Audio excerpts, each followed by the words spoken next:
Yo.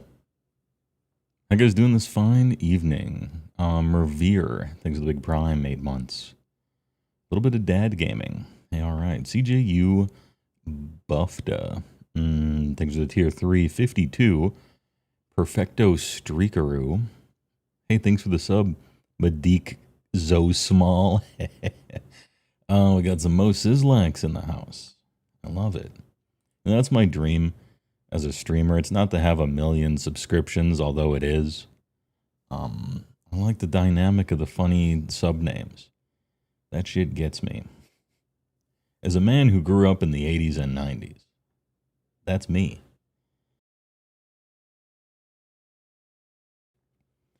Renier Avon. Howdy, HeyWoah, from the YouTube side.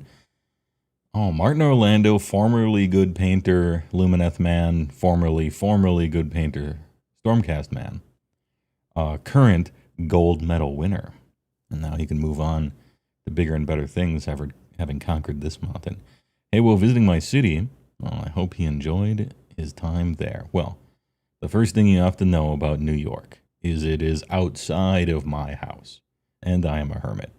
So I don't like to leave my wizard tower. But having done so, I rather liked New York. I have a bunch of stories about it for story time, which will begin this presentation. New song. Actually, it's an old song. I found it in my stream music folder. I'm not sure if it's going to get copy struck, but we'll see if it is. It's a test of the system. It's a oldie but a goodie. Moving back to Elves for a new season of Lumineth. Dude, Lumineth look kind of nice in this new season. We're also going to talk about new season implications. Did I see any rats? Actually, no, Germ. I did not. I saw a bunch of flying rats, in other words, pigeons, but I didn't see any actual rats. Damn, if it's true what they said, they really took the soul out of New York. There weren't even rats everywhere. But hey, all right. So the two things we're going to get to. You're painting Lumineth right now as you speak of the New York trip. Well, first things first. New commercial hype. Thief the Thief. It's true. I like to keep a rotation of commercials, and by gum, everybody's probably sick of these ones already. So I made a new one, and I have some leftover clips of stuff that didn't make it into this one. So new commercial, probably next time as well. Did you go to the anthropology at the Rockefeller Center? I did not. We didn't go to the Rockefeller Center. I'm going to talk all about it. Looking forward to your reaction to the new GHB. Mr. Well, you played 8-ish games, and it's the most fun you've had in years. It looks, I don't mean to sound desperate or anything, but it looks really good. I'm like excited to play the game for the first time in an edition and a half, maybe. Second half, a third, wasn't a big fan of, right? 4th edition, I like some of the stuff. But this GHB really does feel like an old GHB, 2016, 2017, stuff like that. In that, the edition came out and it was whatever. And then a GHB came out and kind of completed it in the sort of a way where a game is released too early because they're forced to release a game too early on Steam, like a big game. And then 1 month later, it gets this like 50 gigabyte patch that's clearly the rest of the game that they didn't have time to finish. It kind of feels like that a little bit. But I can't say anything real. All I can say is sight unseen or on paper, I want to play some games. Because only through playing can you have better takes on stuff. But I can talk about that in the future as well. Ref, thanks to the Big Prime, 9 months. Your favorite welcome back to New York City moment after a week in Japan, where a man shouting on a bus froze everyone like an active shooting. Get to the surface of Penn Station to see a screaming man naked and the waist down, dropping the biggest turd you've seen on the sidewalk. I didn't have that experience in New York. But, hey, good story. The GHB has the sauce, and don't forget, just like Soul Gundog that we almost played all of, don't forget that the sauce is in the middle. You are the sauce. Anyway, It's looking kind of nice. Played an AoS event over the weekend, and it was fun, says Death1984. Glad to leave on our guard behind garbage mechanic, and keen for the new GHB. Hell yeah. Public floor shitter, comma, Japan. Good meme. I knew there was a good meme in there somewhere. I should have caught on to it. I got to get back in the swing of things. That was a good fucking meme. Anyway, before we kick this off, for real, as I let people trickle in a little bit, please enjoy a brand new word from our sponsors. Hey, Jimmy Lee. Beautiful morning, huh? Yeah, morning ain't my time, Bert. Oh, Daddy, give me a glass of energy for my pal here. Energy? Well, that's just... Cream. The Macho Man Randy Savage. What men don't. Oh, yeah. Hey, Jimmy, give me a Cream. with nut. Nothing. It certainly is a big bun. It's a very big bun. Where's the cream? Cream.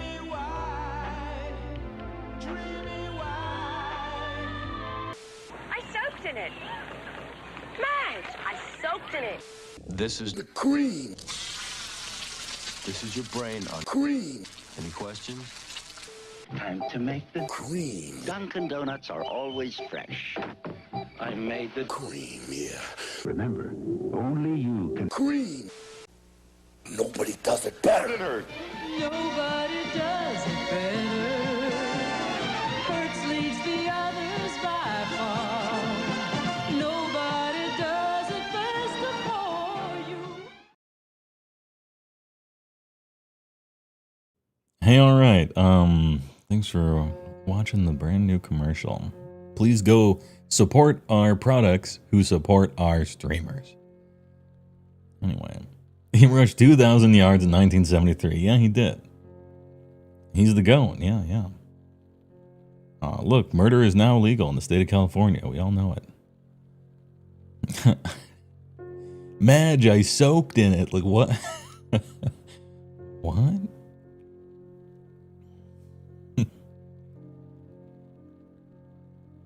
Oh, morning just ain't my time, Bert. Yeah.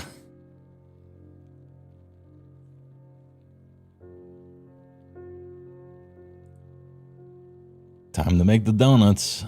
I made the donuts. Yeah, that is a deep cut. I tried to put some...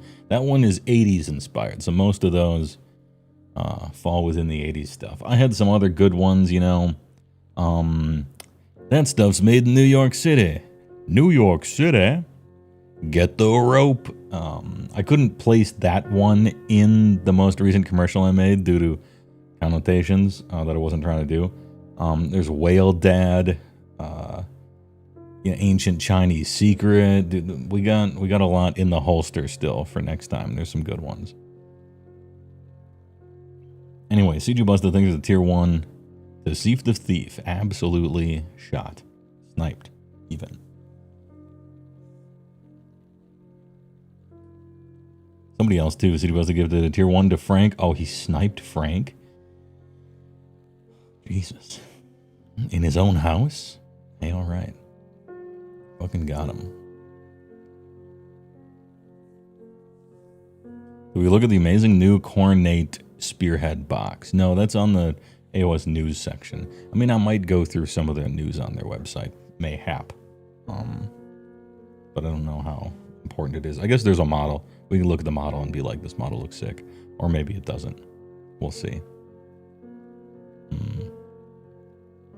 Anyhow, new commercial, please enjoy. They've started to have a little bit of a narrative to them. They're winding out of control. But that's the fun. Anyway, what was I talking about? Oh yeah, I went to New York. As we walked through city, Japan, I went to city, New York, the state. And it was outside, which, as you know, kind of a hermit. I'm not trying to go on planes, go outside, be around 10 million people, however many there is. But it was an obligation.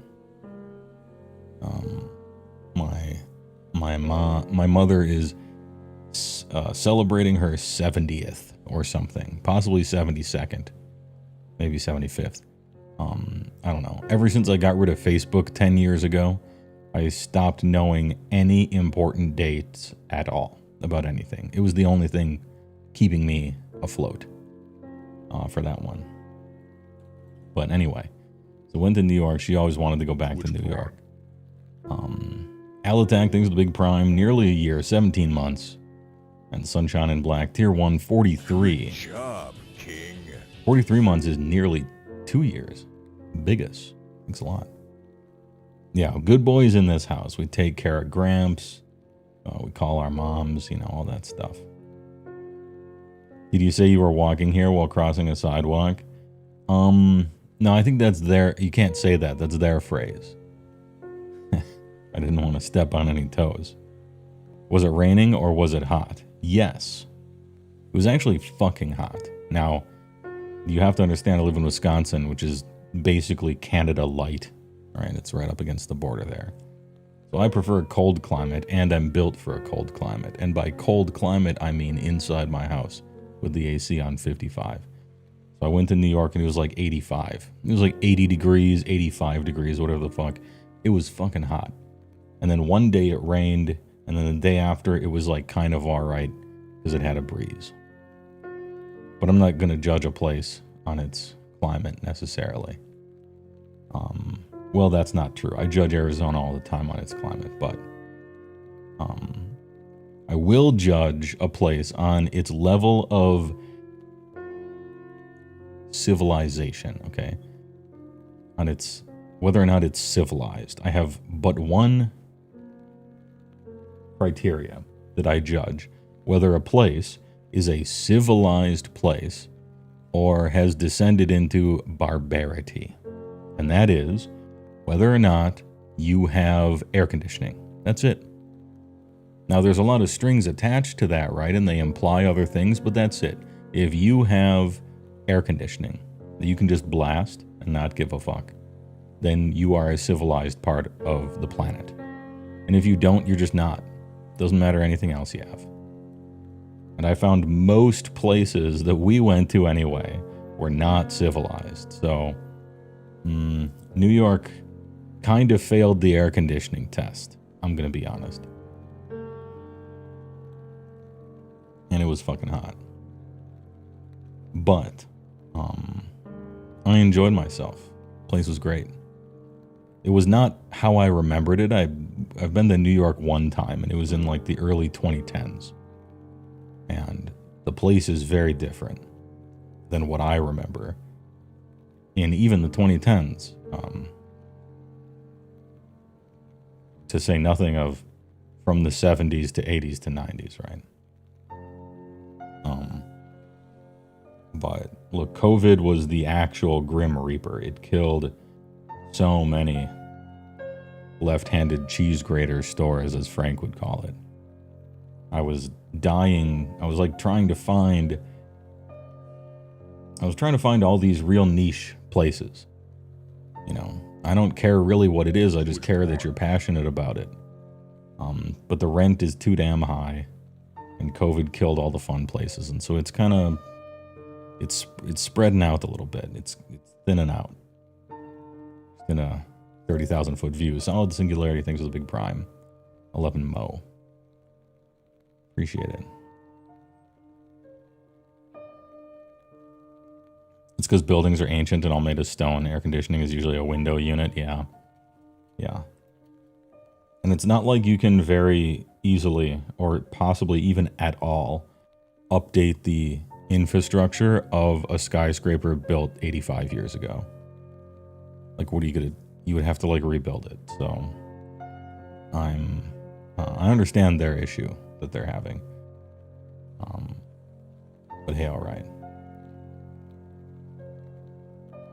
It's been gross here lately. Sorry for you had to wade through that. Oh, it's better than in August, I guess, right? Could have been worse. If the Everwinter counts as having AC, then ogres must be peak of civilization. It's true, yeah. You know, their literacy numbers are pretty low and they can't ever stop moving. But they have AC, kinda. They have outdoor AC. Civilized. I don't know why they're in destruction in that case. So, my ma, she likes theatre. She's a theatre gal. And she grew up idolizing strong, independent city girls who lived in New York and Chicago and stuff like that. And so she would always go, and it became part of her business. Particularly going to Chicago all the time. And so she wanted to go back to New York, see a Broadway play, you know, the whole 9 yards. And so first day we arrived, we saw Oh Mary. I don't know if there's any theater kids in here. I believe, sincerely, that it is possible that my viewership that I naturally attract with my content might not tend to attract a lot of theater kids. But, you know, here we are. Anyway, saw Oh Mary, featured the guy who wrote the thing. He wasn't in it for a while, and then he came back and did it, so we got to see the original person who's meant to star in it, who wrote it. And then he won a Tony, like, Friday or whatever. So he, you know, kind of a big deal, right? It was a shorter play. It was funny, silly kind of thing. It's not a like a songs play. It's not like HMS Pinafore, you know, or Pirates of Penzance, anything like that. My Fair Lady, you know, A Streetcar Named Marge, CJ. But yeah, no songs in there, but it was funny anyway. It reminded me. It was the most theater-coded thing I've ever seen in my whole life, which captures a genre, or a type, right? And so I appreciated it. It had a nice little, had a tight script actually. You had proper foreshadowing, a little Chekhov's gun, setups and payoffs, a few different narratives happening at once. You know, every once in a while, you got to do something for the script writers out there. So that was a nice one. And then she wanted to see Hamilton, which I hadn't seen or heard of. But apparently it was a big deal, and it's been a big deal for like 10 years, but, you know, I don't get out much. So we saw Hamilton, and reading through the synopsis for Hamilton, I had a concern. I'm like, this might be the most embarrassing thing ever. But it wasn't. It wasn't what you think. I don't know. I'm telling you guys as if you haven't heard of it. Maybe you have. I don't know if you're a theater person, but it was kind of a big deal play.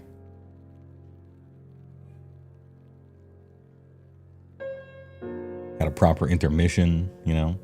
Both theaters went to, Broadway and the other one. Very air conditioned. So, well, what have we learned? Theaters are part of civilization. Just the facts, ma'am. You know. Anyway, it was fun. That one was very much a songs constantly. In fact, there really wasn't anything that wasn't songs in Hamilton. Which, I don't know if I would call it a complaint. For me, it was maybe a little bit of a complaint. It was just like 20 songs. Like nothing happened in between the songs. It was just songs, which maybe that's normal. I don't know. I don't watch a lot of musicals. Ahem.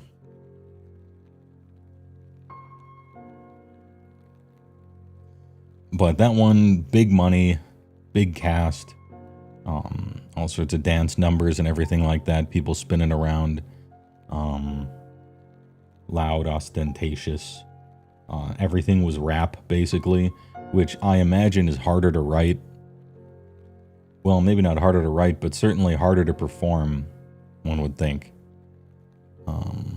Anyway, I found it impressive in a certain respect. You'd peg me for a Cats man. Almost everything else that man wrote was really good. And then he wrote Cats. I hope he's not ever known for that. The King from Hamilton has the best songs. The King was he kind of stole the show a little bit. Very Monty Python version of a king in that particular play.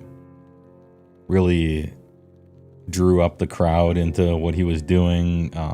Super annoying on purpose, but also his words were very biting at times and wise in a cruel way. So I rather liked the king. I liked Washington as well because I like Washington. Big Wash. You're more of a Newsies fan. Oh, that's the one starring Batman, right? Batman's in that. A young Bruce Wayne.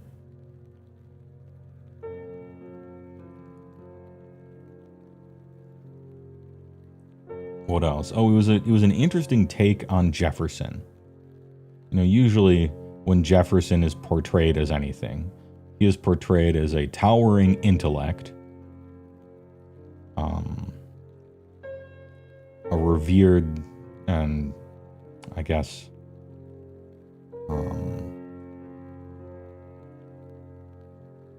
important statesman who has some glaring hypocrisies surrounding him, like shadows, right? And that's typically the Jefferson portrayal.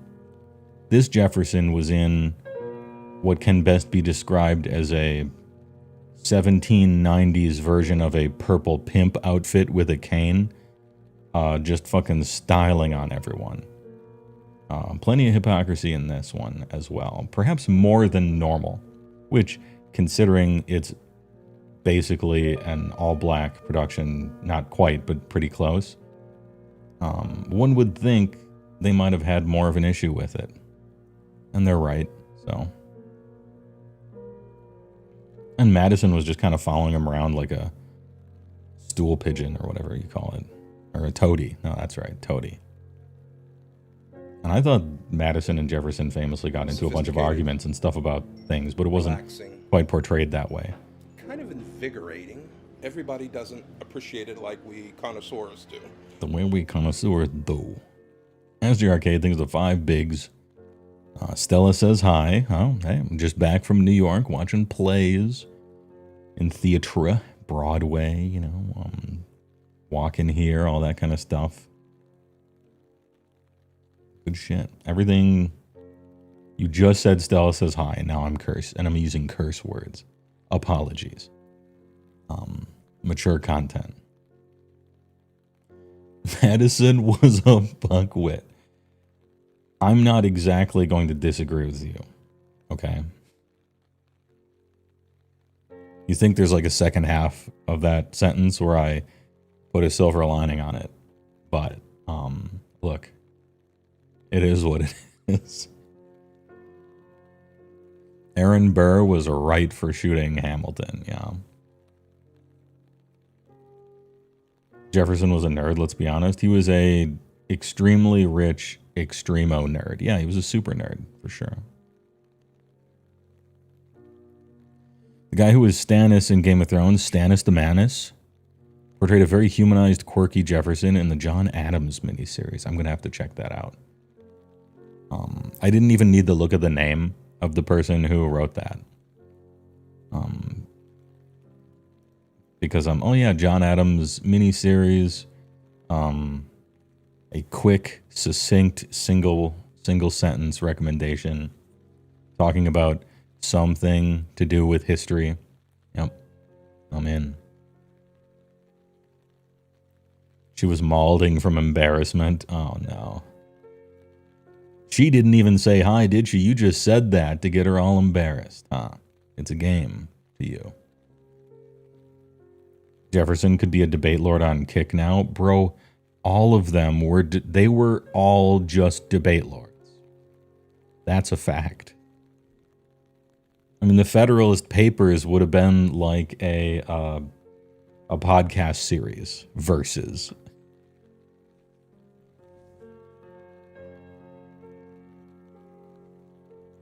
Jefferson had the tism, he probably did. Owned slaves, they all did. And loved killing natives. Base department. We need to talk about the Jefferson situation. Yeah, some delegate from what will be Florida with long hair and an AK behind him. Or a matchlock, flintlock maybe. Degenerate debate lord. Could we do a modern version and send all the debate lords to a new country? Sure. How about Australia?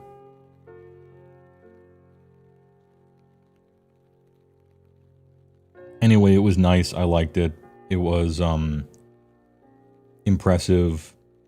Do not at all watch it with any sort of historical eye, because there's basically none of that, and what there is, it's mostly like wrong or just made up. It's fine. They're just making shit up. They're not pretending to be historical fiction. They're just having fun with it. Did I have some Sbarro pizza? No, I didn't eat in the airport. Got him. To be fair, those natives were super savage about defending their land. Well, it's their land. They should be defending it to the death. That's what you do. They defended it to the death against each other for a few hundred years. And then they defended it to the death against somebody else. And they lost the big one. That's how it works. It's very sad. In a certain respect. You were telling me they didn't have rap battles in 70-75 scammed? Dude, actually, Washington's having a cabinet meeting. Okay? So he has all his little, Secretary of State, Secretary of Treasury, this and that. And the cabinet meeting was just a rap battle of, where should the new capital be? Are we going to make a central bank or not? Are we going to help France? Since they very, very helped us so much that we would have lost pathetically to the British had France not helped us. And then they're just like, nah, fuck them. And it was within their same lifetime. It wasn't like, hey, remember when? It was just, yeah, but that guy's dead that we made a deal with. His head's on the floor. You want me to pick up his head and, ask him what he thinks about it? Nah, figure it out. When they get a new leader, we'll make a treaty with them or something. It was hilarious. It was good shit.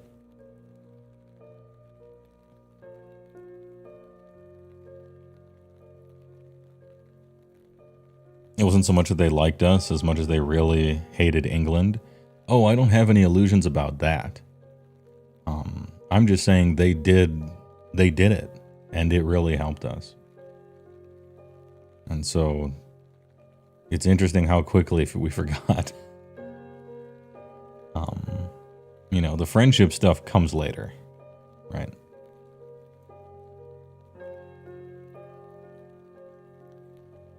Yeah, somebody's homeless, you give them a place to live and a job, right? That they can do. And then they go to that job every day.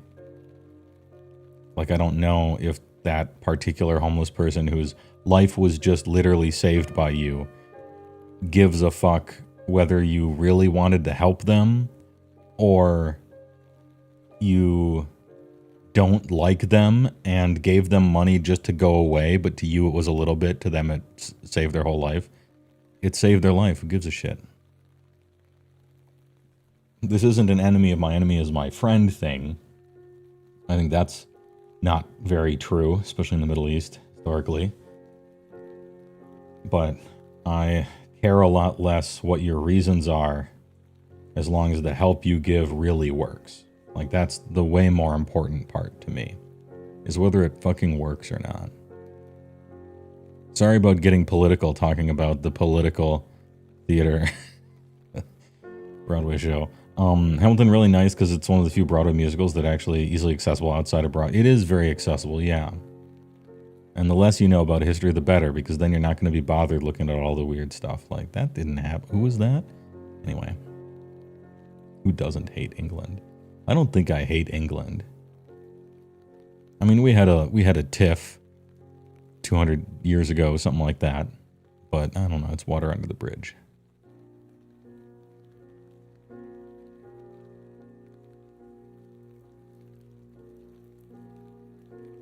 In fairness, they were looking over at France cutting the heads off every reasonable person the Americans had dealt with and went, yeah, nah, good luck with it. Yeah, no, it wasn't as uncaring as I was making it out to be. But it wasn't unreasonable considering the real entire situation. You could just frame it in a funny way.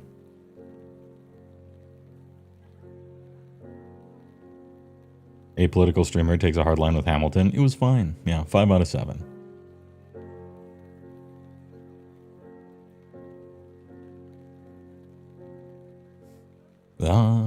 The French. Isn't Bison Russian? You know, I don't know. Obviously, Zangief is Russian. Then again, Bison is known as Viper. Or not Viper. He was the Claw, right? I mean, in international space, we call him Dictator.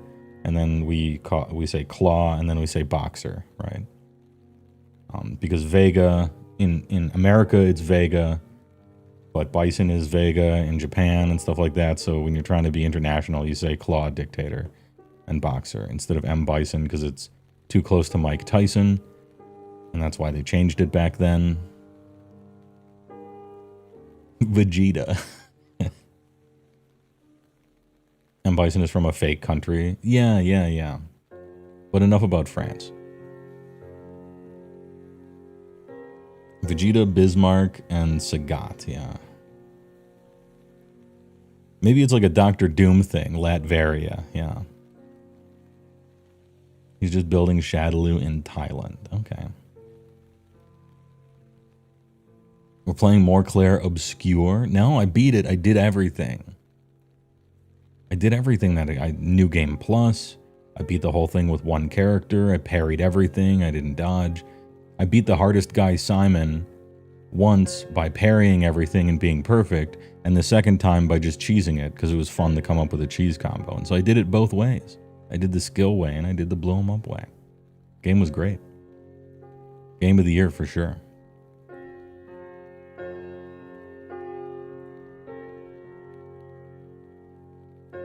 The final boss was adorable. Yeah, word to the wise. Gain like 10 levels or so when the game is like, hey, you can go beat the game now. Just gain 10 levels real quick and then instantly go do it. Because if you do all the side content first, the end boss is such a joke that it's almost not even fun, except it's so funny. First stream in a minute. Happy to be here. Hey, thanks.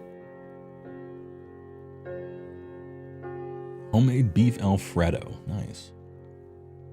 Anyway, what else did I do besides watch shows in New York? Oh, I had a foreign gooner moment. Okay, a moment where you can sit back and just be like, you know what? We're all the same, really. All these different people from all these different places. We're all the same when it gets right down to it. The soul of man. You know, stuff like that. At maybe 2:30 a.m. or something, me and my brother and his wife went out just bar hopping and stuff. And we bar hopped towards Little Korea. And we found this Korean club / bar. Definitely the white rule was in effect for this one. It was basically just a normal doorway in what was perhaps once a really skinny alley, but they just like connected boards to it, and so it was technically a building. And we went in there and took an elevator that was like a normal elevator, except it had been sheared in half, so it was even more of a rectangle thin. Big sardine can that went up a floor or two. And exited out into the vampire rave from Blade 1, except K-pop. Just blasting. And I don't know what the decibel range is, but perhaps some of you have had somewhat of a life. And there is a loudness level to music where you don't even really hear it with your ears anymore. It's so loud. Your whole skeleton is rattling every time the bass hits. Not just chest, which is still pretty loud, your whole skeleton. And so it was just that. except K-pop. And I don't know if it's an LBG kind of place or not.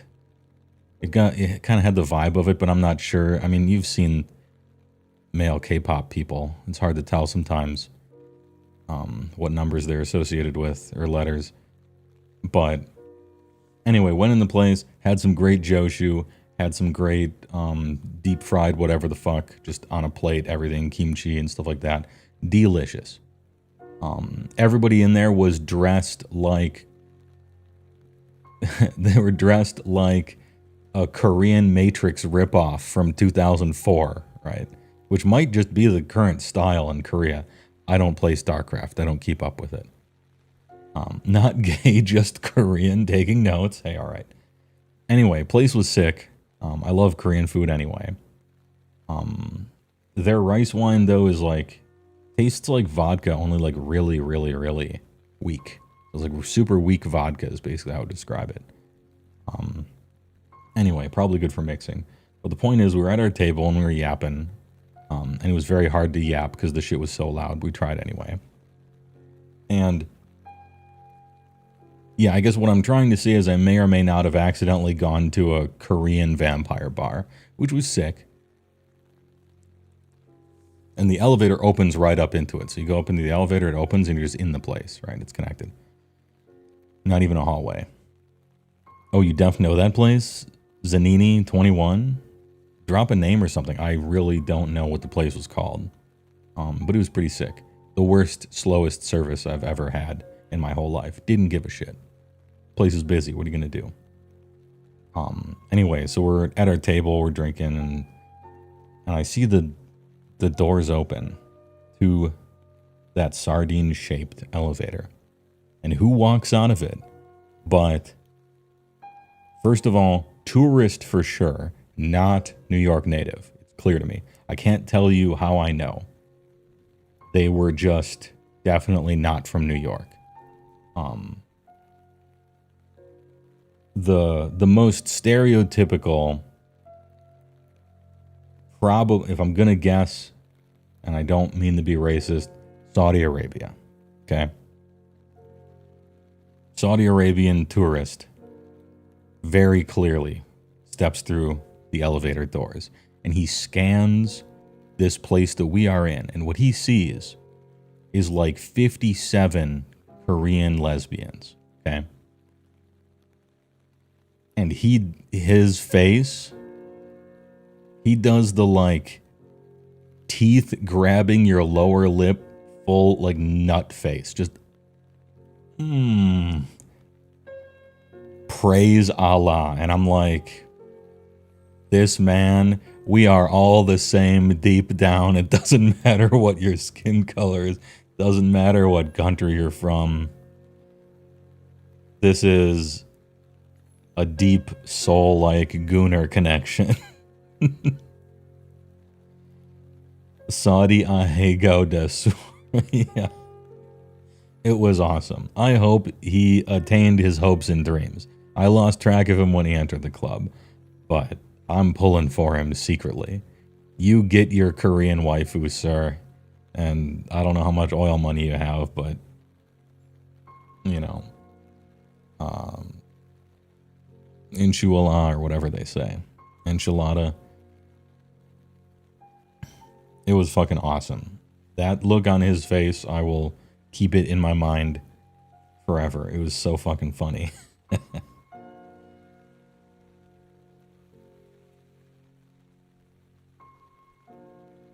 New York City insert Pace Salsa commercial. I have the Pace Salsa commercial on my... I almost used it on my computer. Almost used it. This stuff's made in New York City? New York City? Get a rope. Pick up the original. Pick up the pace. Pick up the pace. Yeah, I mean, it's a pertinent commercial because I did just go to New York, but I wasn't about to put it in the O.J. Simpson one when the guy says, get a rope. We create collages of images and sounds on purpose, and I wasn't trying to do that. I was just trying to be funny. But the get a rope guy, and he looks like, what's his name from Queen? That's a classic, yeah. The paste salsa. Gotta put that in the next one for sure. I went to JP Morgan's house. Like one of his mansion estates or whatever, JP Morgan. You may have heard of him from such banks as Chase. The man was rich. How's JP doing these days? He is dead because you can't buy immortality, although he could have afforded it had you been able to. And when I was pacing through his manse, right? It occurred to me the strata of wealth that can physically be attained. You think about some millionaire streamer, right? They get rich talking about communism or whatever. And then you think about some multi-millionaire startup made up Bitcoin and rug pulled somebody and then decides to buy a senator or something like that. And then you think about 100 million, multiple 100 million. They own stock in some company you've actually heard of kind of wealth, right? Like, I'm going to buy a yacht. I'm going to buy a Lamborghini. And my suit costs more than your house or whatever, right? Like, yeah, that's wealth. And then you go into the Morgan Library. And you see, oh, he has a notebook that Chopin wrote when he was 17. Just working his way through some of the later symphonies. He has have you ever heard of a Gutenberg Bible? They made about 180 of them. First edition, 50 survive today. He has three first edition Gutenberg Bibles, 2 paper, 1 vellum, perfect condition. Okay. So there's rich and there's wealthy and then there's whatever the fuck this is. Yeah, but did he have a Beta Black Lotus? A Beta Black Lotus wouldn't serve as a bookmark in that thing. And then there's Gaben.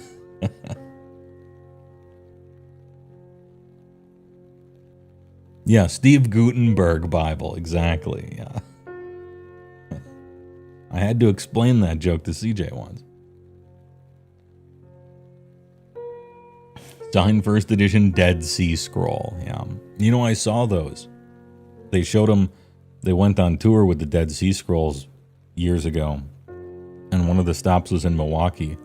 I assume because they wanted to get them stolen. And have the insurance companies pay them. And I went to see them. I saw them in person, the Dead Sea Scrolls. And I looked at the parts that they decided not to put in the Bible and the parts they did decide to put in the Bible and the council, you know.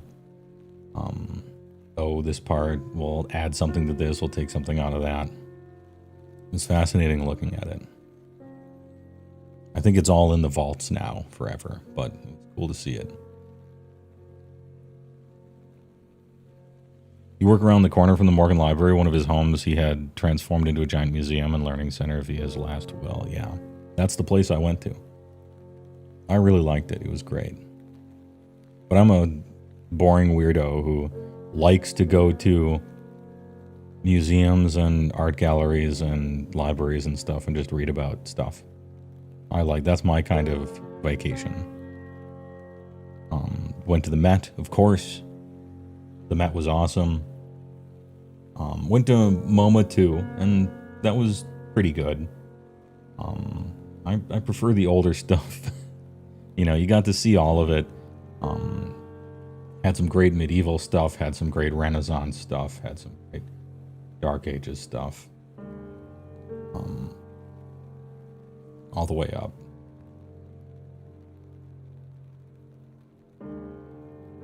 Not too much. My dad particularly wanted to see the Dutch Golden Age. So, you know, mid to late 16s, chiaroscuro, stuff like that. They didn't really have too much of that. They weren't big on that. They had a whole lot right after it, a lot of British, a lot of Austrian. And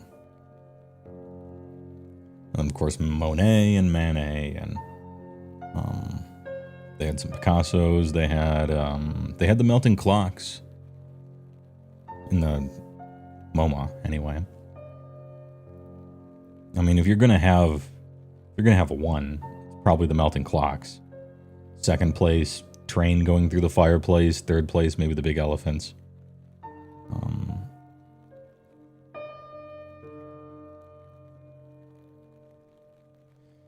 Not really surrealism, if I could be a super actually guy, but I'll spare you.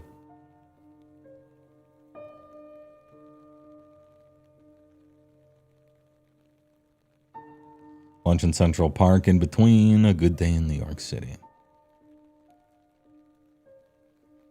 Yeah, I didn't make it to the Natural History Museum. I would have liked to, but, it was a shared venture. It was mostly there for Mom, so, everybody had to fit in what they could fit in,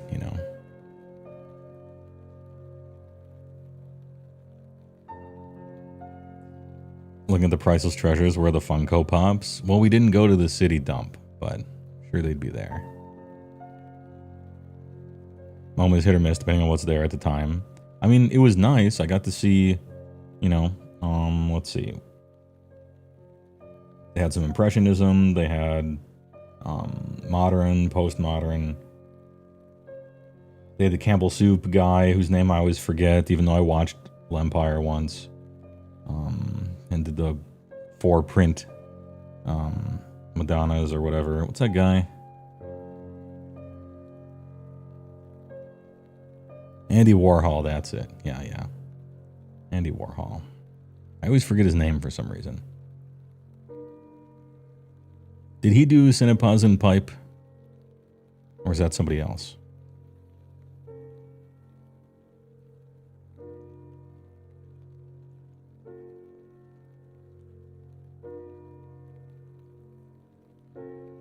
The hack fraud that filmed Empire State Building for like 8 hours? Yes.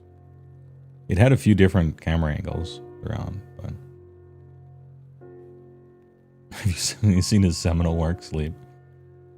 Yeah, he was the soup can guy. You're supposed to go to LA for 2 weeks at the end of the month. Might be spicy with all that stuff going on. It'll be the end of the month. I'm sure it'll blow over. Not to be dismissive of a movement or its repercussions. Or not repercussions, but like counter movement, I guess. But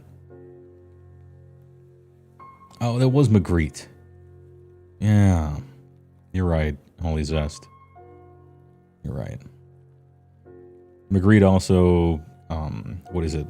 The apple in front of the face of the top hat man and all the umbrella clouds and birds and stuff. Matter of fact, my favorite umbrella. Damn, what an exciting stream! This is why I make the big bucks. Okay, to start a sentence with my favorite umbrella. My favorite umbrella I got from, I want to say it was Chicago Art Museum, and on the outside of the. It's a standard, classic umbrella, black on the outside. And then when you open it, it's Magritte rain clouds inside. Fun. Anyway, and that's the story of my favorite art-related umbrella. What an anecdote. You would simply not go to the riots? Well, there you go. About 10 years ago, MoMA legit had a video game exhibit with 12 games being showcased, a painting of the entire code of Tetris. Some other displays, also running a loop of a mini doc all about Dwarf Fortress. I think that was an installation. Well, and I think it was traveling maybe, or I just went to a similar thing about 10 years ago at the Phoenix Museum of Art in Arizona. Because they had a very, very similar thing.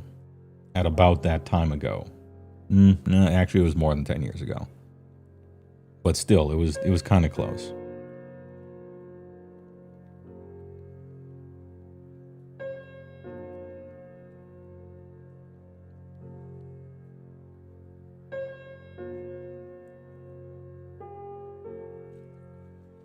Yeah, I think it's neat when you get to see the museum treatment to something that you know a great deal about already. And, which is different than most situations like that, something that up until then hadn't really been treated as art in any meaningful capacity. And was just starting to find its footing, like, how are museums going to handle this? How are we going to think about this from an art perspective, you know? That's the part that was interesting to me. Aside from that, I felt like that Ron guy on Parks and Rec when he walked, or not Parks and Rec. Is it Parks and Rec? I don't know. That libertarian asshole guy who's funny. When he walks into like Ace Hardware and he's like, I know more than you. That was me when I was walking into the video game exhibit. But it was still fun to read their take on everything that was happening.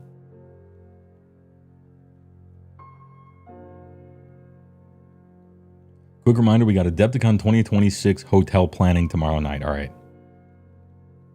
Yeah, the hotels, I think they're opening up tomorrow, according to SJ. And so if you're looking to go next year, just get it out of the way. Have it locked in. No need to worry about it. I want to see the infamous Sonic necklace that has ruined many a life. I want that in a museum somewhere with like special glass and lasers and stuff around it, and some of the like Japanese sealing scrolls with magic spells written on them to keep the demons at bay. And like, this is the necklace. Sonic Chew. The Curse of the Necklace. Same thing as King Tut, just in our time. If you know, you know. Did you visit the Japan Society building? I did not, no. It's near the UN in Midtown. Yeah, we didn't go to Midtown. Well, I shouldn't say that. I don't know ever where I am. I just follow purple lines to get places. So it's possible we may have been in Midtown at some point, but I'm not sure. Ate at very expensive restaurants the whole time. But to be perfectly honest, I don't know what's it called. Like, we went to Nobu. That place was the shit. We went to Gramercy Tavern. That was really good. We went to the, I don't know, this place and that place. Everywhere was super expensive. Mom's been saving up forever to go there, so it's just like, yeah, Dorsia, yeah. Table for 5. Reserved our table 7 years ago. 8:30 res. Yeah, dude, the sandwich is fucking sick. Hold on, what was it? Pancetta. Absolutely delish. Big fan. Or porchetta, yeah. Herbs and spices. Fucking backstraps in there. Delish.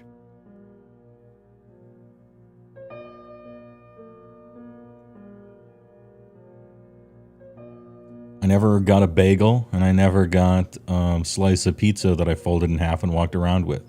But you can't do everything. Plus, like, I know that shit's good already, right?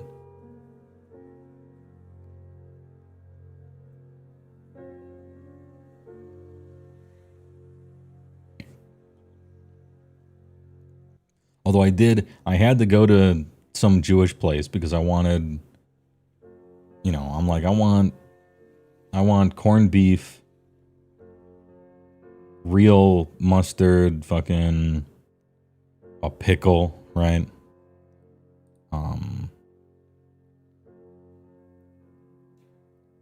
What's that other thing? It's often paired with corned beef. It starts with a P. It's some other type of meat that I have no idea what it is. But it's just super good. Pastrami, that's it. Yeah, pastrami on rye, Reuben.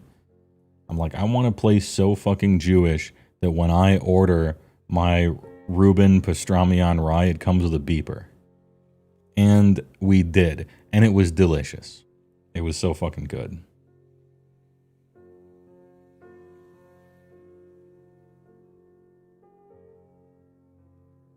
Some Jewish blaze? Yeah, you already told us you went to that banker's house. Yeah, got him.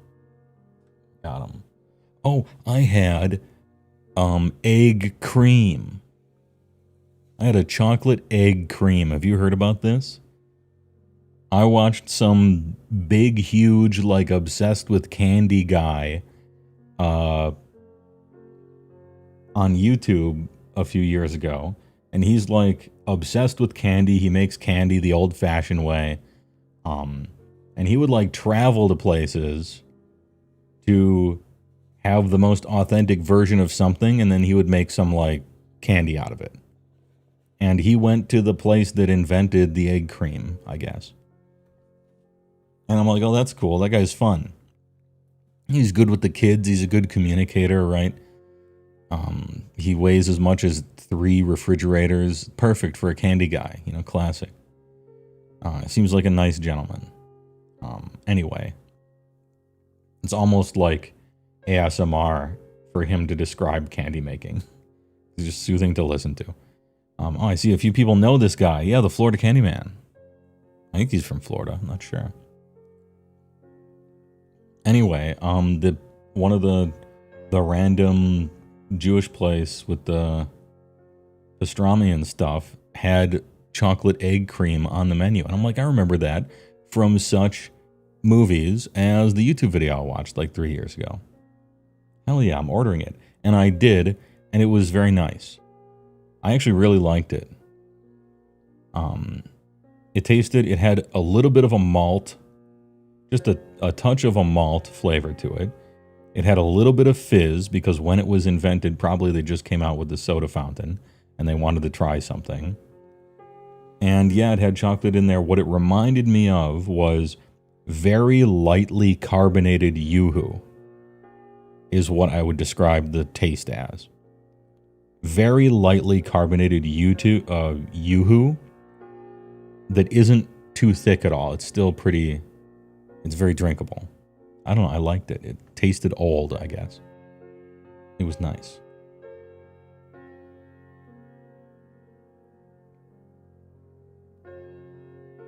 Master Arcade redeemed Switch hats. Alright, I will. Switch it up. A different Zentrea hat. Eat shit.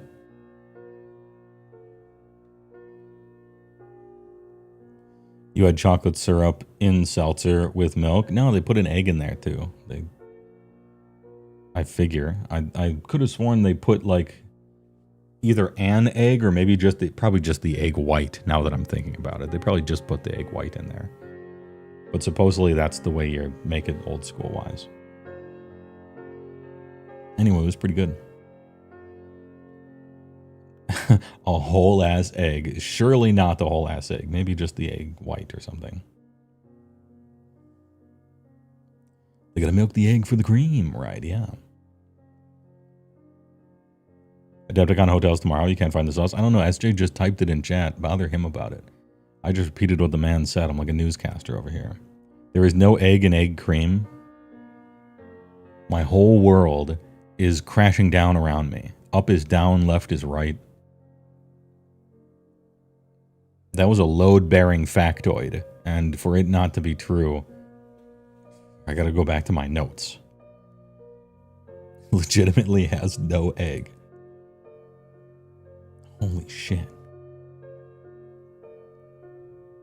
And there's no cream?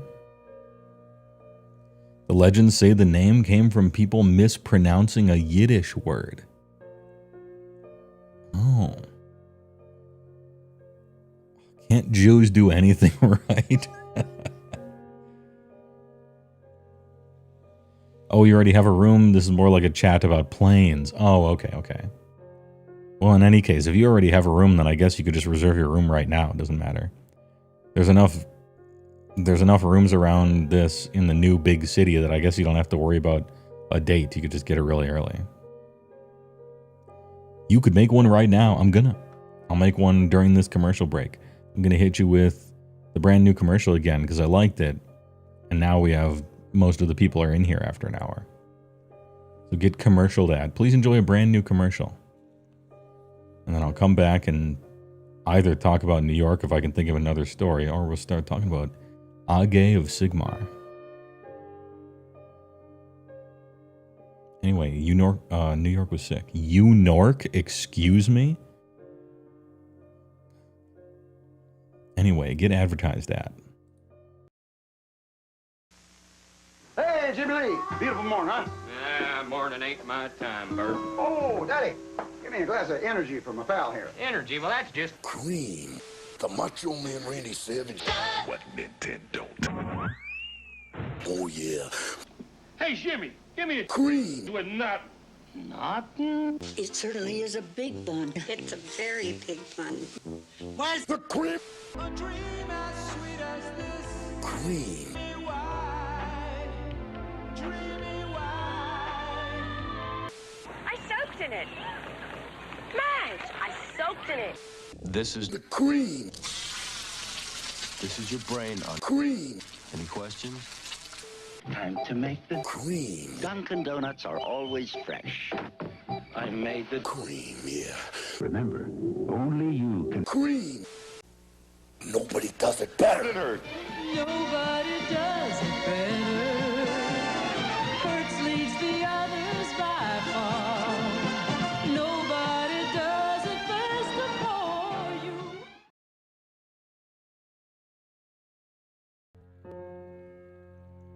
Damn. I can't believe it doesn't have egg in it or cream. It's called an egg cream. Those are the only words in it.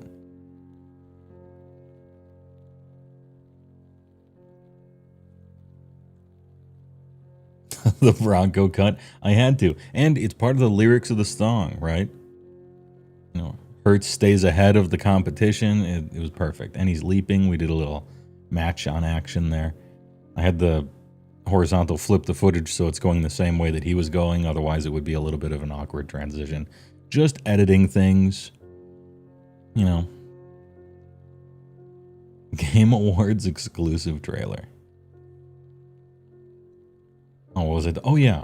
So speaking of all the super expensive, we went to Nobu, and that place is like, you go there for your mom's 75th birthday, or you go there for your 10-year anniversary with your wife, or you go there if your company just beat the FTC in court. Like those are the prices for that place. But it was fucking delicious. That's for sure. Little A5 waggy, as you do. It's like $40 an ounce. Jesus. And then it's like minimum 2 ounces. Like, come on. Who's going to order 1 ounce? Give me a thimble. No. But that being said, possibly my favorite meal of the trip, and the enjoyment of a meal has a lot to do with the situation under which you are eating it and what led up to it. This is just true. And my favorite meal of the trip was, I wanted to get away from all this because I like being a hermit, you know. And so one morning I happened to wake up early and everybody else was fucking around and would be getting ready for the next hour or something. And so I just walked out of the hotel and I walked over to Bryant Park, which is a park inside the city. It's got trees and green stuff all in it. And there's a nice little section there with newspapers and stuff. There's a reading section. If you like to read, here you go. There's tables and chairs and newspapers and stuff. You can read in the park. And then over here, there's a bunch of chess tables set up. And you can play chess. I believe there was ping pong as well. And some other stuff. And then these little huts that were kind of like little miniature restaurants you could buy stuff at, right? And I found one that just sold, you know, authentic croissant. Not the horseshoe looking one that we get in the north, I mean like a real croissant. An actual one, right? Quite crispy on the outside, nice and soft in the middle. Looks like a folded katana. This croissant's been folded 1,000 times. It's like it's a 5-head croissant katana. Yeah, I had a croissant and little glass of water, and I just sat in the park and watched them do their chess tournament. And like 10,000 people walked by me, if you had a aerial view of it, and no one bothered me at all. And it was the perfect croissant, just how they're supposed to be made. Nice little cup of milk. There was a nice breeze after the rain the previous day. People were playing chess. It was like a children's chess tournament or something like that. And amid all this hustle and bustle, and 10 million people, and brick and mortar and steel girders and urban decay, and pigeons and sidewalks and honking cars and fire engine sirens, I was still alone. And I kind of felt like I was alone. In a comfortable way. Despite all of this happening around me. In the shade. And so if I could summon one meal that I had in New York, it would not be the $500 one. It would be the $3.50 croissant.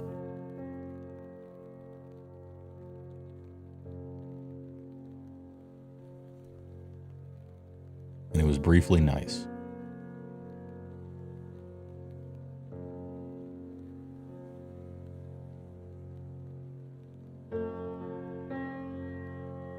Anyway, I like this Place Comma Japan walking music because it makes whatever I say sound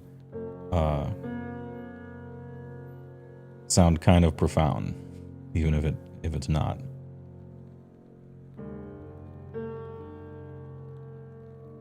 Did you get any fancy wings? No, I didn't get any fancy wings. Hey, there's always next time. No, that's a lie. When we were at the lesbian vampire Korean place, had some Korean wings, which are fucking awesome. I mean, they always are. Those were good too. Did you find the future Miss Woe also reading a newspaper? Would that I were so lucky, but no. No, I mean, that sounds like the kind of thing you would write for a movie or whatever, but no, look, I got time. I got another 3 years at least before I die. Well, we'll see.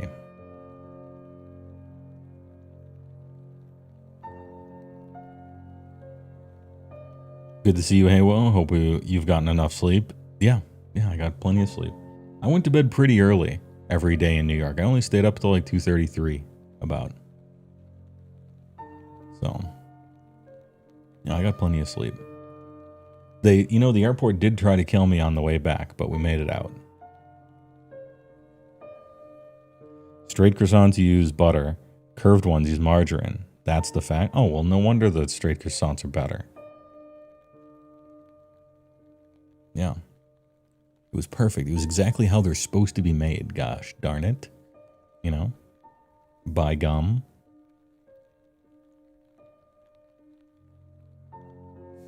AI HeyWoah incoming. Yeah, we'll see, you know.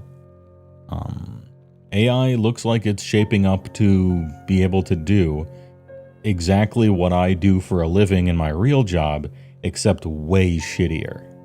Like, way shittier. And with almost no tooling around or customization, it just gives you whatever. But it's technically what I do.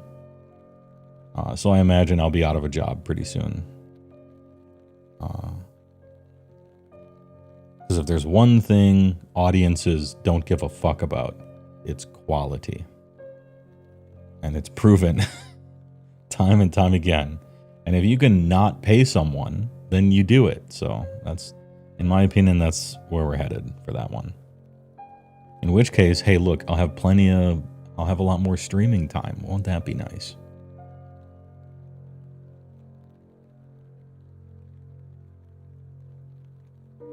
promoting straight croissants during Pride Month. Yeah, and I do it again. Straight croissants are the superior croissants. Really, it's a superior culture.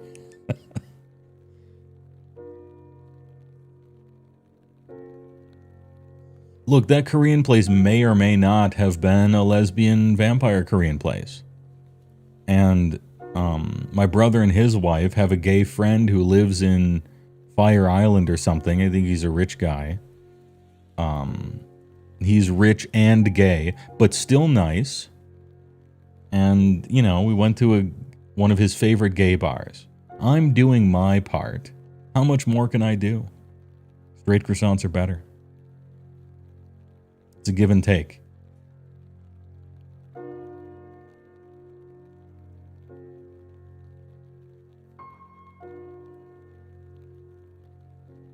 What if the AI starts streaming? I mean, that's already happening right now, but it's more of a gimmick, right? You have to look this up now.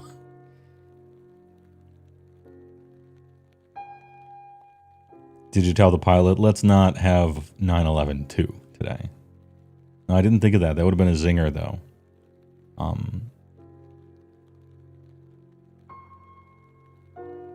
Yeah, on our way back, our flight got delayed. Every flight in the local, you know, you've gone to you've been to an airport before. You go to your gate.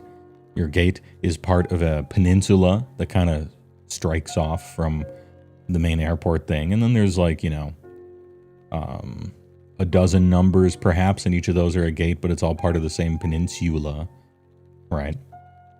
And all of them were delayed by like an hour. And so and then they all arrived at like the same time, which means that, well, now you get on the plane and just sit there in a line, in a traffic jam of planes as one takes off, and then you sit there, and then one takes off and you sit there. Classic, right? These things just happen. And so we were sitting on the plane for like 2 hours or something like that. And the pilot's like, well, we just talked to air traffic control, and we're getting a new route. They're rerouting us. All right. We're going a little more north to get back, to go around this storm. And I'm like, flight's delayed. Rerouting, like brand new route, last minute, flying through the air in a different direction. Talk to air traffic control, which just had like 5,000 people fired from it. This is it. Boys, it's over. I'm not going to be able to stream when I get back. I'm lucky. Usually I clean my house every once in a while, as one does, right? And I was supposed to clean my house last week. It was time. You know, as an adult, you clean your house, right? But I'm like, in my head, I'm like, I'm going to be on a plane to and from New York next week. And air traffic control just had all the DEI taken out of it. And, well, the fact that it's DEI is really neither here nor there. They already didn't have enough people working there, and now they just have fewer. The people who are working there are doing like double shifts and stuff. The chances of dying in a plane crash are noticeably higher now than they were maybe 5 years ago. This is a bad time to fly, is what I'm saying. And so if my plane crashes and I die, I would look like a fucking idiot for cleaning my whole house a week before that. Like, if my plane's going down, I'm not gonna clean my house before that. What a waste of time. Right? I mean, if you were Chow Yun-Fat with his steel fedora and power glove and watch that told him the exact moment he was going to die in the future, like, you wouldn't waste your time cleaning a house. Let them handle that, right?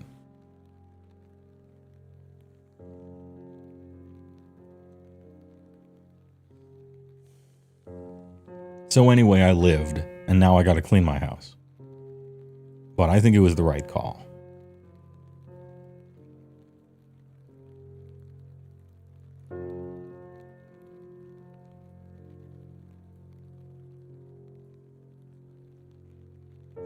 The big crash in DC earlier this year happened 2 days before you flew out to the same airport.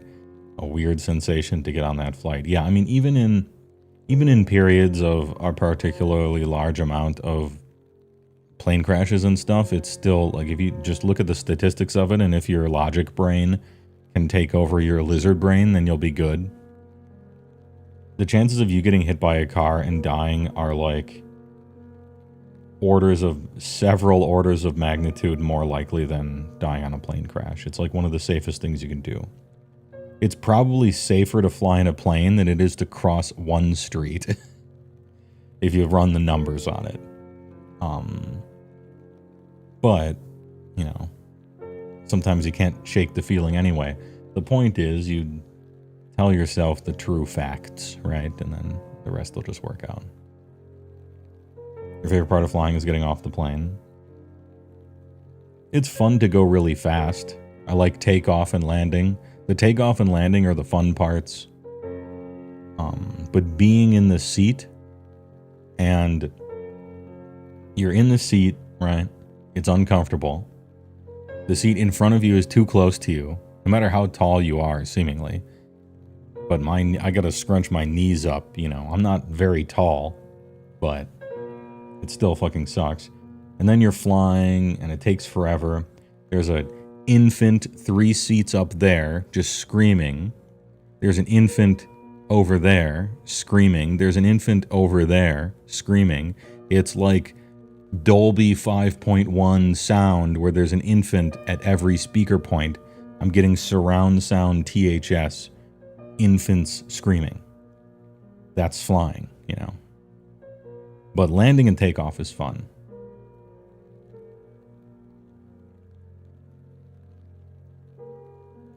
Y'all are awake for any part of the plane ride? I would rather not be. I find it difficult to sleep on a plane. I just stare straight ahead and manually exist for the whole plane ride. If I manage to fall asleep, good, but I find it difficult to. I just Bateman the whole plane ride. I don't want to watch a movie. I don't want to listen to anything. I'm just existing.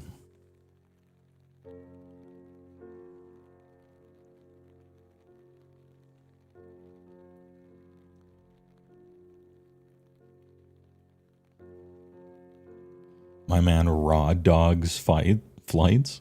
I've never heard that before. Raw dogs flights. That's a funny meme.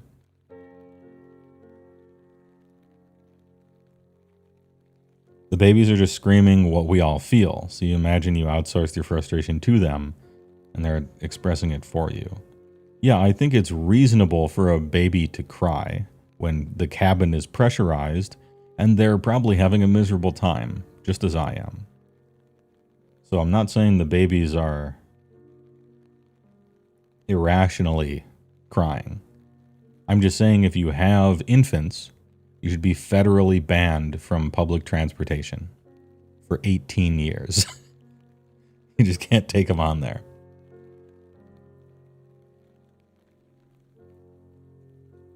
You find it darkly amusing in a laugh, otherwise you'll cry away, to see how nearly every senator representative voted for more flights out of DCA, were warned that it was already dangerous and would only become more so if they added more flights. And then the thing they were warned about happened. Well, no one has ever accused the House or the Senate of being particularly intelligent. Such accusations they just wouldn't hold up in court.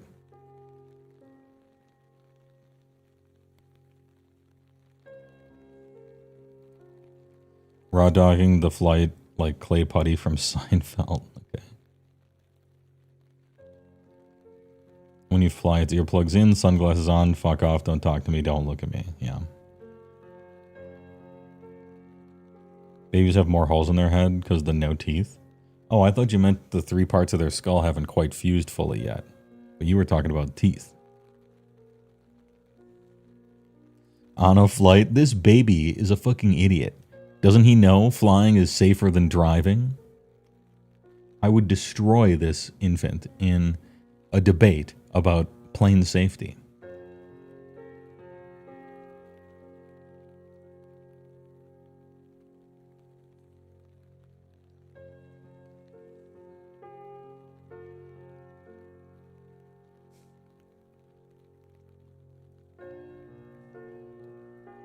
Anyway, do I have any other anecdotes? Not really. It was a nice trip.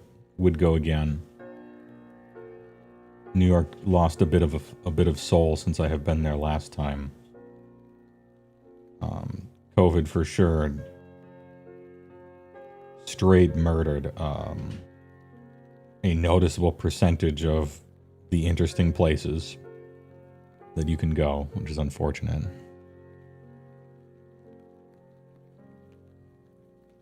Would leave the house again sometime in the future. Yeah, 5 years maybe, something like that. We need enough time, but I enjoyed my time there, or I enjoyed most parts of my time there, even factoring in being outside and around people.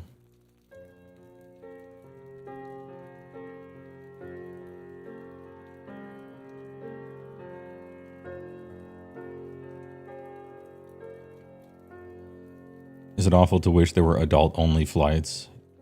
There are. It's called a private jet.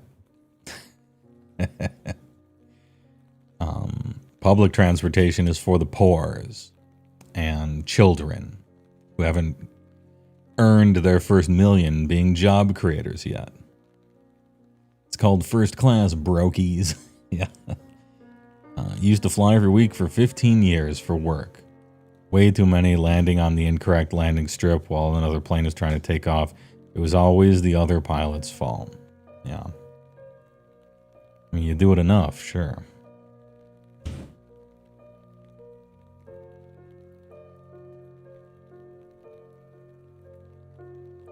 New York has turned into the rotting husk of some great beast. The citizens merely grubs squirming in its fetid guts. Upton Sinclair meets Rorschach in a diatribe, maybe. I actually would like more of the sleaze and grime, but that's just me.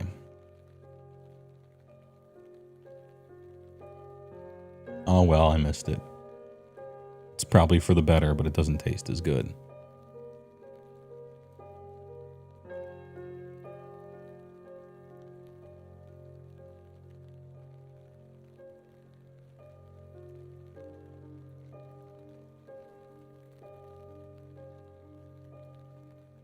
Anyway, it's time. Long walk today. Apologies, but I went outside, so I finally had like a story or two. Hey, all right. Saw the Statue of Liberty. That was something I would like. I liked to see. That was a nice one. But it's time for some Age of Sigmar. Battlescroll preview review. Goonhammer article drops some interesting information here. I'm sure you've seen it. It's in Giga. I don't know that I'm going to read the whole thing, but I am going to scroll to the Ogre section. And then there's some Warhammer news. And then I'm going to make, finalize a little army list here.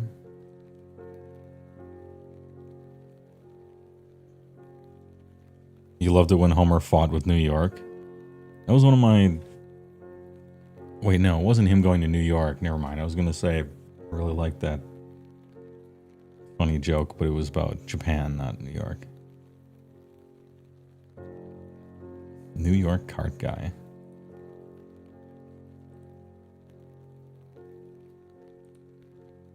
CJ, are you still here? Do you want to play a game? TTS? Tabletop Sim? Have you given all the stuff a once over? Are you like prepared to play the new GHB and all the new info and everything? Can do. That episode made you try crab juice. What was the soda that we have Diet Mountain Dew and crab juice? Ugh. I'll have the crab juice.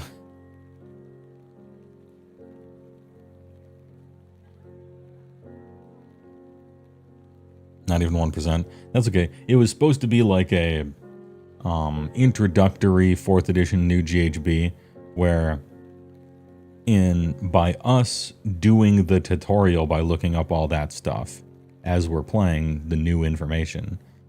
So too, the audience can kind of like learn through it as well. One of those kind of things. Super high quality, we know everything grinder play is for later. This is like considered a live teaching game where we're both just learning from PDFs and BUX and stuff.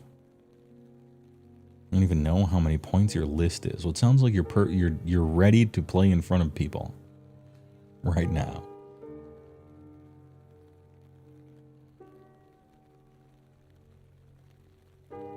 It was actually lobster juice and it was not for drinking. I could have guessed that.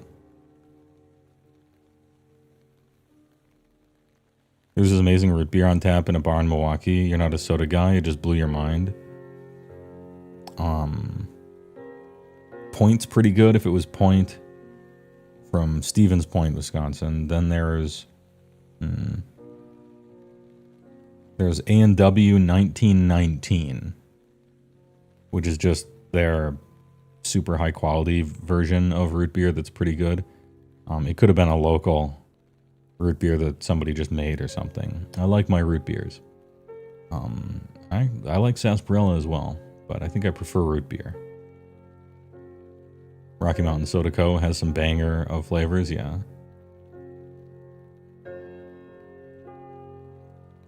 Give me 2 minutes to stop eating chicken, yeah, sure. It was some German sounding thing. Oh, okay. Interesting.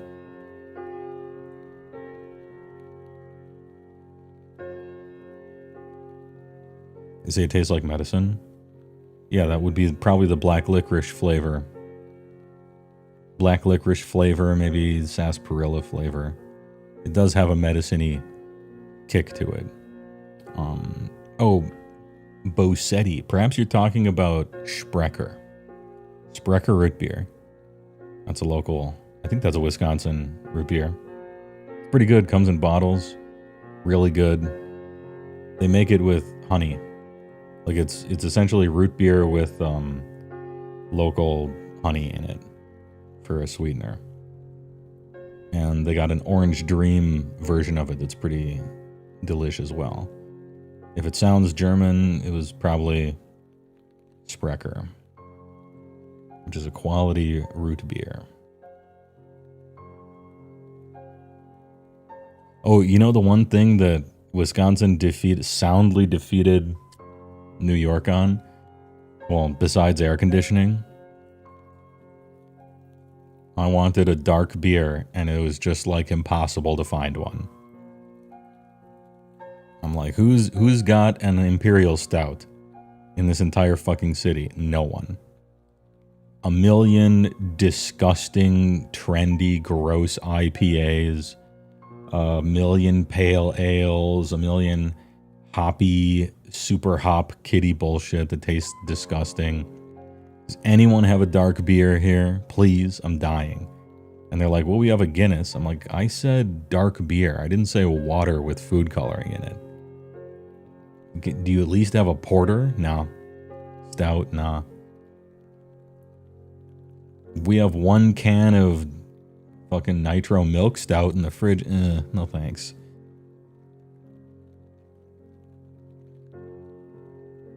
So maybe I didn't find the good beer place or the microbrew place in New York. Surely they exist everywhere. The city's big enough.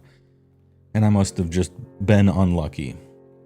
But for the microbrew and craft beer stuff and dark beer specifically, Wisconsin destroys New York. That being said, I bet they don't sell very well, which is why they don't keep them in stock. Because apparently, everybody likes things that I don't like. All right, dude. So anyway, we got that going for us. We got AC and better beer. Eat shit.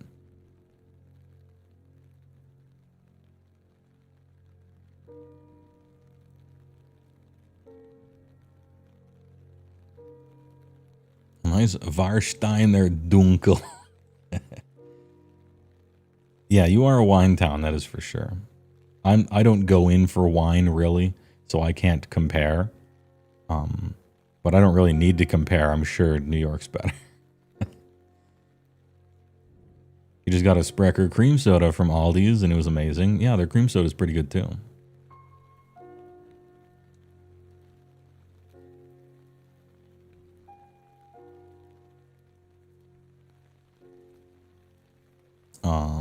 Minnesota's pretty good for that stuff as well. I believe that's where Surly, I think that's where Surly's factory is. You can get some Surly darkness there. That shit is delish.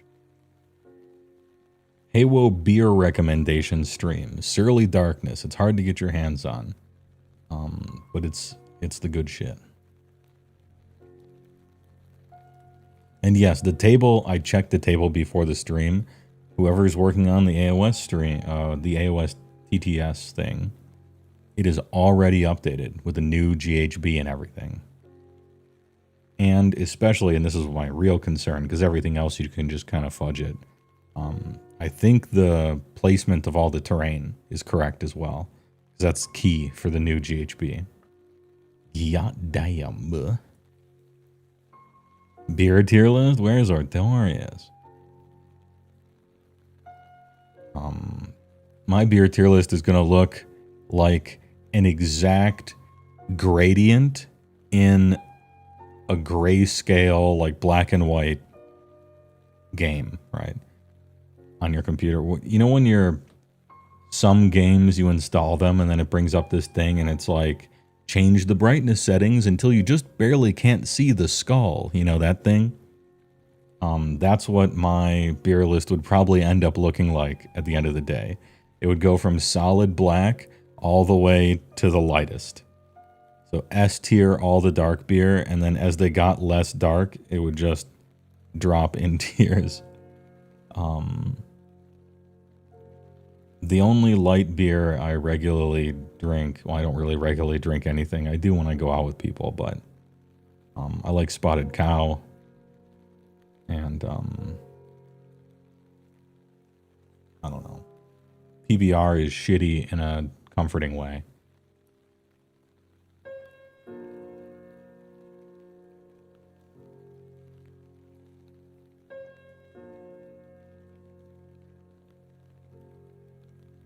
What's cream soda? You never had one? It sounds like carbonated glass of milk. No, it's not on the milk part of cream.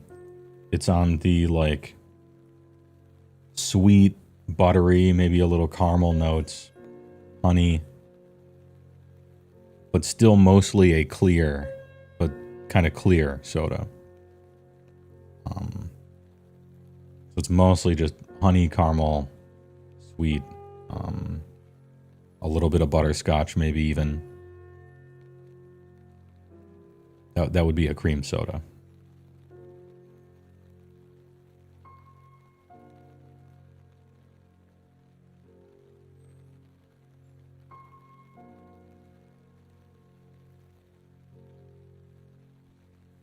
Yeah, butterscotch is the shit.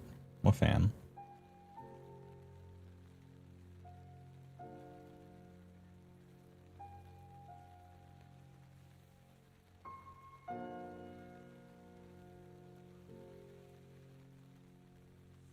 Anyway, are we bringing up all the stuff here? Let me check.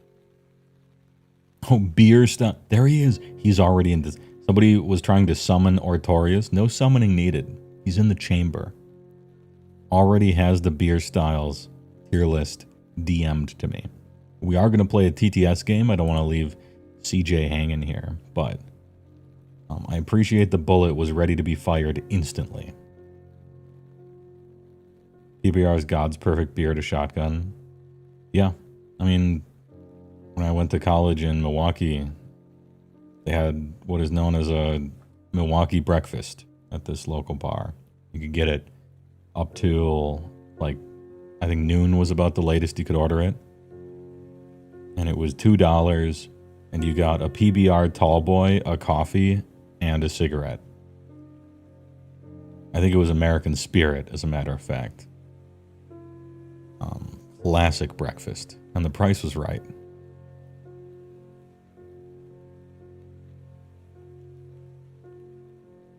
let me jump in here with CJ, and we, like two blind men, will stumble around a house trying to figure out how exactly to play the brand new GHB correctly.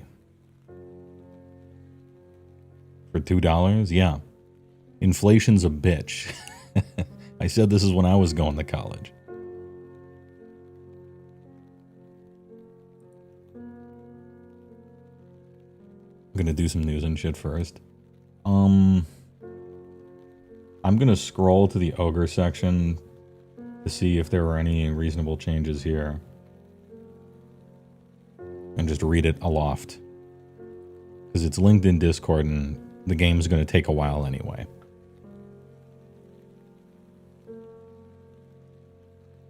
Ogremont Tribes. This and Scourge of Gyran has me screaming at the monitor. Says, this is a quote, says, Matt Ward, writing for Goonhammer. Wait, the Matt Ward? Excuse me? Anyway, this is their review of the Battlescroll that they got early and still hasn't been released yet. Anyway, in their words, this and Scourge of Gyran has me screaming at the monitor. This army isn't good. It's propped up by the Beastclaw build, but even after Gyran, Gutbusters really don't feel like they have the sauce. For hero drops, both the Bloodpelt Hunter and Icebrow Hunter have come down 20, as has the Tyrant. Editorializing here, but those guys suck. You're not taking them because they're too expensive, you're taking them because they're terrible. Back to Matt Ward. The Tyrant is pure regiment option tax to open up Noblars and Frost Sabers for a Gutbuster army, so the price drop is welcome, but I'm not excited. Both hunters had a kind of use in the last GHB when they were caddies for the +2 movement buff, but simply don't have a reason to exist anymore, and negative 20 points does not change that. The non-Gyran artillery has come down, but let's be real, you are using the Gyran versions anyway. Otherwise, the only price drop on offer is negative 20 on Leadbelchers. Leadbelchers just need a new war scroll. They can be as cheap as you like, but the damage 1 shooting is pathetic. Over in hero traits, Touch of the Everwinter is now 20. Am I reading this right? Hold up.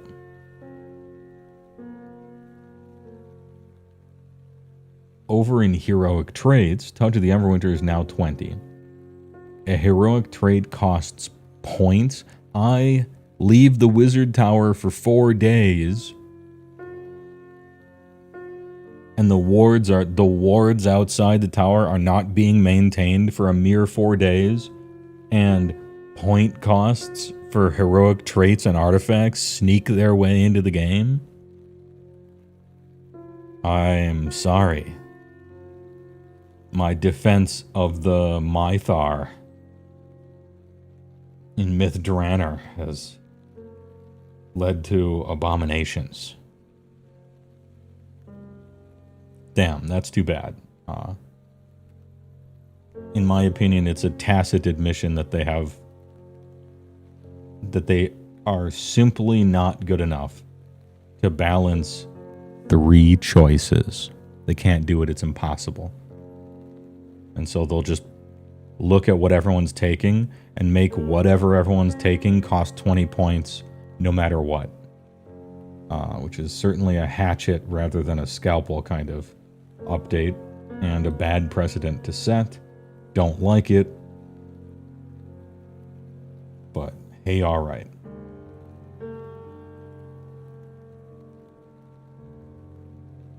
Some faction terrain does too. Some faction terrain is already not used that often. I imagine that would be not the point increase ones. You didn't get the memo that butchers and slaughtermasters can take Noblars now? Yeah, there's no reason to take it. As soon as Noblars could be taken by other stuff, Tyrant died. Which essentially just affects Beastclaw, but I don't think changes the metric on how many monsters you end up with in a list. It does not. You end up with like a fucking weird 80 points left over somehow when you're trying to build a Beast Claw list. It's annoying, but anyway.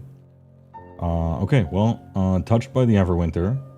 That is the trait that I normally took, but I was already not going to this edition because the only prayer I care about at all is the run and charge one.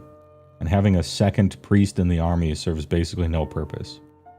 Because our unlimited prayer makes obscuring. Everything's obscuring already, and obscuring doesn't help us, despite it being our prayer lore in Beastclaw, because we're all monsters, and obscuring doesn't help monsters, so...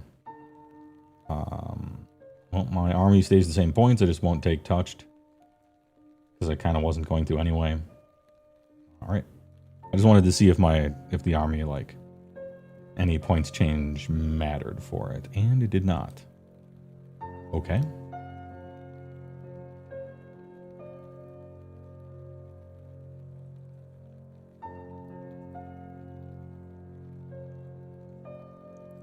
Forcing the player to take garbage against their will. Thank you. I love the new diversity you introduced to my list building. Yeah.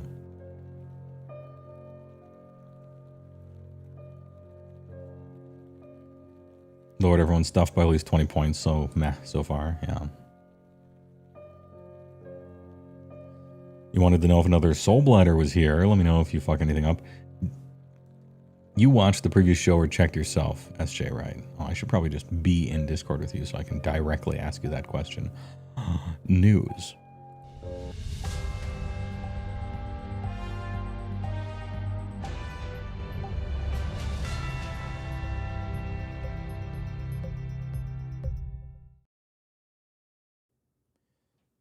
Game screen turn on.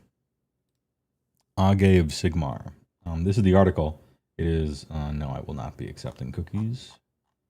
Keep them to yourself. This is in Discord if anyone wants to see it. And then there's some new stuff. Somebody said there was a new Corn Man. New Corn Man. New Corn Man where? Yeah, Moxfield is the default screen. Because it's just always open. And when it has a nice darkness to it. Because when I do something like this, because this website is, you know, GW website, apparently Goonhammer, also trash, no dark mode, get out of here. Speaking of Moxfield, Crowdo, Clued, mono white ramp, huh? Excuse me?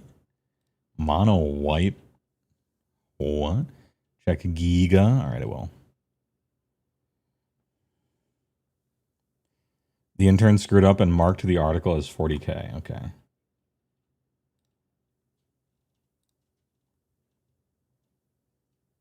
Yes, they did. Yes, they did.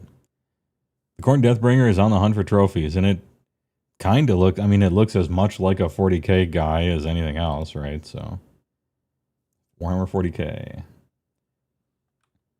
Unenhanced. Yo, look at this dude. Okay, this is relatively simple for a corn guy, right? I like the spikes on the shield down here. It's a natural extension of the corn symbol. You got the chaos symbol with the skull. An axe reminiscent of Death Dealer. Cool helmet, nice silhouette. Power stancing. Legs more than shoulder width apart. Still showing the guns. This is and also faceless with just eye holes, right? Nothing on the mask. I really like this guy. This is a wonderful Cornfoot hero. I really like it. Truly good work. No tactical stupid rock.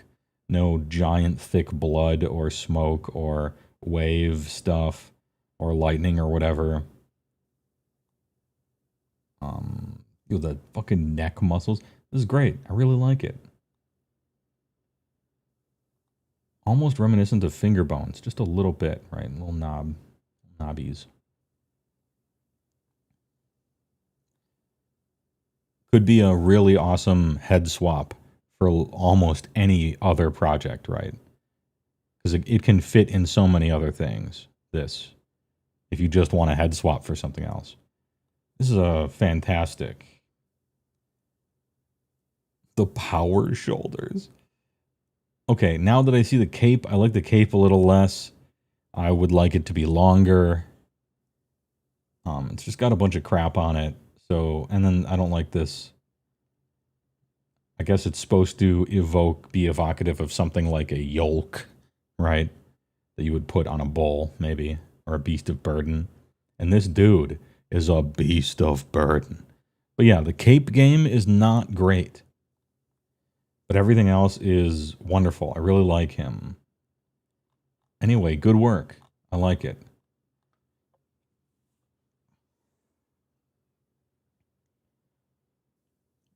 Now, did we need another foot hero? The answer is always no. In fact, the answer is longer than that. The answer is, please God, no. We have so many useless ass foot heroes that don't do shit. Please stop. Right? But this is a wonderful looking one. So, hey, all right. They also kind of remind you of Tim Curry's horns in Labyrinth. They kind of remind me of Satan's horns from Legend with Tommy Cruise in it. Just a little bit. I mean, not those go forward and everything, but there is a little bit of a maybe an implication of that. Anyway, good work. Please wrap it up. Let me.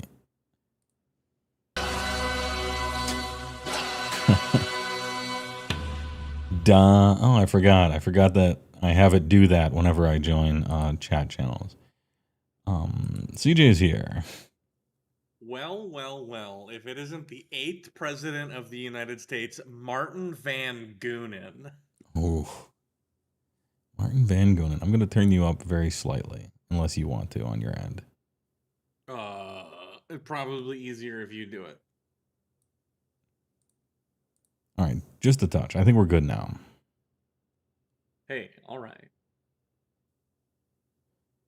Maybe I'll tap the desktop audio up as well. All right. He's got a Kingslayer axe, so some token insta-death rule is probably there. I like that as a... I kind of like that as a rule that all the Khorne foot hero guys should have. Like 5 up, it's dead. Like that kind of thing is quaint on one guy, but if it's like a army rule for all your shitty foot heroes that just have that, it becomes slightly scary in numbers when you start rolling that die enough to maybe get a 5 up. But now we're just fan fictioning again. SMH. Let me. This guy's power gaming his own army. Gower paming? Not really. This is a Khorne. Yeah. This is Khorne. Open up Tabletop Simulator. Table is up. I just picked the first battle plan. I don't know if you had any preference at all, but they got rid of the random button, so I hit number 1. I'm on the server browser. Let's see. We got Big Spence, the Kraken table, boys, big table. Oh, big guys. Here we go. CGU Busta. For you. Was getting big part of your plan? It would be extremely big. What would happen if I took off your mask? It would be extremely big. For you. Give me the red dealer. Man, that movie fucking sucked. That movie was so bad that it became classic. Like, it was funny. It was prime funny bad movie for sure. Let me hit on over to game mode here. Game mode? Hey, happy Pride Month. Yeah, I mean, yeah, we should celebrate game mode for Pride Month. Although their croissants are worse. Yeah, it's true. Straight croissants are simply much better. But you can't have everything, right? fucking big. Straight I'm croissant sorry, killed my gay dude, but you're Dumbledore.com. huge.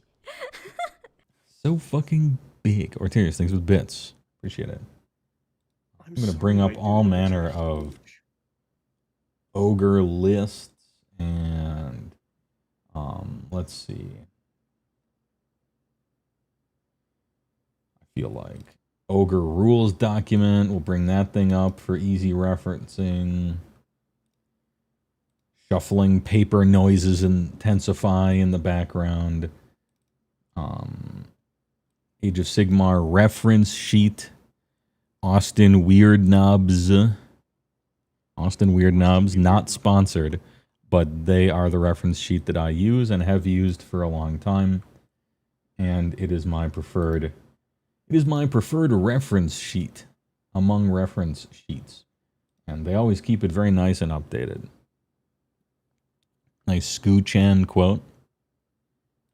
Bless up, Scooch. Yeah, I mean, if she's using her model, probably won't watch. But cooking streams, I'm in. I'm Maroon. I mean, who's that? Also, I'm 12. Brand new ogre points, including the points for the new blood, the new guys. Scourge of Gyran, Iron Blast, and the Scrap Launcher. Everything else is mostly the same. Do I need... I probably do need, just in case, I'll bring up... Okay, so we got ogres, we got reference sheet, and we got GHB 26, although I think a lot of that GHB stuff is already added to the table. Because the people who run this table are fucking chads. But I'm not 100% sure it's all of it, but a good amount of it seems to be. Yeah, one of the things that it is not are the scoring. So, like battle tactics, scored 1, 2, 3, but we'll just add it up. We'll just do it down here. We'll do it down there. So one of the cool things, perhaps the coolest thing about GHB 26.7 is, unlike before, when you had to choose battle tactic among big list every single hero phase. And one of the many reasons I hated the battle tactic system, and I could go on about it, and I have, so I'll spare you, but one of the best fixes is,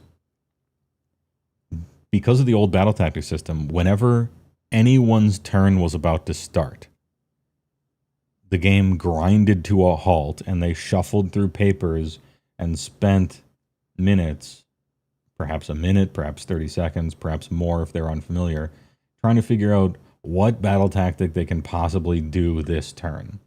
And the game just ground to a halt. It fucking sucked. Now, what you do is you build your list to do these battle tactics, and you choose them when you're list building. Your two things, you're like, okay, this is page 1 of my battle tactics, and this is page 2 of my battle tactics, and you choose it in list building because you should be building your list towards doing them. And here we get perhaps some of the diversity. And you don't have to do them every turn. You can do one from this page, one from this page every turn if you want. You can get 2 of them if you want. You can do none. You can do a few of them later. There's only 6 total.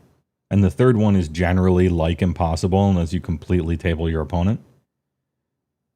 You're basically not meant to do all of them unless you're trying to score a trophy at a 200-player tournament. So, you know, hey, all right.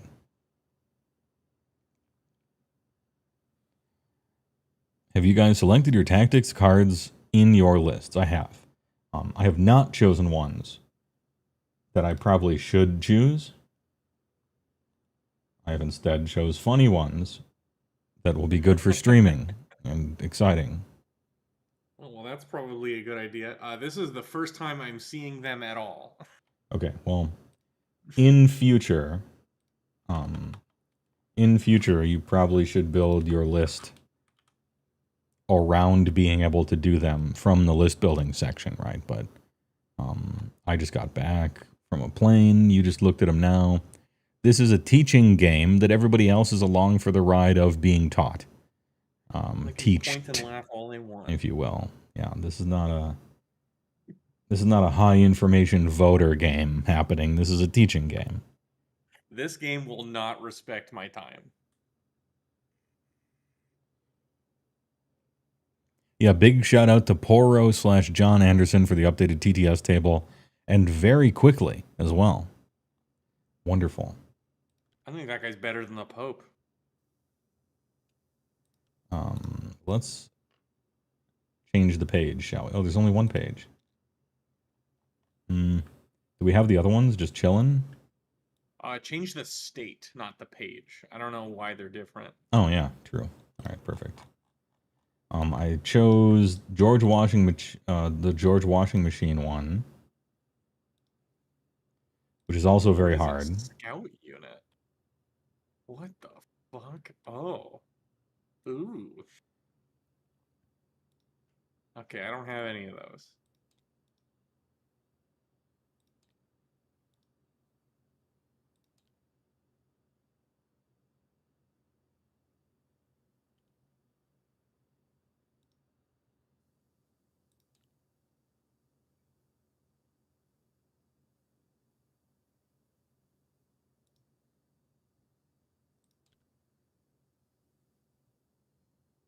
Yeah, I'm okay with these two. Prime? All right. Radical Pixel G cycle. thinks it was a big prime for 12 months.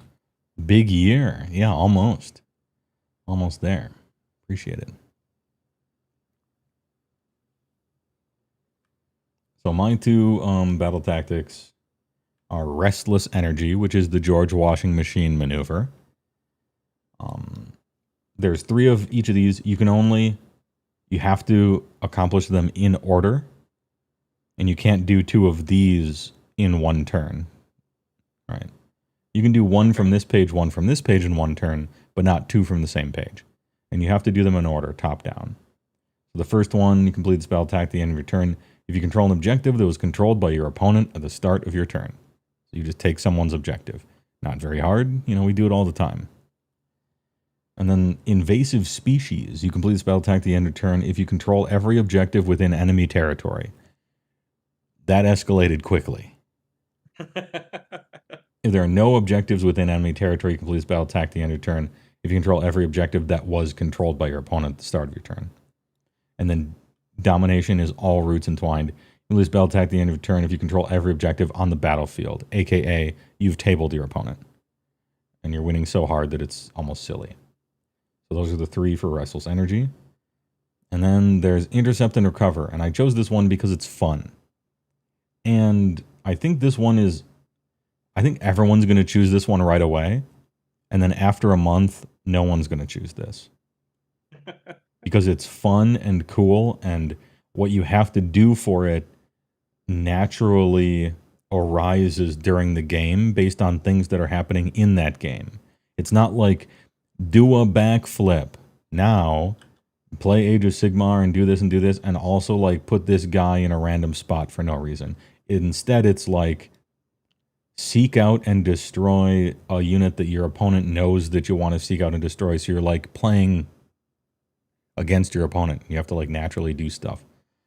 What this is really going to do is be actually impossible all the time, especially against scouts and people like Lumineth. But I still think it'd be fun. So the point is, at the start of the battle, after deployment, your opponent picks 3 of the units on the battlefield.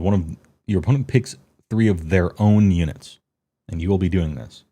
And you give them treasure. Oh, like loot? They have treasure. A unit can only carry 1 treasure, right? You have to do that. Mm-hmm. And that's it. And if I kill one of your guys that has treasure, I get 5 points. And if I kill 2 guys of yours that have treasure, I get 10. And I kill 3 guys that have treasure, I get 15. Hey, wait a second. This guy's getting points. Yeah, I mean, you get points doing all 3 of the things in all of them. So the upside to this is that it's fun, and there's counterplay, and it has to do with what's happening in the game. I love all that. I wish all of these were kind of like that. The downside to this is when you play against maybe 20% of armies or something like that, and your opponent's like, okay, well, I'll give a treasure to my Wind Fox that can move 40 inches for free on anyone's turn and can teleport. And then I'll put him right here in the corner of the entire screen. And then next turn I'll teleport him here, 56 inches away. And then next turn I'll teleport him here. And by the way, I'm completing my own battle tactics with the free movement teleport man that no one can ever touch or get close to. That's what people are going to do against you when you take intercept under cover, and it'll be straight impossible. Now, there's a little soft thing where if the army that you're playing against doesn't quite have perfect movement, they might have to just run away from you instead of run away from you and accomplish their own goals. So it's a little bit of the counter deploy thing where they are paying a cost for counter deploying against your teleports, that kind of thing. But against the big dogs that have every golden parachute in the world, you will never complete your treasures, and they won't even pay anything for it, and it'll be horrible. But I don't care. I don't care. It's fun. It's funny. You hate to love to hate to see it. True if real. All right. Well, I picked Wrathful Cycles. So, completed this first one. If you control more objectives than your opponent, Daring Resurgence. You complete this battle tactic at the end of your turn. If you are the underdog this battle round, there is at least one friendly unit on the battlefield, and at least half of the friendly units on the field rounded up have used a fight ability this turn. Okay. Once again, these escalate quickly. The first one... Oh, you control one. Yeah, Defiant Surge is like, you're playing Age of Sigmar, and it's your turn. Here's 5 points. And then the next one is completely style on him. Okay. And then the third one is you're fighting against a child. Coughing baby versus hydrogen bomb. Yeah. Oh, Dr. Dark Match, Things Big Prime 26. P4 Remake announcement, maybe have to come and check out the stream. Naoto. Best girl. Less than 1 meter Less away. than 1 meter away. It's going to be great. I'm going to play the P4 Remake, which is probably going to include Golden in it, I bet. For Hey, You're Pretty Good, but Marie, Worst Girl, Real Talk. That one dude. No. He was wrong because... He was wrong. Yeah. He was wrong to say it. Yeah, he was completely wrong because Yuki-Ho exists, but... Yuki-Ho? Yuki-Ho. Anyway, Wrathful Cycles, and then the last one is... Master the Paths. Complete it if an enemy hero has been destroyed this battle period. Yeah, that's going to happen. That's going to happen. Whether you win or lose, that will happen. I'm feeling minimum 5 points. Complete this battle tactic at the end of your turn if there are more friendly units in neutral territory than enemy units. If there's no neutral territory in the battle plan you were playing, blah, blah, blah, there is neutral territory. I'm not even going to waste brain space reading. And then tier 3, you complete this battle tactic at the end of the turn if at least 3 friendly units are wholly within 9 inches of a different corner of the battlefield, and only one of those corners is wholly within friendly territory. On a Tuesday, if your opponent has 6 fingers on their left hand. Well, that's a nauseating read. And then this one is do a interpretive dance / synchronized swimming, where everybody pirouettes to different quadrants of the board and stands there spinning after you totally won the game on Battle Round 4. Yeah, I'm starting to see the pattern with the tier 3s. Yeah. The pattern is be playing the game and alive. Do something kind of tricky that, you're going to have to try to do these. And then be absolutely dominating. It's called domination. That's what you're supposed to do. Show up, do a flip, be in the Olympics. Yeah, let me get my funny die here. I gotta get my Oga dice. Ogla dice. Custom dice. So unfortunately, they released my book, Yeah. and so I have to use the book instead of the great screenshots that I had in case anything got updated. So it's going to be much clunkier for me to look at my stupid war scrolls. And the guy who does, unlike the table, the guy who does the models was not as quick, and so I don't have my faction terrain, which doesn't matter. I looked at the rules, but Yeah, I looked at the rules too. And I heard that some of the manifestations cost points, and I didn't look at that. And so I think if I run the Kronspine, it takes me over, and so I just won't have it. I will look because I have the GHB and it has them. I think it has points listed for them. If it's more than 30 points, I can't fit it in. Okay. And I see you have Archmage, Teclis, and Selenar, Spirit of Hish. I do, because they're on a pie plate, and the guy hadn't uploaded the new zombie dragon, and I thought, you know what? Because no one actually owns it in real life, and they haven't digitized it yet. In real life. So this is the same base size, I believe. Mm-hmm. I'm pretty sure if anyone's a 160, it's Teclis. Yeah. And I thought, you know what? I'm gonna determine definitively that this war scroll fucking sucks, and all it cost me was 2 out of my 3 bats. Oh, supposedly Vordry has been uploaded as of like today or something. It says Devin Cortoman. If it's maybe I need to update the app or the mod or whatever that all these came in, or there's a new one. I checked 20 minutes ago and it hadn't, but that could be on me. Kronspine's 20 safe. You are marked safe. Fucking go. And you know what? My army list is 1980. Ooh. And I was going to use Kronspine, so I am marked safe as well. Let's go. Can't stop winning. It's Ziggy's mod, says Devin. Yeah, I'm not using Ziggy's mod, unfortunately. Apparently Ziggy gets that shit out right away. I'm using, what am I using? Storm Keep or something like that. I think that was the one that For all the things? No, I'm using Althuan. Oh, Ulthwan, that's yeah, because it has Everybody's everything on it. Oh, I should summon my Armo. I'll need to double check at some point. Not right now. Also, I need to look at the rules for the stupid manifestations they want me to buy. Because maybe they're worth it. But I doubt it.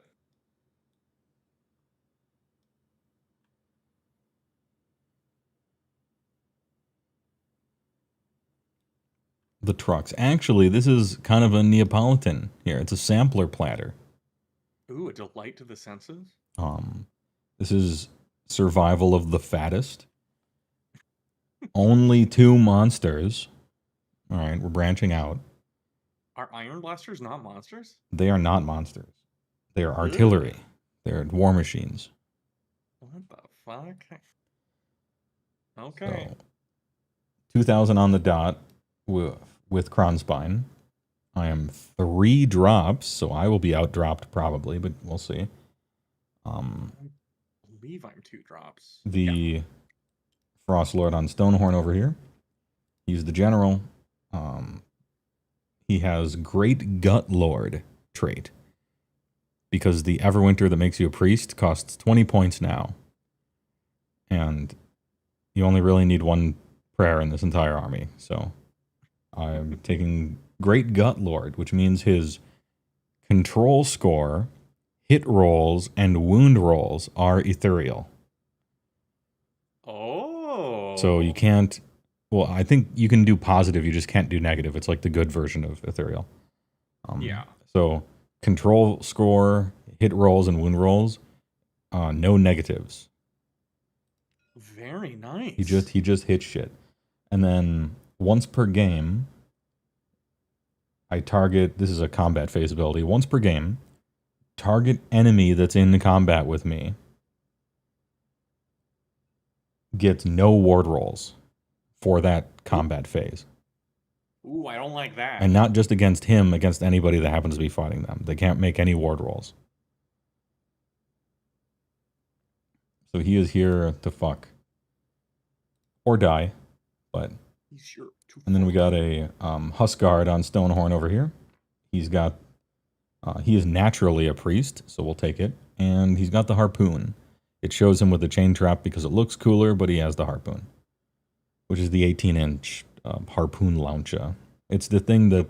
It's the thing they kill the whales with in Avatar, you know, to collect their juice, the ageless juice. What did Jim Cameron mean by this?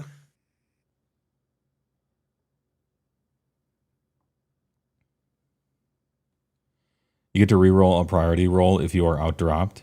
Yeah, that was one of the cool updates they added, because the whole point with going low drops is that it's better in every way and there's no downside. And I wished that there was something, you know, whatever it may be. Well, now there is. If you have lower drops, you choose who goes first. Very strong. But the person with more drops can re-roll one priority roll later in the game. Oh. Now, goddamn, it's almost like you get something. Whichever one happens, you get something. You get a little candy. I got a Kron Spine over here. We got the Pizza Pit. Most powerful terrain in the game. And I have a Slaughtermaster over here who will be manning the pit. Will be pitting the man. It's Papa John himself. This guy, each hero phase, pick up to 3 targets within 18. And you do the shit D3 mortal thing for all 3 of them. But if the target is alone, meaning if the target unit has no friendlies within 3 of it, you get +1 to the roll, so the roll can't fail.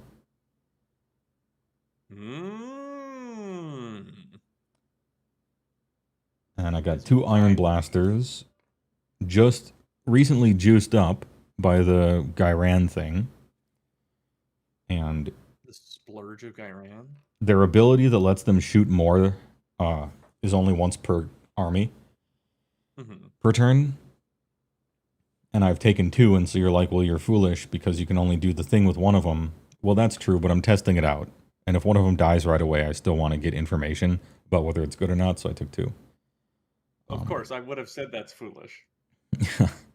That's foolish. And then we got a Butcher right here, a Mike Butcher. And he's got a squad of the boys here, the Iron Guts, aka Plastic Guts, aka Paper Guts, because their save is a 5-up. But they're all Babe Ruth with Grand Slammers. He has an aura around him that gives them run and charge, which is a concern maybe. They do a shitload of damage, die pretty easily. Simply don't get hit. Or hit them first. I've given the Butcher a big name. Big name. I can't remember what the big name actually is. I think it's if you're within 6 inches, you're fucked, the big name. Yeah, the anti-ward magic eater. Yeah, if you're within 6 inches of him, you get -1 to your ward rolls. What the fuck? And then we got Slaughtermaster over here and a Gorja Maw Pack. These guys have ambush, board edge. Even worse save than Iron Gods. We're on 6-ups. No ward. We're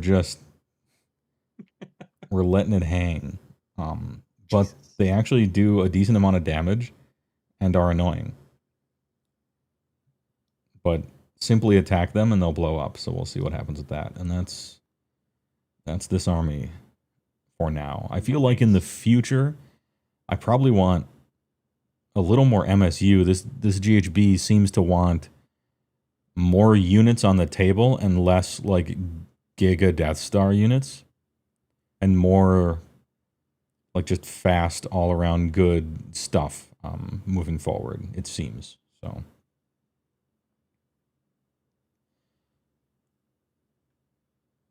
and then what do we got over here? I'm running the classic.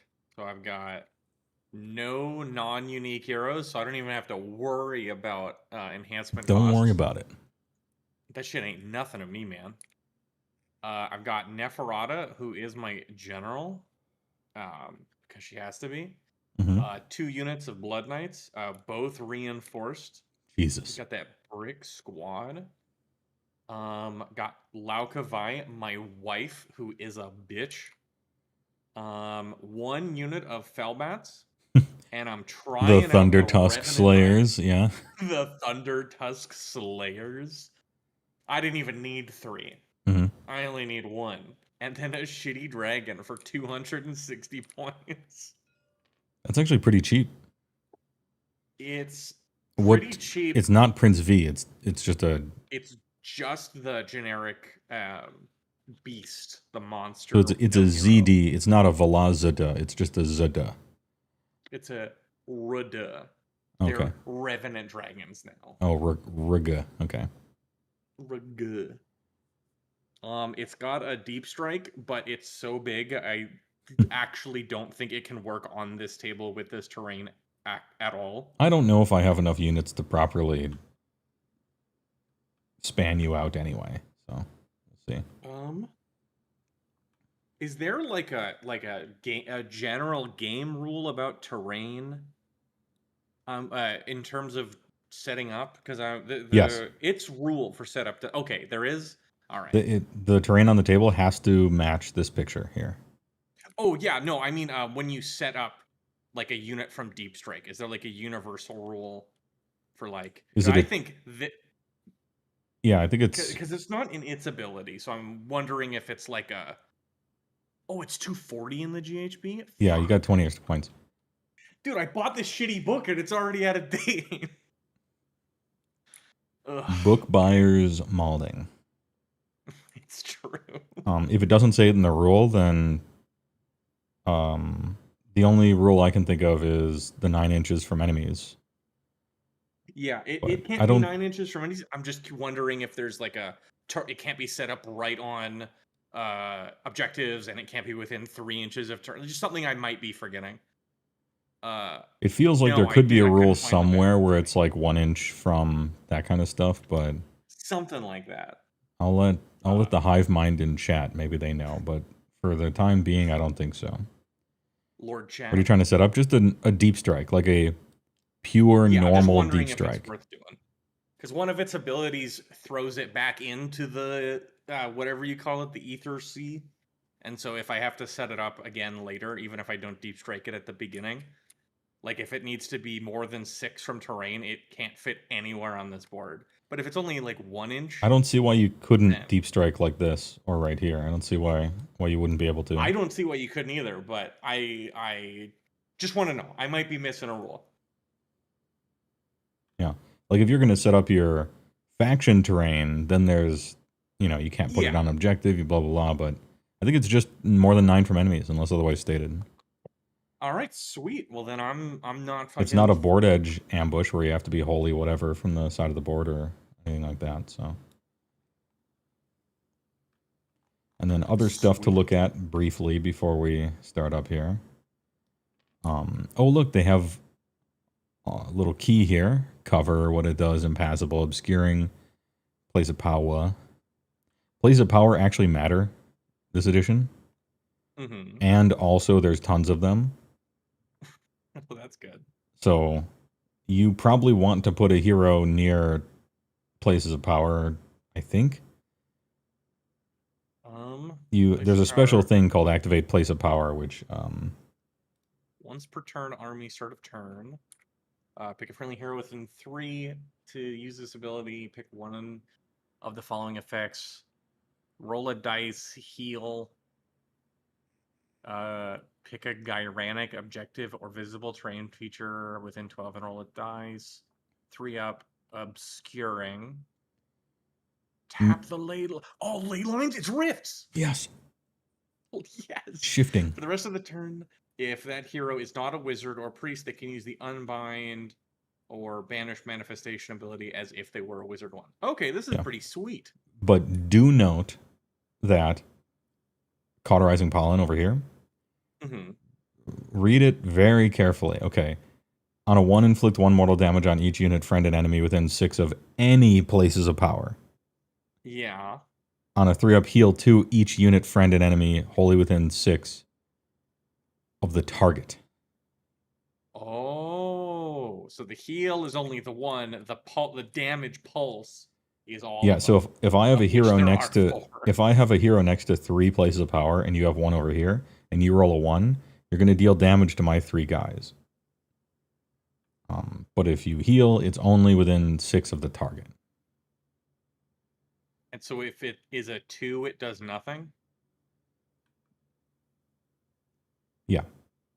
2 just does nothing. And then rapid sprouting. Making objectives obscuring is probably just generically good, depending on what you're playing and what your opponent's playing.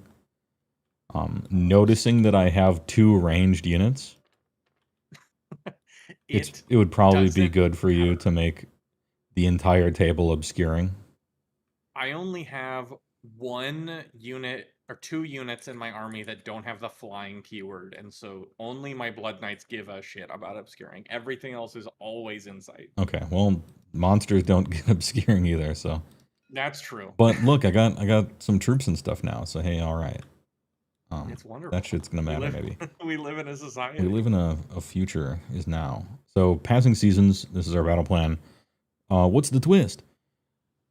In battle rounds 2 and 4, if you are the Unterdog, you can use the burgeoning rejuvenation ability.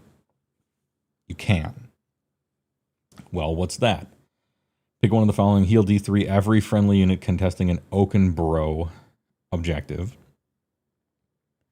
Or for the rest of the battle round, while a friendly unit is contesting a Gnarl Root objective.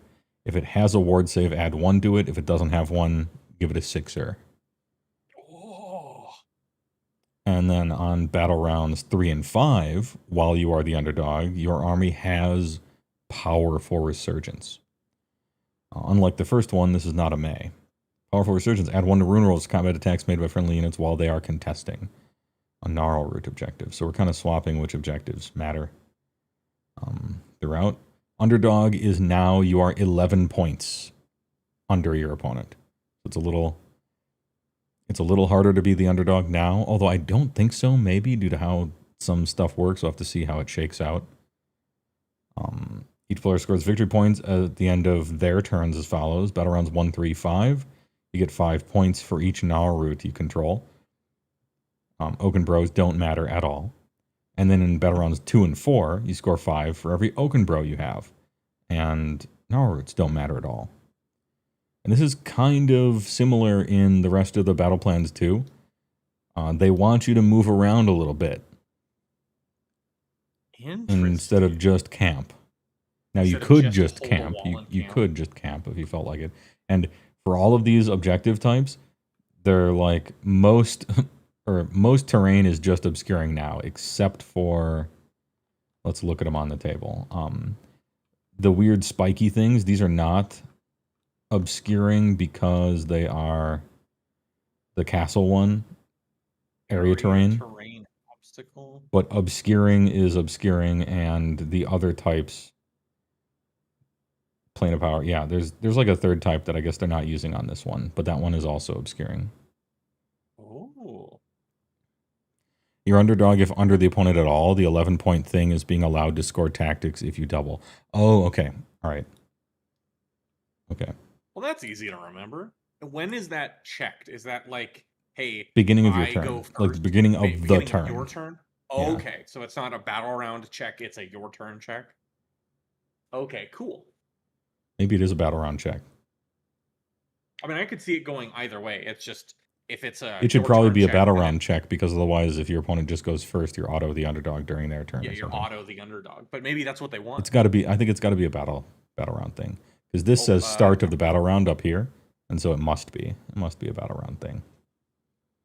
Makes sense to me. So if you're 11 points under your opponent, you can still score tactics on the double. That's the difference. But nobody starts the underdog, obviously, in the battle round one. So, okay, have we made note of everything? You know what? I'm going to bring up the rules on the crown spine. That's probably something to bring up. To have floating here. It's on one of the last pages. Here we go. I got it. I brought it up just to be able to check in the future. We both have one. They'll both just move towards each other and kill each other. That's probably my plan.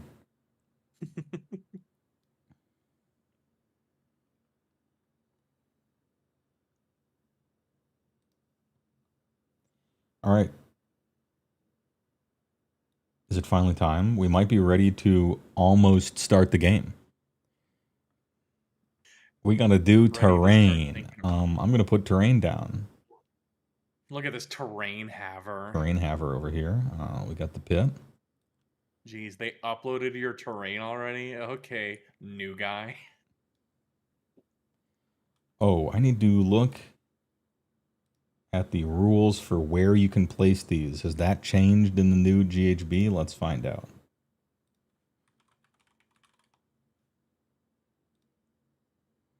What if you name your path to glory character the underdog?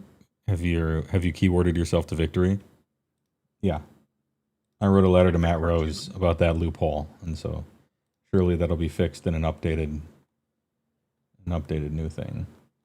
In the FAQ. When does the game start? Well, it's not when. It doesn't start. The game simply does not start. It doesn't start. It never starts.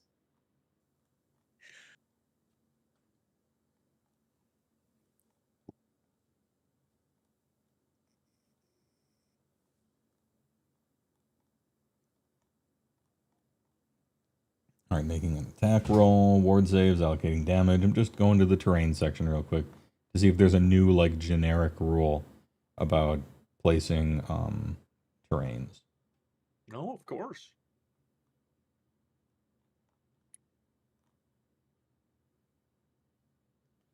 Page 50.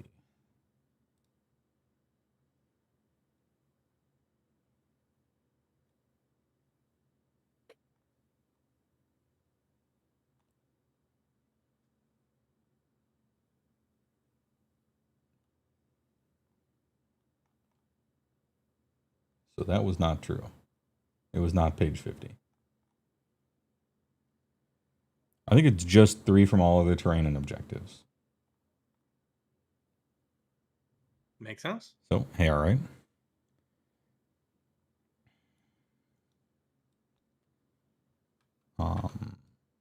Hey, give me a roll while we're at it for when we can start the game. Now you've done it. I got a 4. Got a 5. So The I deploy first. Attacker and defender. Can I put this thing outside of my starting cube? Like, could I put it over here if I wanted to? I don't think I could actually fit it anywhere. Maybe I could fit it direct. I could fit it direct center of the board, but I'm sure I can't put it in your zone. Right. Holier than friendly outside of 3. Okay, so there's no place I can put this thing for it to be useful this game. You love to see it. Can you give me a 3 just to see where we're at? All right. Oh, you got plenty of room. All right, and we can fit a boy in between there. You can I shoot this objective? I can. Giga blast the whole thing. All right.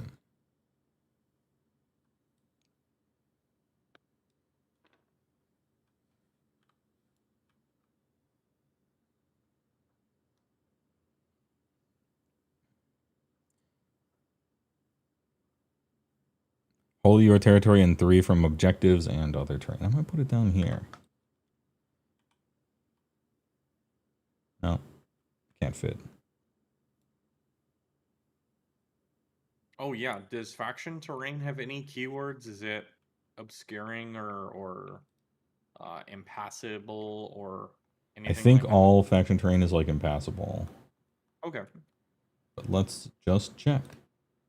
Mop it.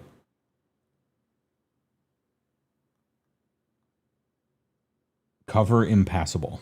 Those are the two. It cannot be passed. Okay. And then if it has a butcher in it, do some stuff. Oh, and the butcher gets cover? Oh, fuck yeah. Yeah. All right, I'm going to put my first stuff down here. Look at this dude. First things first, I'm going to put a Slaughtermaster inside the dude. I don't know if I can deploy him in there or not. I'll check. And the boys are going to go inside of the maw path, hiding, waiting for ambush. Hanging out in the Q zone? Damn. And the butcher is the guy, or the Slaughtermaster has no trinkets or artifacts or anything like that. He has no big name. His special cool thing that he does is, well, first of all, he's a wizard. Each time an enemy unit, not model, is destroyed by a combat attack made by a friendly ogre Maw Tribes unit wholly within 18, give this unit Grizzly Remains points to a max of 3.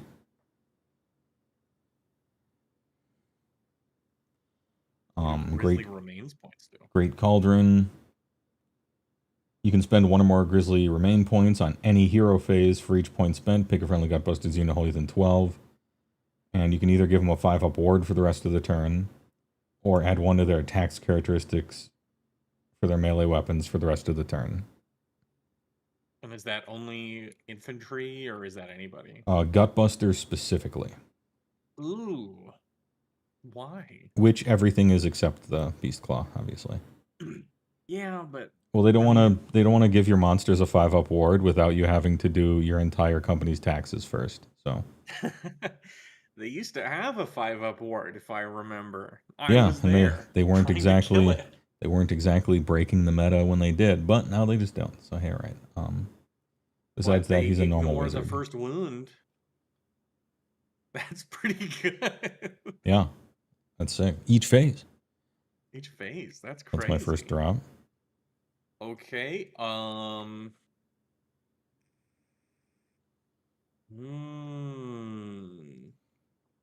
Faction terrain can be given obscuring from place of power. True. But then the wizard wouldn't be able to see out of it. Obscuring only blocks line of sight to enemies. It does not block line of sight to friends. So if you're on obscuring stuff, you can still buff your own guys. You just can't target enemies. So it's not as bad as you might think. All the best stuff targets your own guys for the most part anyway. Yeah, all the stuff you want to cast. He's 12. Technically, you can't deploy him in terrain. Well, if I can't, then I'll just put him here and plop him in there the first chance I get. Jump in when he can. No big deal. What am I gonna do? I'm gonna deploy Neferata first. This battalion.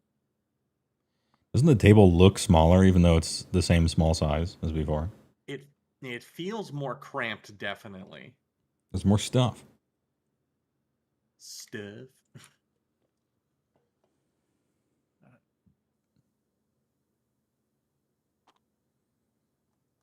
You miss 6x4, same. And bigger armies. Oh, look at these knights. The fucking boys, look at all of them. That's a lot. Oops, all hammers will probably still be a popular choice moving forward. Return to big.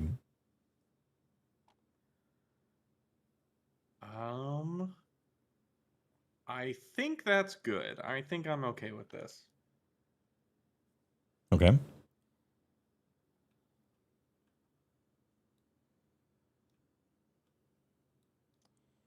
For my next trick, let's get a Mike Butcher. And let me just check this thing here. Better on 1, Narrowroot matters, and better on 2, Oakenbro matters. Okay. Just thinking out, and oh, that's a place of power, isn't it? So having a hero next to it might be useful. Actually, it won't because I don't care about obscuring, but it's kind of nice.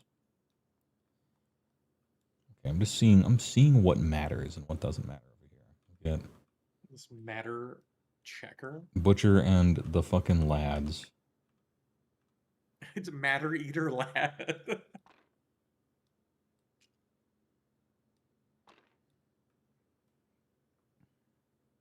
that's what I was checking.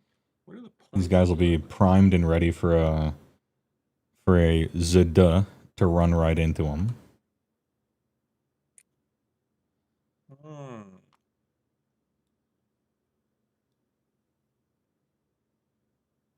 How fast is Mrs. Neff? Everything, let me double check just to be sure. She's actually pretty fast, right? She's pretty quick. Everything in my army just is checking fast. Bats. She's 12 to answer the question you asked, and then to answer the question you didn't ask. Okay. Everything in my list is 12 except for Laukavai, she's 10. Okay.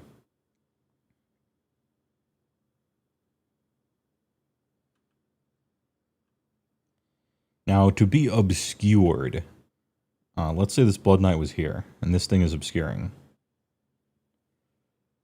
I can still shoot these Blood Knights. It has to be all of them are within one of Makes obscuring, sense. right? They don't like the Or am I mistaken? tagging. I'm pretty sure that's correct. So you gotta, like, make vicious circles and stuff around things. Or have it be, like, open to, like, this wood. Wood. I don't think shooting is quite as dead as people say. No, I don't think. Especially because some of the best units in the game are flying, and so you can always shoot those. I think it actually, funnily enough, I feel like that encourages, say, some asshole who's running 20 Blood Knights to not stack them up. So it's a lot easier to get 5 of these things within 1 inch than it is all 10. Yeah. There's subtle changes this season about GW being like, hey, can we not just make 2 Titanic Death Stars the army? Like, Well, they can try all they want. And then the children are like, no, we actually like Titanic Death Stars. And I'm like, no, we really do like those, but I take your point, and it's probably better for the game if we have some sort of pushback for that. It's a tug of war. Give and take. All right, you got those down. To be the best. Oh yeah, did you finish deploying your second? Oh, you sure did. I did, Butcher and now my third. guns. Wait, I have 3 and I'm going to win deployment? Oh, I've still got number 2. Oh, I yeah, forgot, okay. I forgot you hadn't done yours. Logavai. I was going to say, that Amber shouldn't is work. gonna I should be losing It this. shouldn't work. She's gonna go there. Where are the bats gonna go? Bats are gonna. I guess the best part about the obscuring thing is you put your foot hero next to it. If he wasn't going to be chilling next to infantry or something. And your little funny squad can't get picked off when it's trying to go do something somewhere.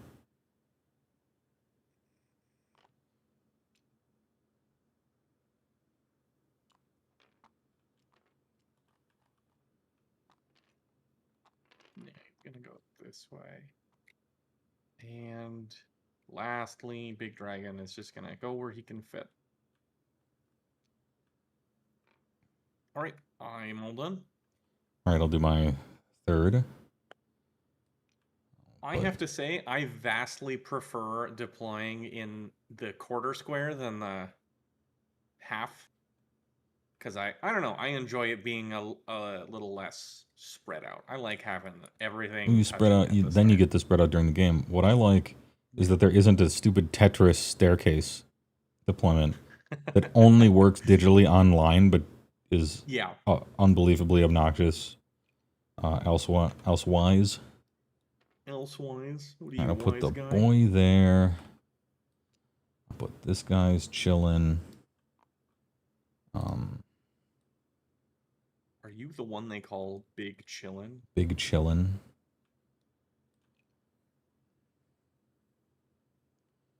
Put this guy right about here.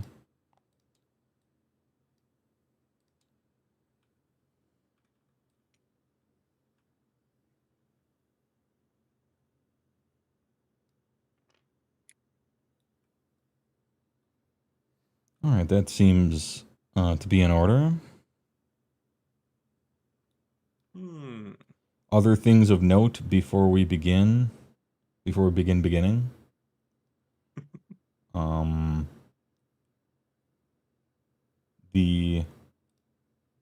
have a new subfaction. The subfaction is fixated on feeding. It's got a feeding fixation for all your Sonic Inflation fans out there. Bowberry enjoyer ogres over here. Big and round Vietnamese VTuber. Yes, please.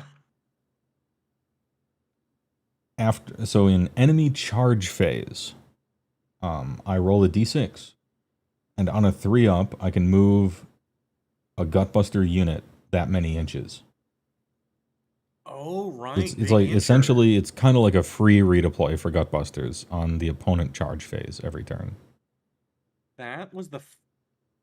I'm interested to see how that ends up working. So I feel like every opponent turn, they're just going to be creeping towards the next objective they have to go towards.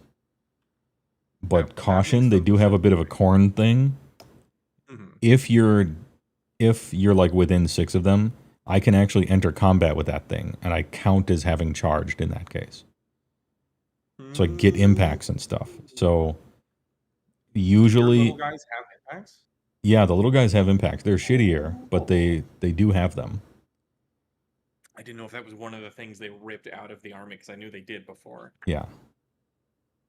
So if I'm far away from stuff, it's kind of like a free redeploy that can fail. But if you're stopping 3 inches out and charging and you don't want to pull them into combat or something, on a 3-up, they'll be pulled into combat anyway. Yeah, it's burger lust. It's not murder lust. Burger lust. That's the perfect way of describing it. It's not murder lust from corn, it's burger lust. Now, it's only Gutbusters, it's not the monsters. Okay. Yeah, that's still pretty... Like, if I get... I'm more worried about losing out on getting the charge than I am about counting as being charged. Like, because Blood Knights get some buffs from charging, so if having that snaked away from me would suck. I mean, basically same. All of my bonuses come from charging as well. The other thing to note is that since I'm taking that subfaction instead of the Beastclaw one, I have smaller impact hits on the 2 monsters. The important part is it still can't fail the roll. So that's, to me, that's the important thing. Yeah, I'd rather do 1 consistently than, I don't know, 5 on a 6-up or something stupid. Hey, all right. So you have outdropped me, but we can't start yet because you have to choose treasures to give to your guys. Oh, right. So I'll give you 3 burgers. I'm going to show up with like little tiny hamburgers at tournaments. Please, show me your burger lust. And it'll just be, let's see, what's the most burger looking?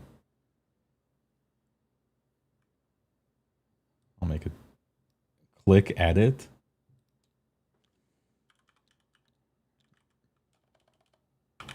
Burger. Burger. There we go. Burglar. So you get 3 burgers to distribute. No more than 1 per unit. And you can put them on anything. And if I kill a guy and eat his burger, I get 5 points. Seed sweep. I guess I'll give it to the 3 hardest to kill things, right? I'll give it. Yeah, either the 3 hardest to kill things or the like fastest teleporting, most cowardly guys that you could just run away for the whole game and stand in the corner of the battlefield for and stuff like that. If the bats, if you didn't have any shooting, I would put 1 on the bats and just have them run away. But if it just stand next to obscuring. Can't even shoot it. So easy. So no, simple. They have flying. They True. Count. They're too good. I should be suffering from success, bats. Bat dragon. Where are the fucking points in this book? I need to know how much dire wolves cost. Because I know bats are 100. Is there a reason CJ isn't using his faction terrain? Yes. In the app that he has, no one's uploaded it yet. That's why he's not using it. RIP. Also, I'm looking at it now, and I don't think I could have deployed those. I probably could have, maybe. They Somewhere in it the wouldn't have been far great. corner, yeah.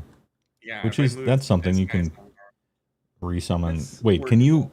you use that thing to resummon half your Blood Knights, or does it have to be like a skeleton unit or something? I don't even. New Fuck, app. I should really look at my The rules. TTS thing that has all the models in it, basically.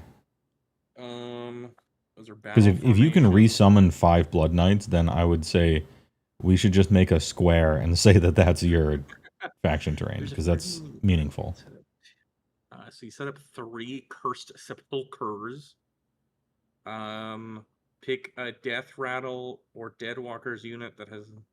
I can set up those funny guys, and then non-unique death rattle or dead walkers units as sort of the. Okay, so the only thing that I could resurrect is my bats. Okay. Which if they die, I will be missing out on it. Mhm. But You'll miss out on 1 bat. I'll miss out on 1 bat 1 time. Yeah, right. Because you can't redo them. It has to be the starter one. So with this knowledge in mind, I will probably redo parts of my list. But I don't think it's going to matter hugely right now. We're learning. This is we're scraping I want information. to become a knower. Info scrapers. Big scrape 'em. All right. All right, I have I get a re-roll because you have outdropped me, but you get to choose who goes first. Huge. Well. Oh, don't forget, like... you can also resummon off of heroes, not just your terrain. So, like, Neferata can bring the 1 bat back to life anyway. It'd be 2 bats because it's rounded up. Oh, it's rounded up? Shit. Yeah. It's fucking tactics. It can be heroes. Am I puffing paint? Oh, it's true. Oh my god. Fucking stupid sepulchrals beat the fuck out. What do they do then? I guess you can deep strike skeletons and zombies off of them, and you can't do that with a hero, I think. Yeah. I guess it's not even deep striking because they can only come out of the things that are set up in your territory.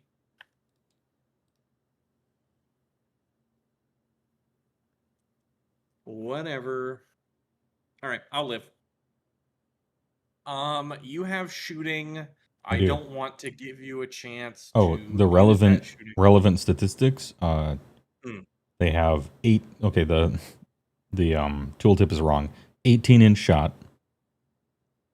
So they shoot 18, but they move 9. Like they're zooming. They are big. So the range is pretty long. But, you know, possible to countercharge them if I get close.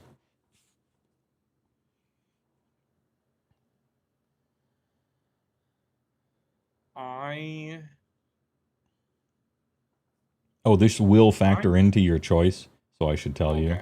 There's a brutal downside. Besides all the other brutal downsides of the burger thing, if I choose to take a double turn, one of your heroes of your choice eats his burger, and I can't score it anymore. He gets a chance for a breather. He eats the burger. Takes a snack. Ooh. Because it wasn't impossible enough against Fox Spirits. They needed to add an extra downside to it. But then I can't complain. I'm the one who chose it. I thought it'd be funny. Kind of want to... I'm going to let you go first. Okay. I think that's what I'm going to do. Start of the battle round. After determining the underdog, each player gains 4 command points. If there's no underdog, they gain 1. Or if there is an underdog, they gain 1 extra. That won't be happening right now. We each get 4 command points. Big pointer? If your opponent has more auxiliary units, who? Start of any turn. Activate place of power. Do I want to activate this place of power? No. I don't want more obscuring because I shoot. I'm not hurt, so I don't need healing. And Oh, you know what? I could make Frostlord into an unbinder. Hey, alright. I will activate a place of power. Look at that.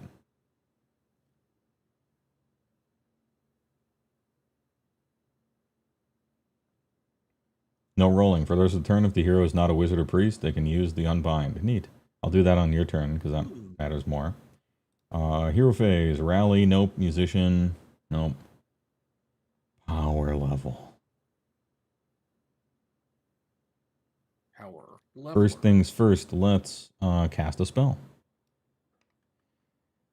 I was almost like, ooh, I'm gonna have to choose a battle tactic here and waste some minutes. No. Mike Butcher. Yeah. Mike Butcher is going to try to summon a Kronspine. Ooh la la. He totally does not. And the S Laughter Master is going to cast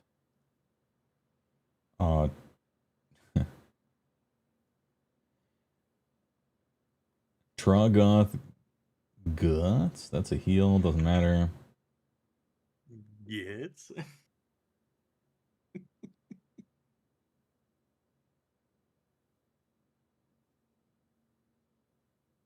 Nobody's within. Yeah, nothing.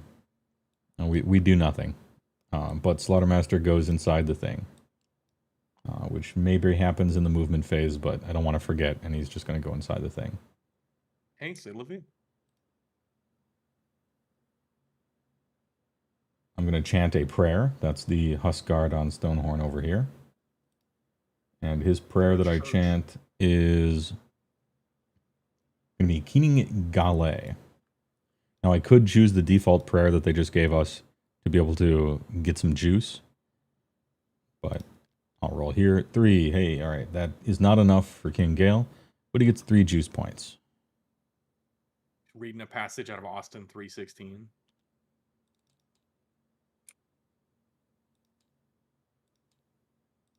Stone cold.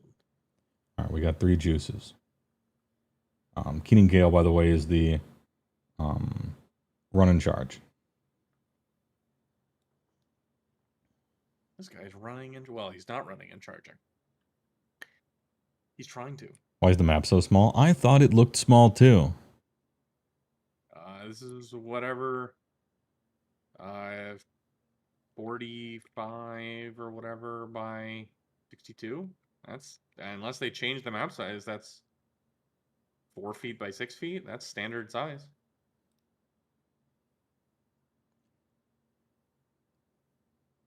Those Mars attacks looking corner terrain is staring at you. Sure enough. All right, I think I'm done with my hero phase, right? Not doing anything else.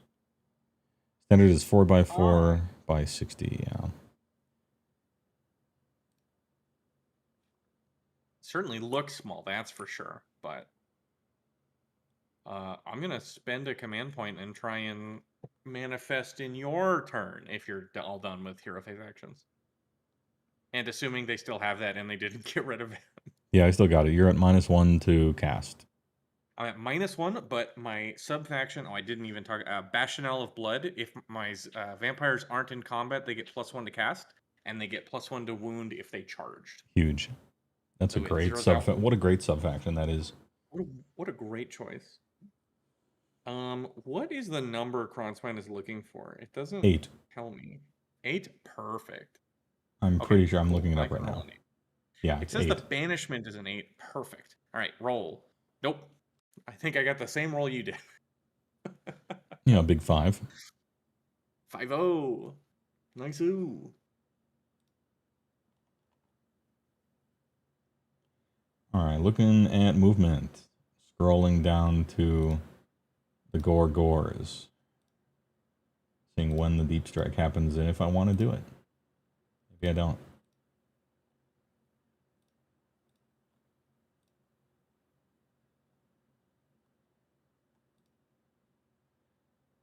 That would be your movement phase. And you You just do it. It just works. Okay. Did you leave me enough room to do this in the corner? Quite possible. And then just like hella get killed. But then you're moving backwards. Is playing online faster or slower than real life? If you can believe it, basically the same speed. You save a ton of time in the movement phase by just going like that and moving stuff. But other things online take much longer than in real life for various reasons. And if you're really practiced with the edition and you played your army a lot, you can play in real life very fast. You can play online very fast. The thing you save the most amount of time in is movement and rolling a million dice, obviously. I bet it's faster online, but not like crazy faster, necessarily. Doesn't CJ have a pregame ability with Neferata? Do you?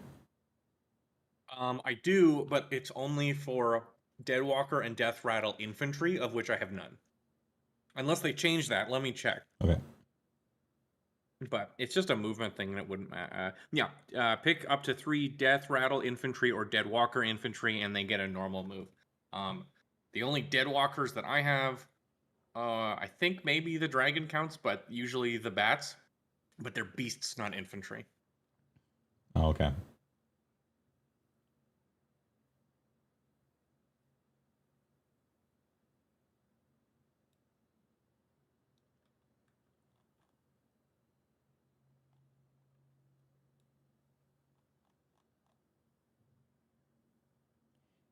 Yeah, let's just set up for next turn here. So you're 12ing? You're 12ing on her? She is, in fact, a big 12-0, but not quite enough to get me anywhere.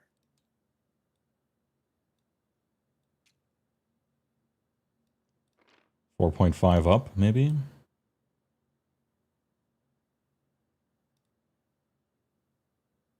You need a big 12, sure.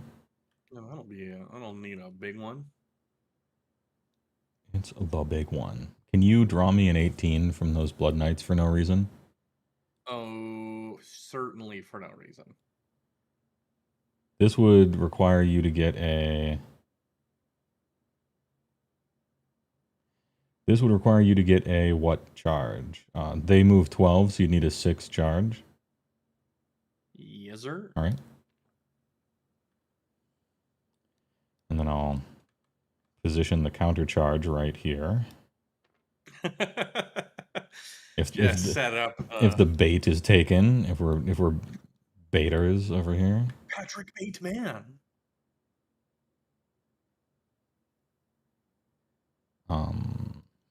That's like about 3. I'm not trying to shoot with this other one. I'm just getting in position here. Okay. Just in fact, I'll setting back up a touch. And this guy will go here. All right, just spreading out a little bit. The gorgers with great clubs will stay in the zone.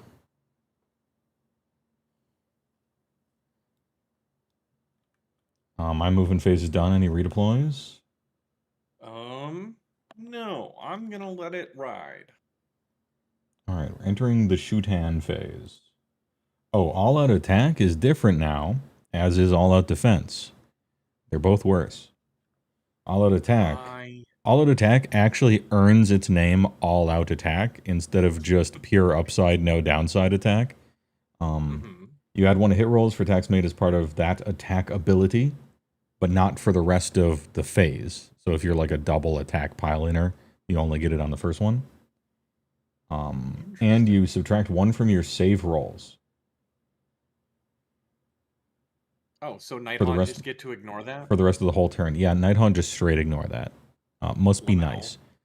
Must be fucking nice. And then for all defense, add 1 to save rolls for that unit until that attack ability has been resolved. So that's singular, not like 1 attack, but that unit's attacks. So if they're a double piler inner, you don't get all of defense against the second one or for the rest of the turn or whatever. So you know, hey, all right. Now let's scroll to the Shutan. This is the new Gyranerator in the Ogre update section. Once per turn army, your shooting phase. I'm going to do the Shrapnel Blast once per turn army. For the rest of the phase, add 1 attack characteristic of this unit's ranged weapons. And the unit's ranged weapons have crit 2 hits. And Iron Blasters are now damage 5 weapons tribal, EDH.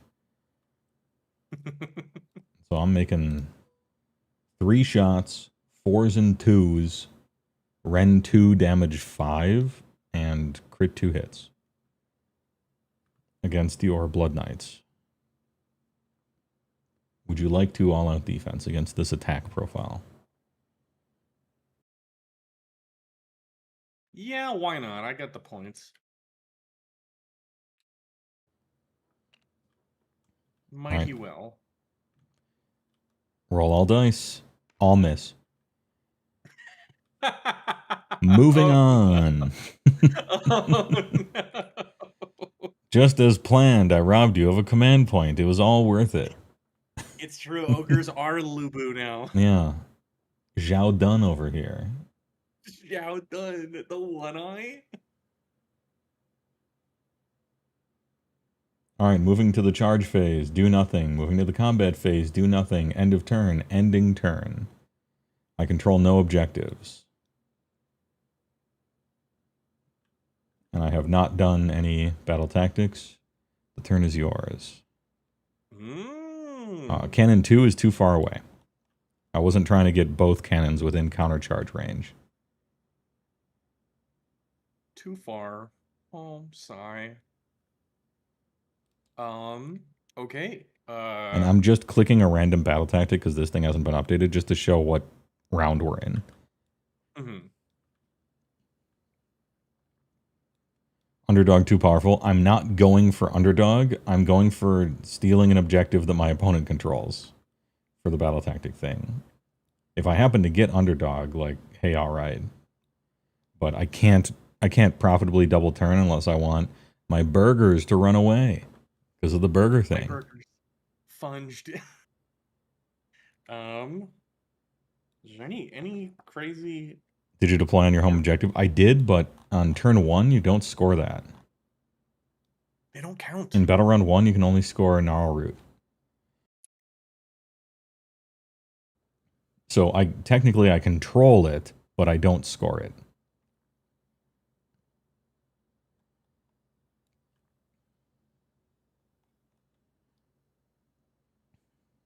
Anyway, go ahead. All right. Are there any abilities on my entire... Are there any spells in my entire spell lore that are worth casting? And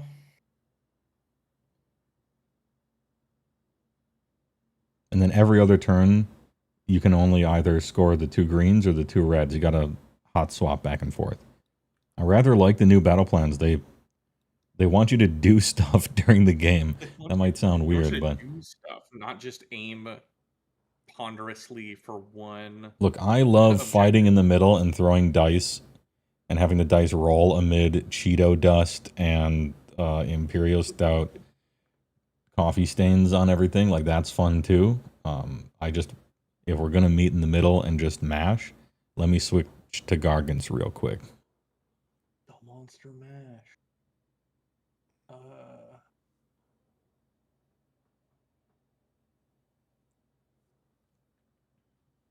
All right. Well, I guess the only... Does this stupid bitch do anything? Okay, Neferata is going to try and cast Dark Mists on the only target that she can, which is these bats. Dank Mist. So looking for a... Oh, I have to 7, activate... but I gotta activate a place of power. It won't matter. I'm too far away to... Yeah, 38. Never mind. I will not be activating place of power. Do you want to? I think you have to activate the place of power before anything else. It's like the start of a turn or something. I get nothing out of it. Willy Wonka. All of my heroes are wizards. You get nothing. Good day, sir. Oh, good day. You lose. Oh, sorry. You get You lose. nothing. Good Um, day, sir. Oh, you know what? I'll try and do the cauterizing pollen. Maybe I'll blast you or something. Oh, I don't sure. know. So. Get caught up in it. All right. I heal, but Dude, none of my. unironically, Stone Skeleton makes me immune to that. Because it can only do one, and I ignore one every hero phase. Stone Skeleton, OP, please nerf. Oh, so actually, question on that. It's the start of any turn. It's not during the hero phase. That's correct. It's the start of it's the start of your turn. So, like, does that count as during a phase? I assume so, but I don't know. Maybe not. Oh, when does the game begin? Oh no. When does the game begin? Well, it's not hero phase, and I thought hero was the first one. Is the start of the turn a phase? Is a phase. Okay, yeah, I'm looking at the list. It is start of the turn is a phase. Oh, they got ahead of it. Question answered. Okay, nice. Matt Rose. I was kind of pulling for the other one because it's funny to me when Stone Skeleton is proven worse. So that's what I was hoping for. All right, she's gonna try and cast Dark Mists on the stupid bats. Get it on a 9 total. How many spells per turn does she have? She's got 2. What does Dark Mist do? Gives the bats ethereal. I think they're on a 5-up, so it wouldn't matter. I don't think I care enough. If you're trying to summon Crownspine again, then I care. But all right. Laukavai is gonna try and summon the Crownspine. Yeah, because we're out of range here. It's just out of range. You can still try to summon endless spells on the opponent's turn, right? I believe so. I kind of hope not, because I think that's bullshit. But let me just check. I think you used to.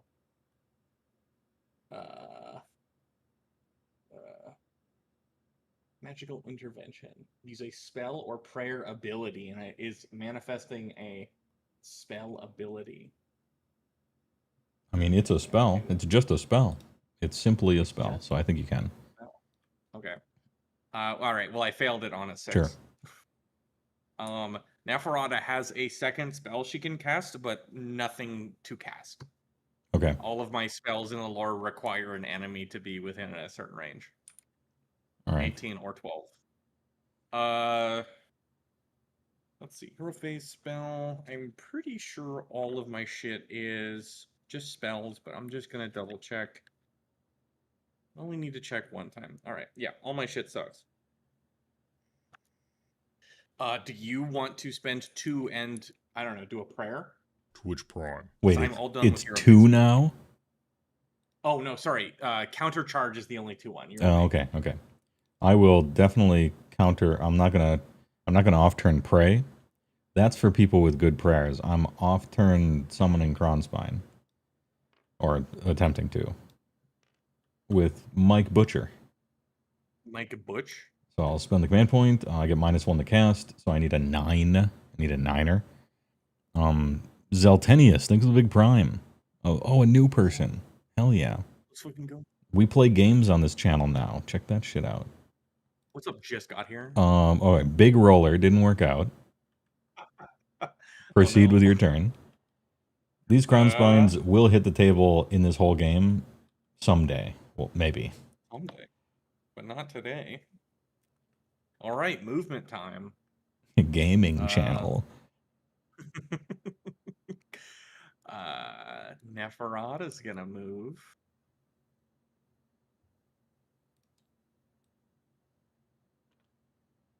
She's gonna poke onto an objective. Mm-hmm. And then Laukavai, her Korean lesbian wife. Dude, that bar was so sick. That was a great bar. Sounds pretty dope. Top 5 bars I went to in the last 2 days. Ooh. Did you go to more than 5? Oh, yeah. Ooh, now that's real praise. Is a place of power also impassable, or are those mutually, like, can a model fly over it? Can I get my bats over this, or is there something to prevent Probably that? I'll look it up while you're doing. Okay. I'll move with your other guys. stuff.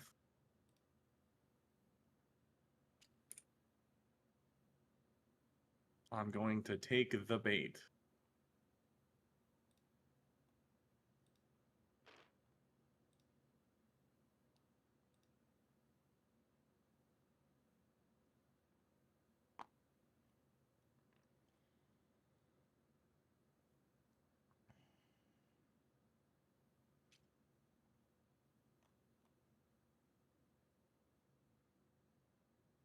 Place of power. Cover.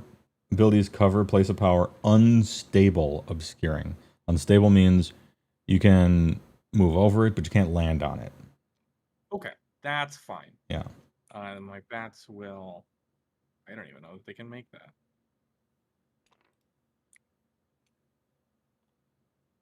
And they did it. All right, movement has been moved. Do you want to redeploy?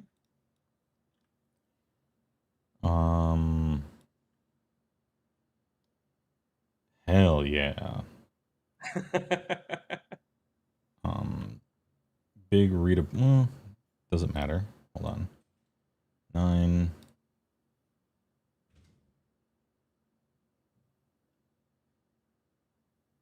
No, I don't think I do.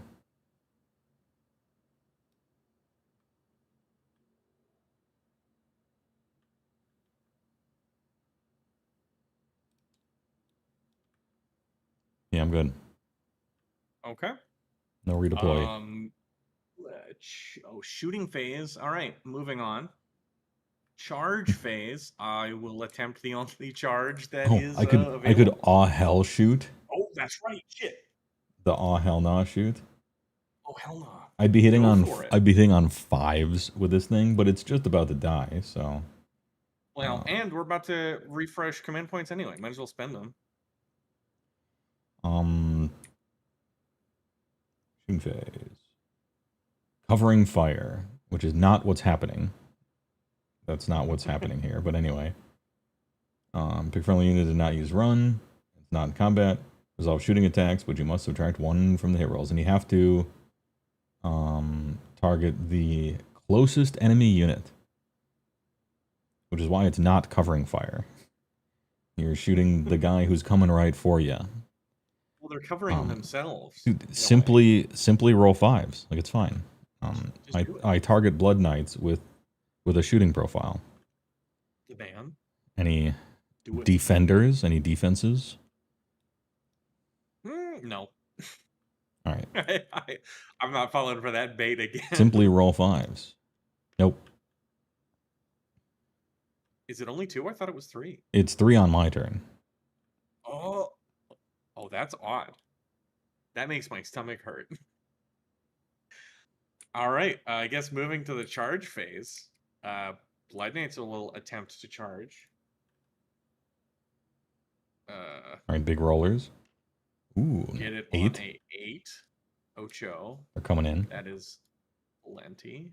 Oh, and they're a burger unit. You know, DoorDash. They're bringing it to my door now. This guy's trying to roll a double.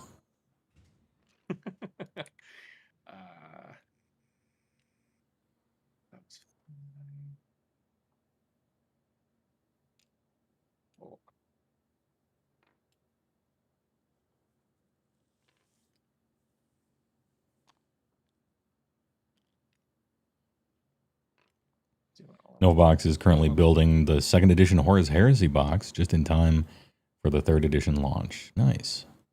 I can't believe Horus did all those nasty, rotten things. Well, it's Horus hearsay, so. Oh, okay. You know, not proven. I don't want to not proven in court. Besmirches legacy. Yeah, the mega pint.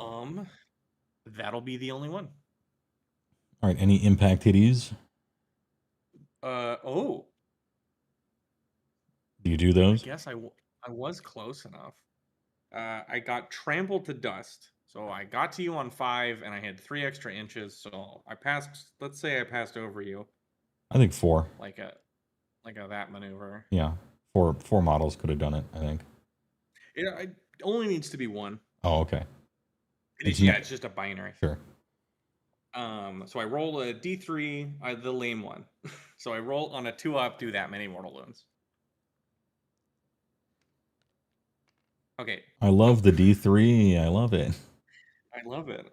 I love it. So Wait, much. is it the shit D3 or do I take 1 mortal wound? Sorry.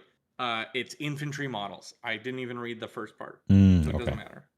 They made it worse. Cool. All right, whatever. Do you guys think they will redo Ogre models soon? Redo Ogre models, yes. Soon, probably not. But Tomorrow. maybe next. Maybe the next big refresh is us. Because we are the last pure Warhammer Fantasy army with 6th edition models, right? And if they were going to flush ogres out of the game entirely, they would have done it when they got rid of Bone Splitters and Beastmen, right? So 1 full year ago. yeah. So that's my thought process. Probably they're the next army to have it done soon. I mean, who knows? But probably not. That feels like a new edition thing, a new GHB thing, a Christmas thing, maybe for a quarterly thing. It might be like a quarterly financial where like, oh, we're about to start the next quarter. Let's release a big ogre refresh or something like that. 5th edition Stormcast versus ogres. Can't wait. Yeah, I got nothing. Do you have any charge abilities that you would like to do? Counter Chargos. Counter charge them? Oh, I have exactly 2 command points left, and they're about to flush. But I think I'm too far away. This guy is... He could get exactly a 12. Straight box cars in there. No, I'm gonna do the funny 3-up thing with the Gutbuster. Let's go. Hey, I can move 4 inches. I'm gonna set up for not losing this priority. Like, I'll just definitely not lose this priority roll. Well, you get a reroll. Why would you lose it? And I'll move these guys forward so that I can get the nastiest charge here on the next turn ever. You villain. 1, 2, 3, 4. All right, it looks like I got 5 dudes in combat range of your Iron Blasta. I mean, you can still... I guess you do have to have some sort of coherency, but 3 inches pile in is pretty decent. Any combat phase abilities? I can pile in. There is a violin. Shit. Hey, all right. GD Panda, thank you for the Prime 50 months. Every day is great at your Junez. Oh, it's going to be so good. Going back to P4 waifu weekends, I can hardly wait. You took the monster trucks to an RTT, says Scrambled Eggs, and took it down. I don't know how I rolled so many 4-ups. Let's go. Score 1 for the big boys.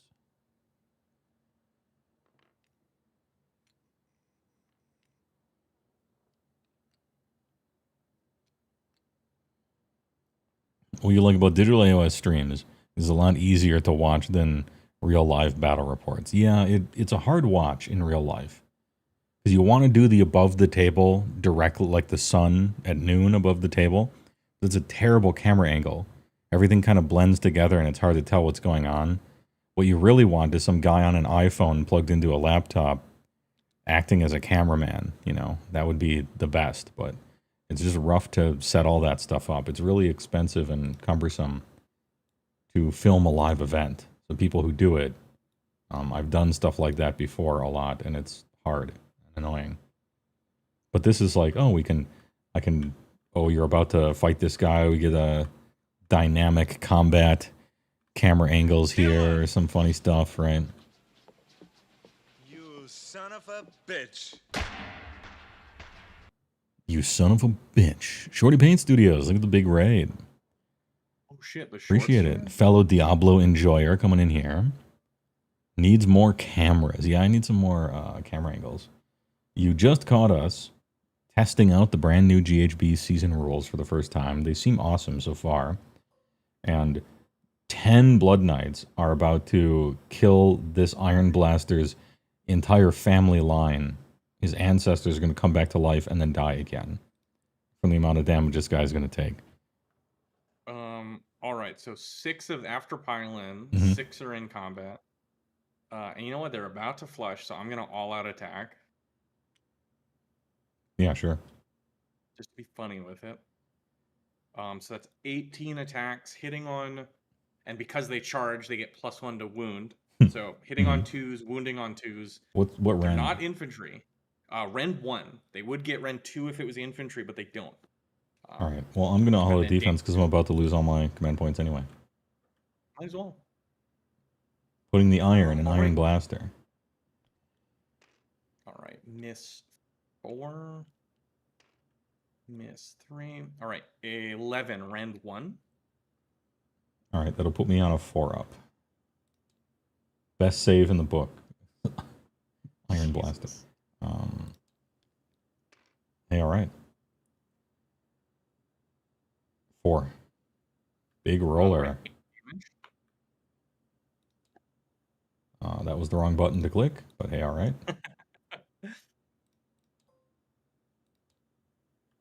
All right, 4 go through. 8 damage total. I have 1 life left. All right, now prepare to eat these horsey hoof attacks. Prepare to eat these hooves. Hoofs. Gotrek is so back, Shorty Paint Studios. Is he kind of sick in the new edition? He's kind of nice with it. I haven't looked at him. I haven't looked at his War Scroll since 3rd edition. I don't know what he has anymore.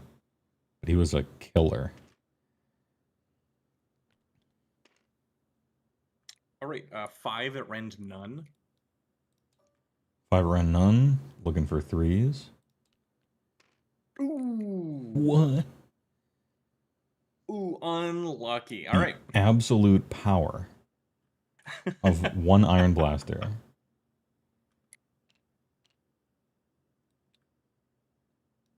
Hey, all right, this thing has attacks. Hold up.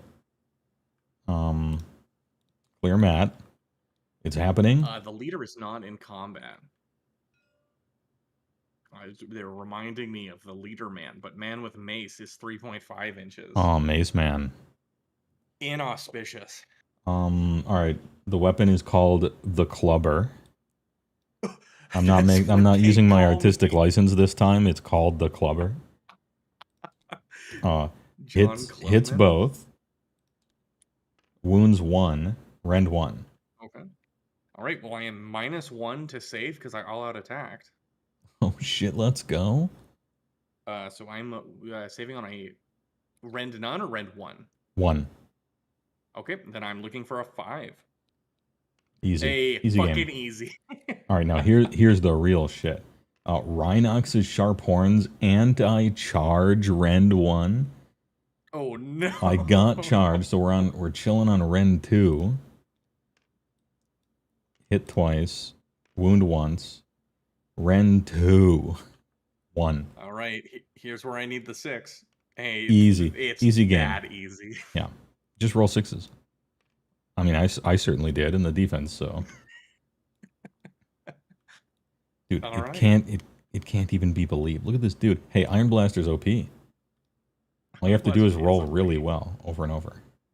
Just ate 6 Blood Knights. Marty Meatpaw ain't going down like that. He's got kids to feed. What is he feeding his kids? I don't know, his neighbor's kids probably, or Fire Slayers or something. Hey, all right, great combat.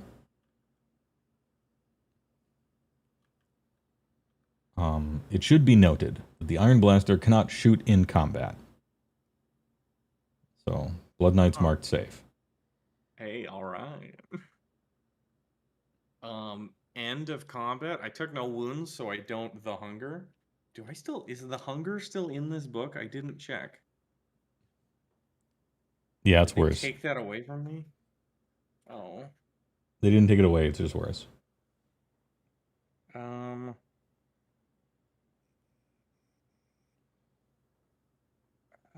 You trailing vampire. 2d3 target. 2d3. I think that's the same as it was in the index. Oh, okay. Oh, yeah, index. I was thinking of old edition to the index, yeah. Yeah. I mean, on Blood Knights, it's about the same, but... Yeah. On Heroes, it's definitely worse. All right, let's dodge this double turn from opponent, and then things will be looking good. I get my stupid stuff because I control this one. And this is if you control more objectives than you've played an AoS game turn, so you've got your 5 points. I get the 5 points from that one, and then 5 points for getting this done, right? Yeah, because you control a Gairan, which means that you score 5 points. I think it's 5 points, right? For think Yeah, so. yeah, it Is that is. what it For says? gnarl, Okay. gnarl root. And then, because I control more than you, I get another 5. Hey, all right. Oh wait, I was doing it the other way. Yeah. I keep wanting to click the pass the turn button at the top. Got me fucked up. This ain't magic. All right, yeah, I got nothing left to do. Big roll off. All right, big prio. Big money, big money. Ooh, did not roll A a 6. 2. A Ooh, 6. you chose to roll a 6. I chose to roll a 6. And I will be taking this because me not dying was contingent upon this being a friendly neighborhood. You go, I go. Nobody, no Dublinskis. Just as Richard Garfield Yeah, intended. just as Richard Garfield intended. So let's start from the top. Everybody gets 4. If there is an underdog, which is me, a bunch of stuff happens. I believe I get 1 more. Yeah, if there's an underdog, you get 1 extra command point. Hey, all right. What the fuck? And as far as this shit, in battle rounds 2 and 4, the latter of which we are in, if you're the underdog, you can use the burgeoning rejuvenation. Heal D3 every friendly unit contesting a bro objective. Nah. Or for the rest of the battle round while a friendly unit is contesting a gnarl root. If it has... Oh, I get a bonus Wardo. Cool. Oh, nice. Let's do it. For the rest of the battle round, while a friendly unit is contesting gnarl root, it just has a 6 upward. All right, sick. So I'll try to remember that. Also, any place of power activators, I'm not. Do we only activate place of power during our turn? No, it says Once per turn, army start of any turn. turn. Yeah, okay. I guess we'd just both be doing that all the time then. There is no reason for me to do it. It only incites violence at this moment. And I could rally, but I'm in combat. And if I want to retreat, he auto dies. So hey, all right. I think you should give it a try. I'm gonna cast some spells over here. The a spell, man. S Laughter Master. We're casting a spell. It's the Crown Spine. No. He stays off the table once again. And then Mike Butcher over here. I don't believe I ran outside of 12. I did not. Mike Butcher is going to cast...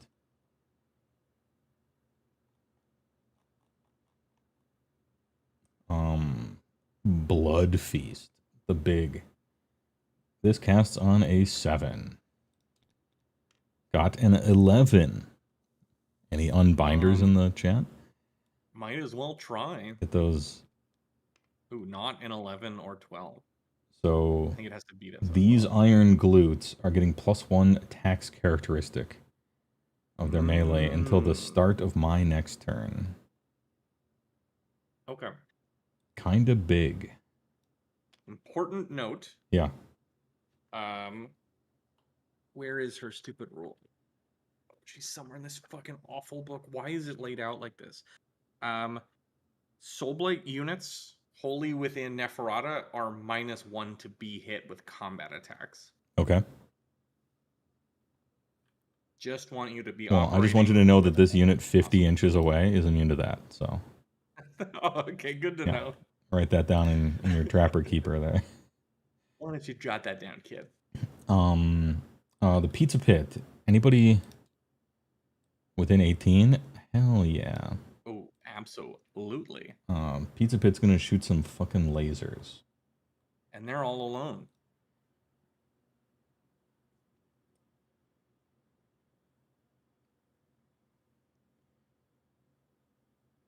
Add 1 to the roll if the target is more than 3 from all other enemy units. So that is true. 2 up, mortal wounds. Mortal damage, pardon me. 1, which would normally fail, but you're alone, so it does. It's a 2. So take 2 mortal on Blood Knights. All right. They got a 6-up ward. Nope.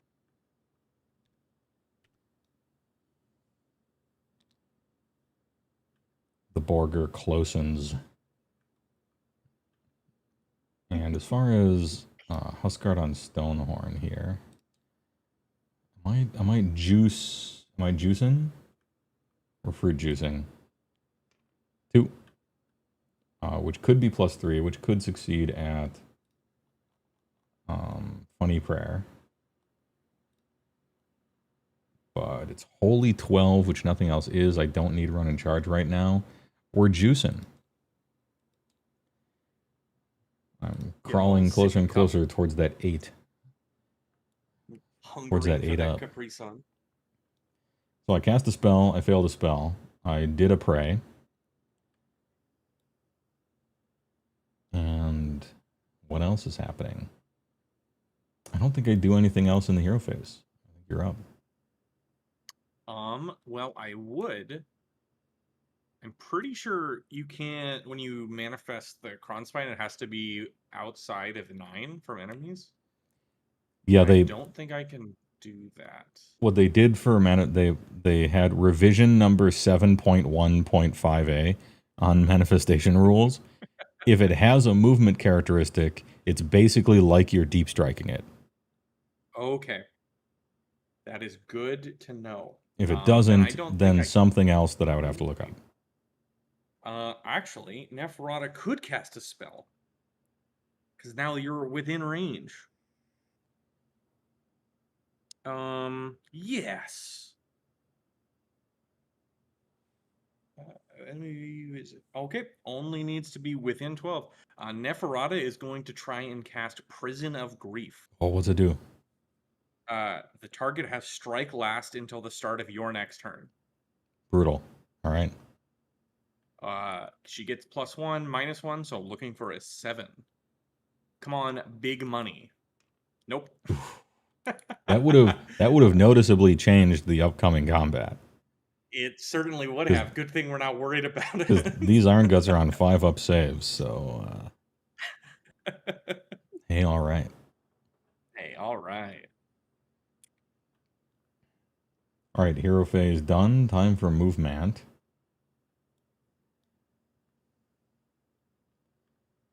Let's control an objective one time. So this is... These ones aren't active this turn. Right, but they will later. I'm going to put him 9 up. I might not go the total 9 up. I'm just putting him there. That's the farthest he can move. I'm just seeing... Oh, calculated 18.5. Yeah. Just a bit outside. Just a bit outside.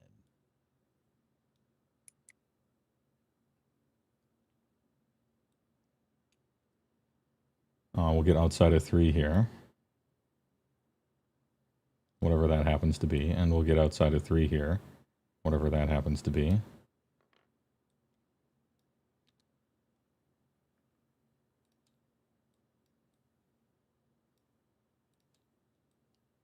I think the other one is the closer one. Yeah. Okay. Just a bit. 7. 3.0 right underneath my mouse. For some reason, it was also giving me a 0.7 away from that objective for some reason. Yeah, I know they get real wonky when you're near the objective sometimes. How much greed? How much greed am I doing? Greed is How much performance good. greed? I would say maximal performance greed.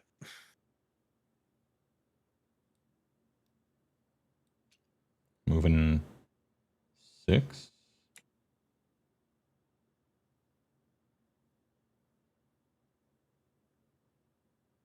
This is a maybe here. Because I could swing it wide and pincer attack the Blood Knights because they have a Borger. Oh, but Neferata has a Borger as well. Now we're neffing. He's big yummy.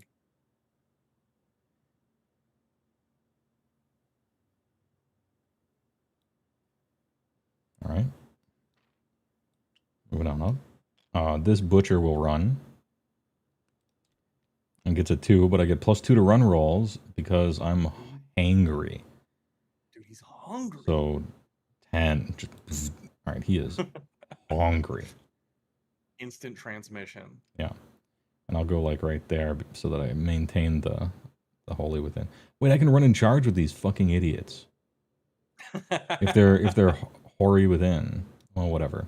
It's too late. Oh, I mean, no, I think. How close is the Iron Blaster to the place of power? Looks like 1 point something inches. Yeah, 1.6. I think 1 inch away from the place of power could be bad because obscuro vision or damage or something, but we're good. Unless it's 3 within, then that might be a problem. I think I've moved everyone, and now it's time for the boys. Dude, the friends. Like, the dudes?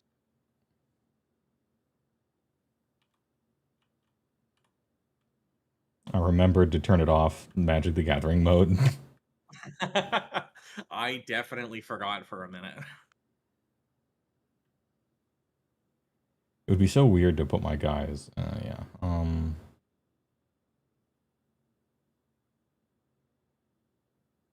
I don't need a 9, but can I get distance from your Blood Knights anyway? Over there? Of course.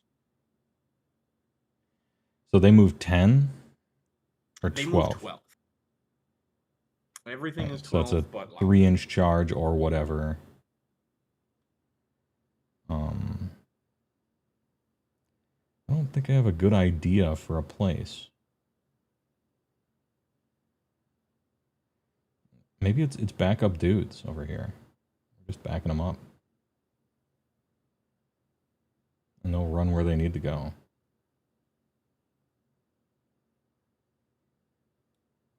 Yeah, backup dudes. It's not.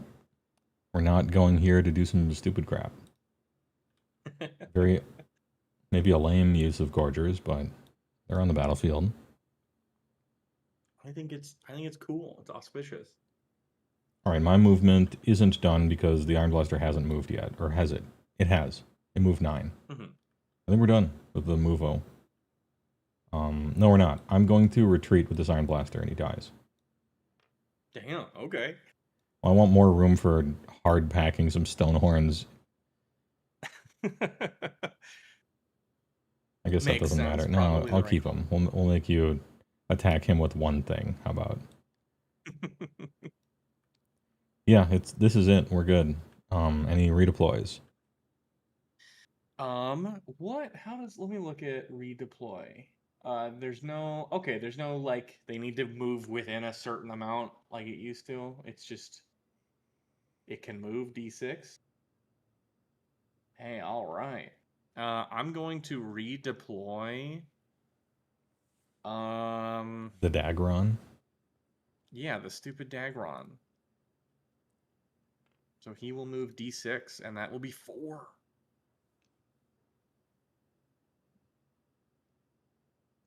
All right, bring some support to the Blood Knights. Now, I thought they would destroy this Iron Blaster, and that didn't happen. Do. And I think these Iron Guts are going to destroy Neferata. But that also might not happen. And we'll just have to see what... Because they're getting some minuses to stuff. Ooh, well, we'll see. All right, movement phase done. It's time to shoot. I actually have some of that nowadays. I could shoot the big monster, or I could shoot the burgers. I feel like shooting the burgers. Stonehorns can whiff pretty hard sometimes. We're shooting the burgers with Iron Blaster. And I'll use the funny ability. That's once per turn for the big blasting. Big cannon. Yeah. Cannon, the anime. Shrapnel Blast, so +1 attack characteristic, and we got crit 2 hits. And we are... I'm going to all-out attack. I think I should probably all-out defense. No? Does 5 damage a hit. Ooh, yeah, I'm definitely gonna. I don't need to take that heat before I get slapped around by these two. All right, we're Shutan. Good thing I all-out attacked. 3 hits. No crit, 2 hits. But, and then wounds on... Oh, more wounds. Okay, sorry, I got scared. That's 3 hits. Wounds on 2s. 3 wounds. Fucking money. 3 at rend 2. Ooh. Okay. So I'm looking for 4s. Just roll 6s. Easy fucking day. Easy. All right, so no 15 damage. It's actually 0. Ooh. Got scared there. That was that +1 save was worth 5 damage. Not bad. Not bad at all. All right, now it's time for the fun phase, the charge phase. Well, now... Unless... Lest? I think I'm going to covering fire. Oh, with shit. my Dagron. Oh, fuck. The Iron Blaster, Yeah, no. 10 incho. All right. Might as well. I will not all-out defense. 5 attacks because it's -1 hitting on 4s instead of 3s. Let's see if I can do 1 damage this way. Okay. Wounding on 3s. Okay. Rend 1. 1 at rend 1. All right, looking for a 5. Don't find it. 2 damage. He is dad. Whoa! The dragon's already paying for itself. Can't covering fire because redeploy counts as a run. True. Shit. I forgot. I cared so little about this Iron Blaster's life that I forgot to defend it. All right. That's right. I asked the stenographer to wipe the second Iron Blaster death from the record.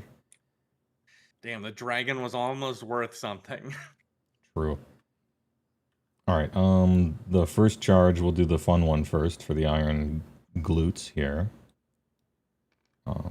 Big 2d6er. It's 11. Oh shit! It needed to be like 5, but a 5, yeah. 6. But it means we can do this.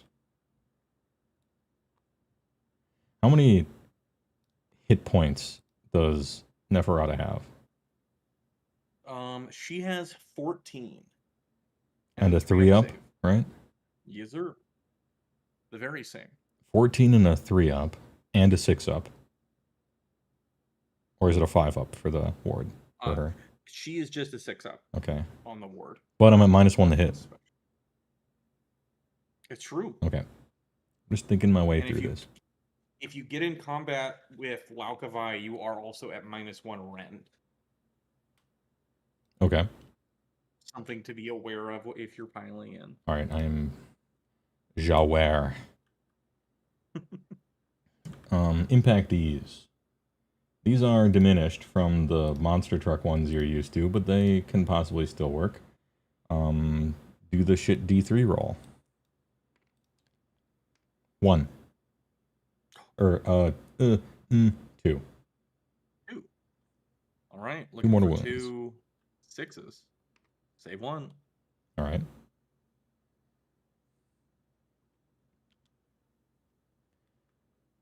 Is it even possible for this Bouchar to get in? It kind of is. He can run and charge, right? Yeah. He has an aura of run and charge. It just is always in effect. Okay, So that makes sense. He himself, unless... Oh, I should look. Maybe it says other ogre units or something like that. While they are wholly within 12 of this unit, friendly Gutbusters can charge even if they ran. Yeah, so it's just... This guy is crazy. If it was order, I wouldn't have even asked, but it is destruction, Yeah, so I no, wanted true. to be sure. I'll give him a spin. It'd put him within 6 inches of this stuff, which is useful. Even if maybe he dies next turn to Zombo. 6? No, he needs a 9. He's chilling. Damn. other You don't want a charges. command point reroll? Hmm? You don't want a command point reroll? No, I need all these Okay. for the next turn when I get punished for all this stuff I'm doing now. Frostlord on Stonehorn will... the Huskard is going to go in first. Gets a 10. Bink. I'll go like super up against it though, just in case for the piling in. Now I get...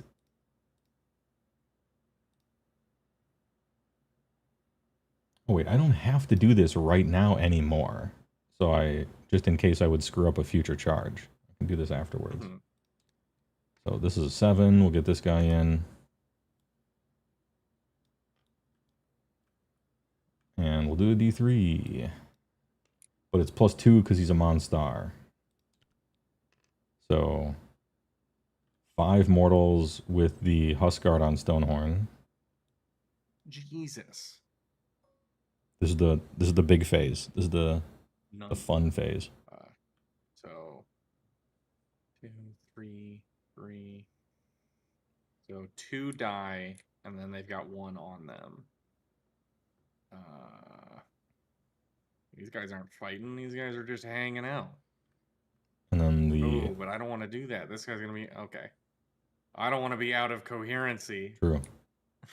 Like an asshole. All right, I'll do these 2. All right, and the Frostlord version... Yeah, 2 + 2 is 4. Shit.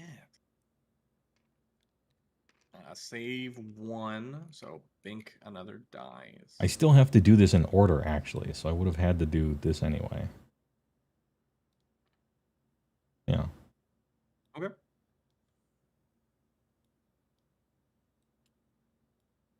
Yeah. Okay.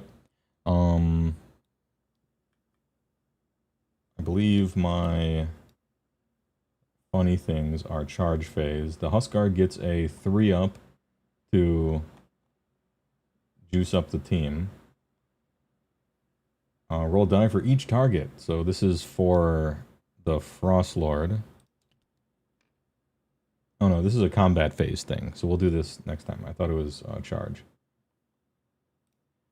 The Frostlord has the charge phase one.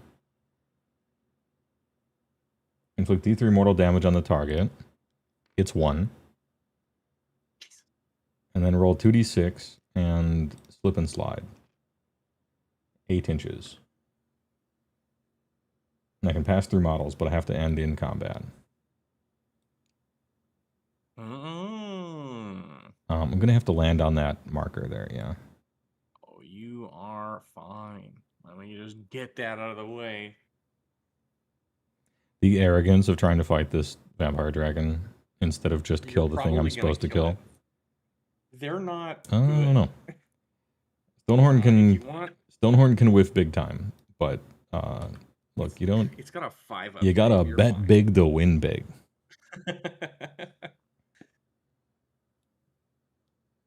All right, charge phase stuff is done. It's time for combat. Now is when I roll this thing.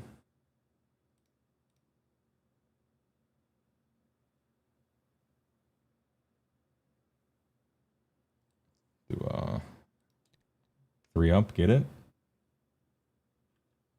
This Huskard's companion attacks have crit 2 hits. Oh, nice. Which are its good attacks. And I did the funny thing, so now I can't do that to the Frostlord, but look, we'll figure it out later. And also combat phase, I think that's when I have to declare whether the Iron Guts are double piling in.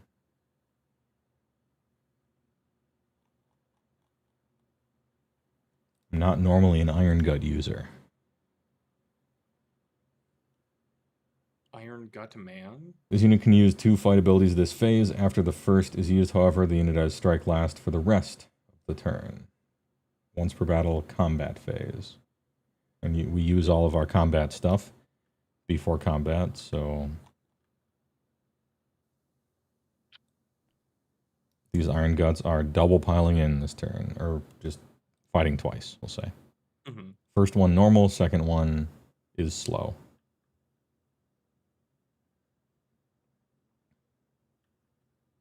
Any combat phase abilities to use? Oh wait, I need to say whether I'm using all-out attack or not. Don't you do that whenever you declare an attack? Oh yeah, it is in Or did they change response. that? It's in response, you're right. I don't have any combat. When do I maybe get fight last? Oh, that was a spell. Yeah. That was a spell. Laukavai has a thing. If this unit, oh, it's charged. Okay, she doesn't do anything. I got excited because it was colored correctly, and then it didn't tell me. All right, yeah, no, I got nothing. All right, the Iron Blaster is somehow living and does pincer these guys, so they can't pile away from Huskard enough to prevent him from piling in, I don't think. So maybe the Frostlord is just going to get dicked down a little bit by these Blood Knights and, you know, hey, all right. So Iron Guts I'll activate first. And I don't want to pull the Felbats in. They're killers, you know. So. They're killers. Killers kill. Killers kill. 3.1. Is this back row good? Are we 3? Oh, yeah. That one is not, so we'll pile those in just a touch.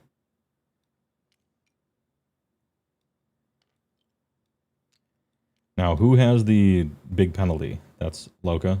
So she gives them -1 rend, and Neferata gives them -1 to hit. All right, I think -1 to hit is scarier, so I'm going to all of these go into Neferata first. All these, and they are at -1 to hit. Yes. Ooh, they currently have a 6-up ward because of the underdog thing. Because of the funny. Unless it requires me to like control that objective or something like that. I believe it just says contesting. Let me. For the rest of the battle round, while a friendly unit is contesting a Gnarl Root objective. Yeah, contesting. Yep, just contesting. Right. Let's go. Oh, A even. So this guy too. Nice. I don't think I'm going to all-out attack because 6-up save Iron Guts might get blown up. I'm not sure. No, I'm supposed to kill. Excuse me. Killers kill. All-out attack. Killers kill. Shoot or shoot. I'll decide later if that was a mistake. Let me think about it. So Iron Guts, we are on a 5 to hit, back down to a 4. Nice-oo. It's 3 attacks a model, +1 attack because of Blood Feast, so we're on 4 attacks a model.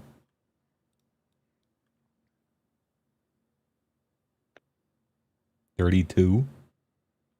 Jesus Christ. 32 swingers. We saw you from across the battlefield and we liked your vibe. Looking for 4s. That is a much better roll than I was thinking. That ain't awful. Right, 22. Ooh, that's a lot. 22 hits. Wounding on 2s. Oh, that's... Okay. Okay. Okay. 21 at only rend 1 now. All right. Oh, the champion gets +1 attack. Oh, okay. He misses. Damn. All right. 1 rend, so would be 4s, all out D, looking for 3s. 21. All right, fail 5. Or 6, sorry. That's what that number is, 6. They are damage 3. Ooh. So 18. Jesus. Give me the burger. Dude, somewhere up there in the great maw pit in the sky, Bobo is smiling down. The Iron Guts. That's And just what he wanted. Unfortunately, you still have your ward because the butcher isn't close enough. So you do have the opportunity to do the funniest thing. All right, I saved 5. Huge. Oh, That was the wrong one. So it was 18 minus 5. Was that right? Yeah, so 13. Okay. So 13. She has 1 health. Okay. Oh, no, she already had a damage. She's dead. Oh, fuck. Shit. Dude, She big meaty evaporates men into slapping meat. Burger malord. And now they're on a 6-up save, so hey, all right. Oh, give me the burger. Yo, burger points plus 5. Your burger. Chowing down. And now it's your activation. All right. Dude, I like the burger thing. I know it's stupid and impossible against good armies. I like the burger thing. Hey. All right, the dragon is going to activate because I don't know how many chances he's going to have to activate.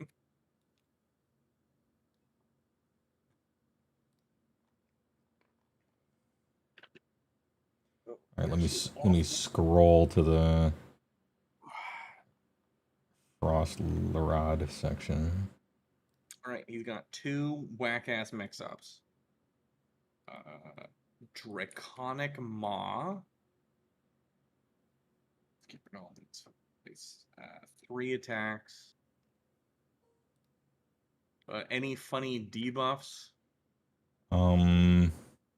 It's only against this particular attack sequence. What's your attack sequence like? What's it looking like on this thing? There is one. So there's 2 separate profiles. The first one is 3 attacks, 4s and 2s, Rend 2, Dam 3. And the second is 7 attacks, 4s and 2s, Rend 1, Dam 2. I think that's maybe worth. And I'll have 2 left for your turn. I think that's maybe worth. Those are some big numbers over there. All right, we're going to do Draconic Maw first. Yeah, that's why I like it, Sheriff, because when I'm playing in real life, I can make the Gyronian treasure tokens. I can make them little tiny burgers and hand them out. And I put just a little double cheeseburger next to 3 of their units. I think that's going to be fun. Looking for 4s. Oh, hit them all. Looking for 2s. Miss 1. 2 at Rend 2. 2 Rend 2 normally would be a 6. Now it's a 5. Fail both. 3 damage each. Take 5 total. Thank you, Stone bullshit. Skeleton. It's that easy. These fucking stoner skeletons. And then the +1 to save goes away. Isn't the ability, not just the profile? Oh yeah, it's the whole ability. What's the next? The next one is 7 4s and 2s. Oh yeah, those little gummy burger candies. Oh, and then I get to eat them. You get to eat them. Yummy. Earn my treat. 3 at Rend 1. 3 Rend 1. So we're back on 4s with these. Ooh. Shit. Ooh, just roll 6s. All right. That's it for him. The Husker. Now I was on this thing once. Oh wait, I deployed on it, so technically I still control it. We're good, yeah. You still, yeah. I'm gonna pile in 3, which puts me within 3 of your men. Oh, certainly. Because everyone's range is crazy this edition. Well, it makes sense for this guy. It does make sense for monsters. I agree. And so the Frostguard, or the Huskguard on Stonehorn. We'll do his punches and kicks first, because they're stupid. 3 of them 4s and 2s. I should not have done them first. 3 at no rend. Okay, looking for 3s. All right. Easy. Now the fun ones. Stonehorn's Rock Hard Horns. Which is 6 of them, but now they have crit 2 hits. Ooh. So the thing. So 4s and 2s. Hey, all right.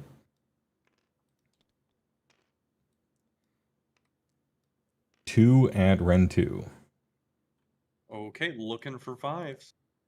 Nope. Charge +1 damage, so 4 each. Jesus. Okay. Looking for 6s. Save two more die. Jig big. Thanks for the 200 bits. Big, big, big. And then the Stonehorn Hoove is... wait, is it all of them or just one? All companion weapons? Huh? Jesus. Alright, so I get D6 hoof attacks. It's 4. And these are 4s and 2s. Also, crit 2 hits. 1. And miss, so nothing. No. Inauspicious. Okay. And that's all for him. All right. The Blood Knights will try their best to clap back. Can this guy get? Right, he's gonna. He's closer to this guy. I guess he's gotta. How many attacks did the horns have? You said 6, but rolled 5. Oh, did I? Okay. I'll roll 1 extra. Pipe. Ordered roll? I don't know what that means, but it was a miss. Okay. I also don't know what ordered roll means. This guy is 3. All right, all 5 of the remaining Blood Knights are gonna go. Anyway, good call, Mechrat on YouTube and Lamfada on Twitch. Damn. Let's see.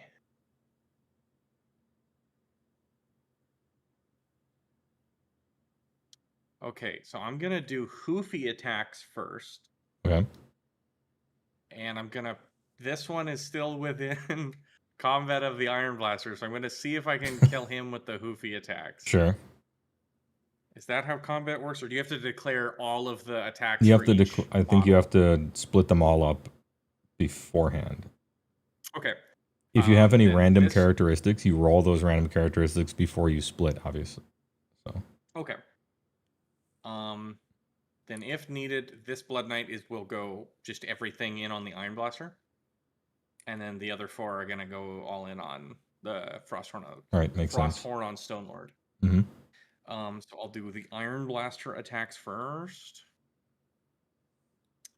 3s and 3s. 2 at rend 1. Looking for 5s. Oh no! Stop ordered rolling. Why does it go over there? Oh, whatever. I failed him. Okay. 1 damage each. Yeah, he's dead. All right, easy money. Then these 4 will do all their attacks on that guy and hopefully do fucking anything. My champion is there, so I get an extra. And then there's 3 others, so 9. How do I stop doing order roll? Right clicking on it doesn't work. Oh, there we go. Okay, I fixed it. Because I said roll all dice before and it put it over here for some reason. Anyway. Ooh. That's a lot of ones. That's a lot of ones. I'm just looking over here now. Look, it looks like one big L if you look at it right. Big L. Project Big L. Project L-ity. Hey, it's your DoorDash driver. I'm on my way with the roll you ordered. It's a 2. 4 at rend 1. Into Frostlord. Into Frostlordo. Looking for 5s. I'll take simply 1 damage each. 2 of them. This is a new phase, so I'll take 1. Wait, 2 each, you said? Yeah, 1 each, so 2 total. Right. Is it a new phase? It's the combat phase. Oh, no, wait, you fought with that already. Yeah. Sorry, Stone Skeleton. Don't worry, Stone Skeleton's not broken. It's not each person. It's not each person. Not each whose man is this. So 4, so it should be 12. And then these guys stupid hoofy attacks. 5 and 3. 5 at no rend. 4s. I take 3. 3 damage total. Alright, he's hurting. Oof. Alright, that's it.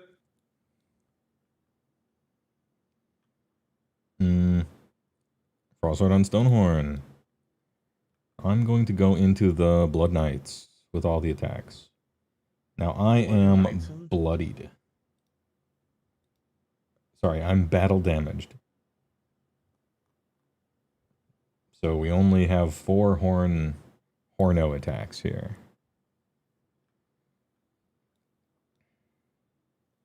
So we'll do the horn attacks first. 4s and 2s all miss. Oh no. And the Frost Spear, also 4s and 2s, 4 attacks. A little better. I got a 6, which... Does this matter?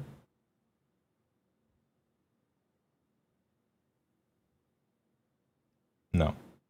Well, maybe. 3 wounds at Rend 2. Rend 2, you say? Well, that puts me at a 5-0. Save 1. Charge +1 damage, so 3 each. Ooh. Alright, looking for 6s. Save 3. Oh shit, huge. 1 bitch dies. And then the hoofs. Oh, the hoofs. 4 of them. Ooh.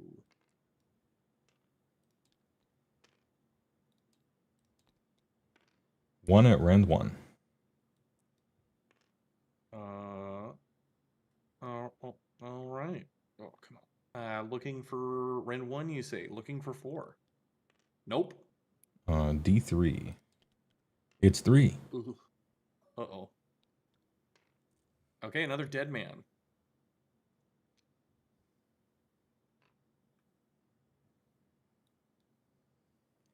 Loka Vi. Loka Vi. Choka Vi. No, she can do it. Oh, she's on the objective?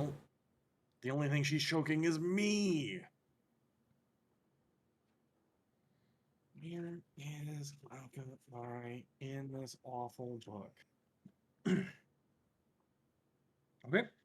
Her Askurga Rapier. Mm-hmm. Askurga. What's up, Askurga? 5 attacks, 3s and 3s. 2 at Rend 2. Just goes through. Oh, it just goes through? Alright, 2 damage each. Alright, take 2 each. Iron Gut. Eats it. Don't forget, you have a 6-up ward. Oh shit, I'm so used to not having a ward anymore. It conditioned me. 6-up ward, baby. Oh, He's shit. alive. He has 1 He's life. alive. Let's fucking go. Blue Toe's cool. All right, and now Gore Trenched Talons. 3 attacks, 3s and 2s. He is no longer alive. 3 at Rend 3. That should all go through. Oh, So yeah. 9 damage total. Alright, so 1. So I have 8 left. Don't forget your ward. And then 2. Oh, yeah. 9. Yes, sir. I did not forget my ward. I was just seeing the future. And then 1 ogre killed and 2 ogres killed perfectly. That's respectable for one Just chowing down big on him. lady. Yeah, she's just crunching. When does this happen? That should be it. IIRC. All right, second pile-in That's right. for the dudes, and they're gonna put all their attacks into Look Vi. They don't have +1 to hit anymore because that thing wore off from the first attack. They don't have -1 to hit. But they don't have -1 to hit anymore, which is good. It's good. So 5 of them, including whichever one is the leader. I don't know which one is. I didn't say which one is. I don't know. And also there's 2 of every guy. I put my leaders in the middle, I guess. Because that's smart, right? You don't put your leaders on the end. Yeah, I don't know. Whatever you want to say is the guy with the hammer, or this guy literally has a hammer. This guy has a cool choppy sword. You know what? He is alive. 4 up. All right, he's alive. The leader's alive on a 4 up there. Hey, we did a first edition rule, right? Roll a d6. Oh shit. Maybe they knew something. 3 attacks each. It's 15 plus 1 or 4 attacks each. Oh my goodness. Because of the blood feast. So 21. Fucking rascals. Jesus. And these are on. What's my penalty? Rend, right? With her? Yes. -1 rend. So 4s and 2s. Uh-oh. 10 at rend 1. I believe that puts her at a 5 up. Yep. Ooh, my wife is not long for this world. Okay. Save 2. How much each? I was about to ask you a very important question. Like, did you need 4s? Because if you did, all right. If they had rend 0, I would have needed 4. These are iron guts. These are ogres. Okay, 3 damage each. Ooh. So that is So 24. 24.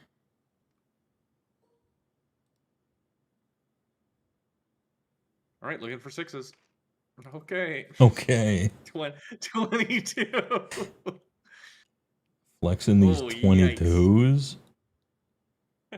Hey, iron guts are pretty good when they get the charge and everything goes right and they have their bonus and they have their other bonus. Well, you just gotta let them set up for success. Okay. Finally, combat is over.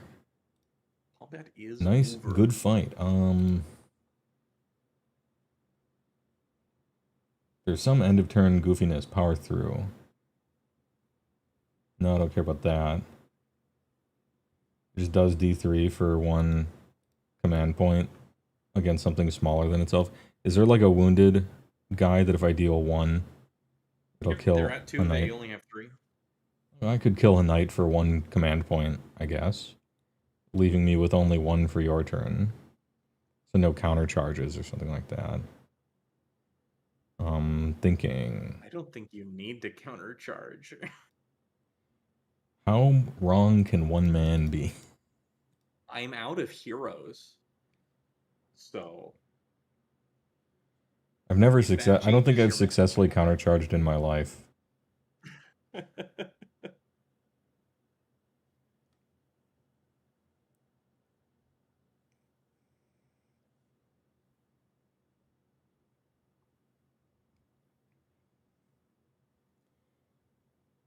guess I could feast on flesh. It does technically heal me. And healing this particular frostlord is kind of nice. Tell you what, let's feast on flesh first, and then I can decide whether I want to pile through or whatever after that, because they're both end of turn abilities. So once per game, pick each friendly ogre unit that is in combat or that used the fight ability to be the targets. Roll a d3 for each target on a 2-up, heal X, and then pick an enemy unit in combat with them, and you can't pick the same enemy unit more than once, and then they take that damage. These guys actually won their combat, and they exactly died perfectly, so there's no healing over there. So really it's just for Frostlord, but he has 4 life left. I'd like to... So we'll do a shit d3 on that one. A 3! Alright. Easy. 3 mortals, 2 blood knight. And I'll heal 3. Oh, I guess I could theoretically use it pass.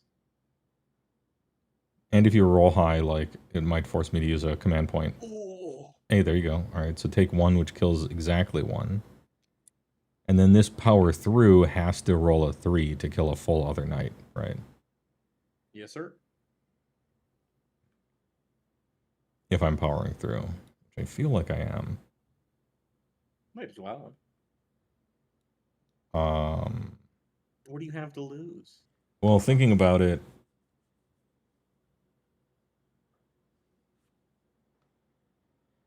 Blood Knights can heal to full if they fight, so you could have them fight first and then heal to full, which would undo the power through.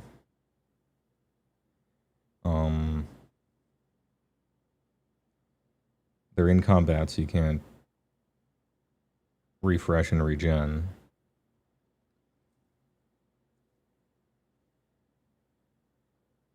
I think no. I won't be savage rolling the 3 up anymore. Then again, I'm only going to be in 1 combat. Yeah, I'm going to save the command point. Okay.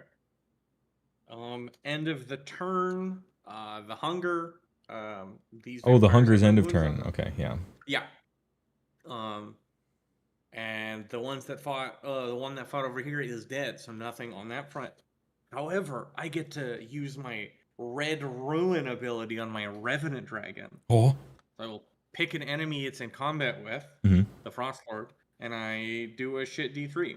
So on a 2-up, a bunch of stuff happens. Oh! Inflict that amount of mortal wounds onto the target, so 2. And then this heals 2, but it doesn't have any. And then I can remove it from the battlefield. Oh, it pieces the fuck out? Cool. It pieces the fuck out. That's cool. Removed. Is this the end of turn phase? It is the end of turn. I take 1. Stone skeleton. Jesus. Stone skeleton fucking overpowered. Hey, all right. Okay, I thought the hunger was like after you fight, but it's at the end of the turn, so it would have made the power through even worse because it would have instantly healed that amount. Yeah.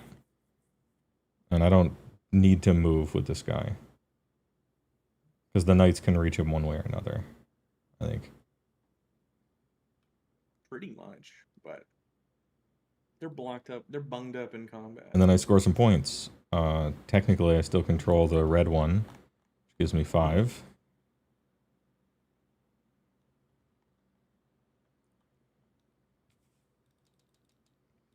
And you got 2 burgers. Did I get a second burger? No. Yeah. No. Because the Blood Knights have the burger, and then these ones have the burger. I forgot you didn't blast these ones. I was watching it the whole time. No, Blood Knights are big. They're hardy. But I do, even though I didn't score it, I do control an objective that was controlled by my opponent at the start of my last turn, which is this green one. It's true. So I do get that one. And I get the first burger. So we're up to 15.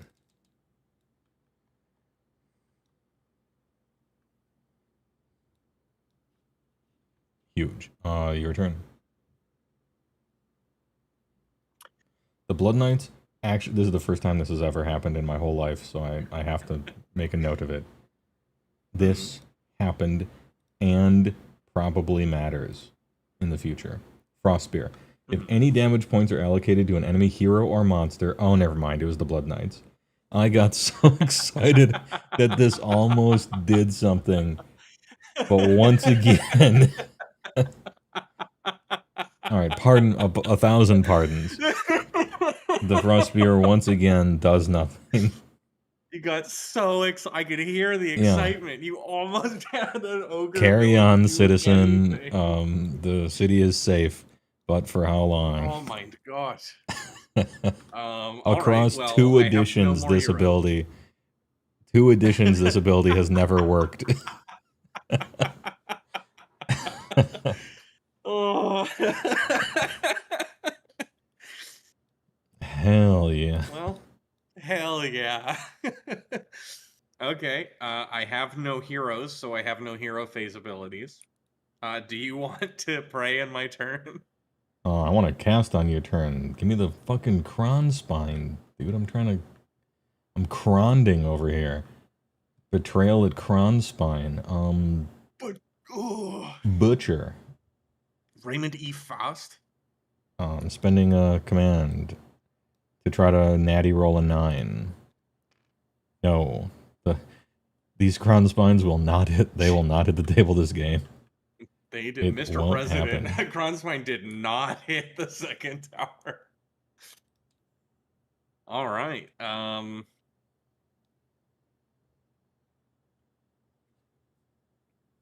guess do I move and then shoot? Is that how that works? Yeah, okay. Movement. Wow, Phys6, thanks for the tier 1. Landed on RP underscore TY. Did I just hear a Betrayal at Krondor reference? Yeah, dude, that game was sick. It's so fucking cool. When I was a wee lad, I played Betrayal at Krondor, and I liked the writing and the little puzzles, the little riddles you had to solve to open the chests. Can you kill those knights this battle round and still get the burger because you already scored 1? I believe that, unlike all the others, the burger one does let you score more than 1, but let's check. Your opponent has fewer than 3 units on the battlefield. You automatically complete a number of these. If you went second in the previous round... Oh no, I guess you can't. Yeah, right. I thought maybe this one broke the rule, because if you killed 2, then you don't accidentally screw yourself out of points, but I guess you do have to do it 1 at a time, now that I check. So, tactical, leaving 2 alive. Calculated. All right, I'm going to set up my stupid dragon. Oh, give me a... I'm I'm going to do a range calculate. I don't think it's 18. 21.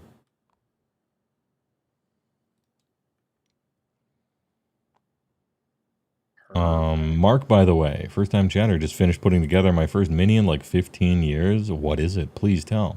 Nearly glued my fingers together. Don't worry, it's only the first few layers of skin. It grows back. Some people don't like assembly, but I do. Because everything fits in its right place. It's just kind of nice. And you see a lot of progress right away. You score 1 a turn, but it's retroactive. So if 2 are dead, you score the second one. Let's read. At the end of your turn, at least 2 enemy units carrying a treasure have been destroyed. Oh, this battle. That's how they got around it. Reading the card explains the card. That was a good work. Oh, yeah? Because I figured that would be kind of annoying if you like won too hard and screwed yourself out of it.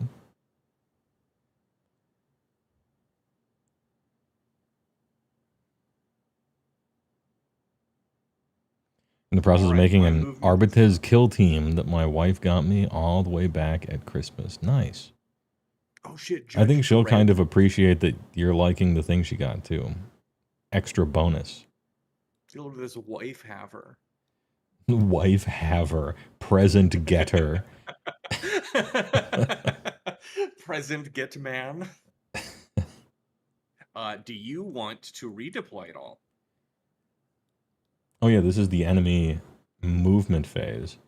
No, I want to spend my 1 command point that I was planning on keeping to miraculously have this Frostlord live, even though he definitely won't.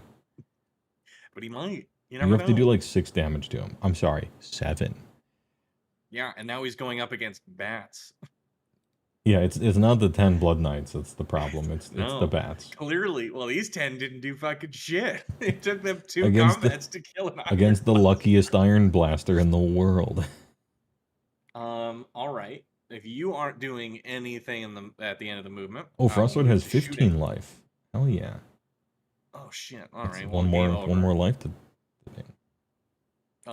Funny Dragon is gonna shoot at the Huskard.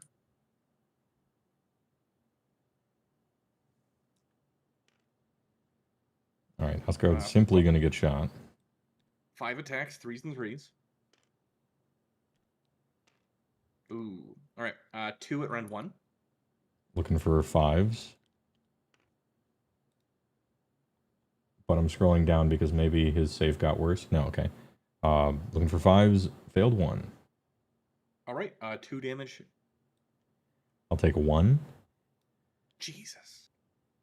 This stone skeleton's getting me this game. This stone skeleton, it's better than you think. It's real bad, but it is better than you think. It's not actually nothing. I do think it's very funny now that I'm recollecting. I think each of us only successfully cast. What did I even? No, you got 1 spell off. I got no spells off. Yeah, not for lack of trying. But No, this not is for a lack of this is a trying. 1 spell game. This is a Marshall's game. All right. Do you want to covering fire at all, or any other abilities you might have? No, 'Cause I that's my need only to try to get super lucky again. So All right. no covering fire. Then I will do some charging. The dragon is going to try and charge. Needs a 9 or greater. Does not get it on an 8. Damn. Was that the dragon? Yep. Okay. Not good enough. Fellbats are going to charge. They're in. No, they're Damn, not in. They're not in. Okay. Shit. All right, and then the Blood Knights are going to charge. All right, that was the They important get it one. on. That was the one I wanted. This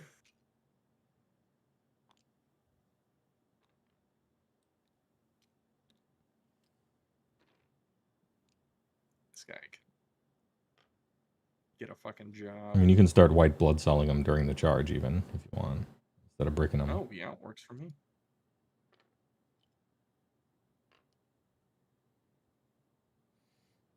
You also like assembly? Reminds you of making model planes when you were a youngin'. Yeah. A youth, a wee lad. I had like some car and like a World War II plane that I don't know, some uncle or whatever got me and I put together. Some double unky HeyWoah got a car. And then I did nothing with models for 22 years, and then I started playing Age of Sigmar. Lamel. It started early. It was the seed was planted. All right, that is it for my charges. And you'll just roll right into combat, All right. unless you have any abilities. So I can't do the funniest thing because the D6 the D6 charge thing does not work on monsters. Damn. But I can start to shimmy with these iron guts over here. To creep ever closer. Yeah, if I roll a 3 up. Hey, 3 inches. That easy. They're creeping. Oh. Hold up. There's fighting over there? They smell blood. Hold up, we're They're scooting. So hungry. When do I lose this 6 up? It should be the end of the Battle round. sequence. The battle round? Yeah. Wow, that is a big debuff. Jesus. All right. These Blood Knights are gonna attack.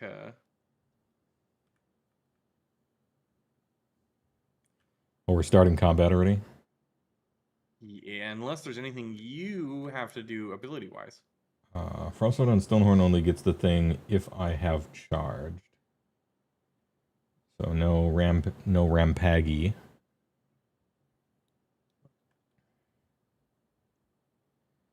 And he's like definitely gonna die, so I'll use this funny once a game. Which is once a game. Target enemy unit in combat with you has no ward saves. That's the Damn. That's the 2 Blood Knights down here. Damn, okay. If I miraculously live, I can kill them with the Frost Lord. That's... Hey, alright. This so I don't forget. Debuffed. All right. Let's see. 1, 2, 3, 4, 5, 6. 6 in combat. And we use the all-out defense. Mace Man. He's in combat. So 6 times 3 plus 1 is 19. How long does the -1 save from all out attack last? Until the end of turn. So it lasts all the way through the entire combat till that turn. I was wondering about the 6-up ward from the underdog thing, which lasts for that battle round. And then the +1 attack lasts until my next turn. Which might be next turn, but might not be next turn. 13 attacks at rend 1. All right. 13 4-ups.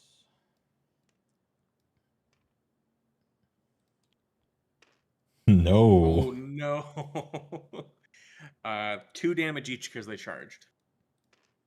All right.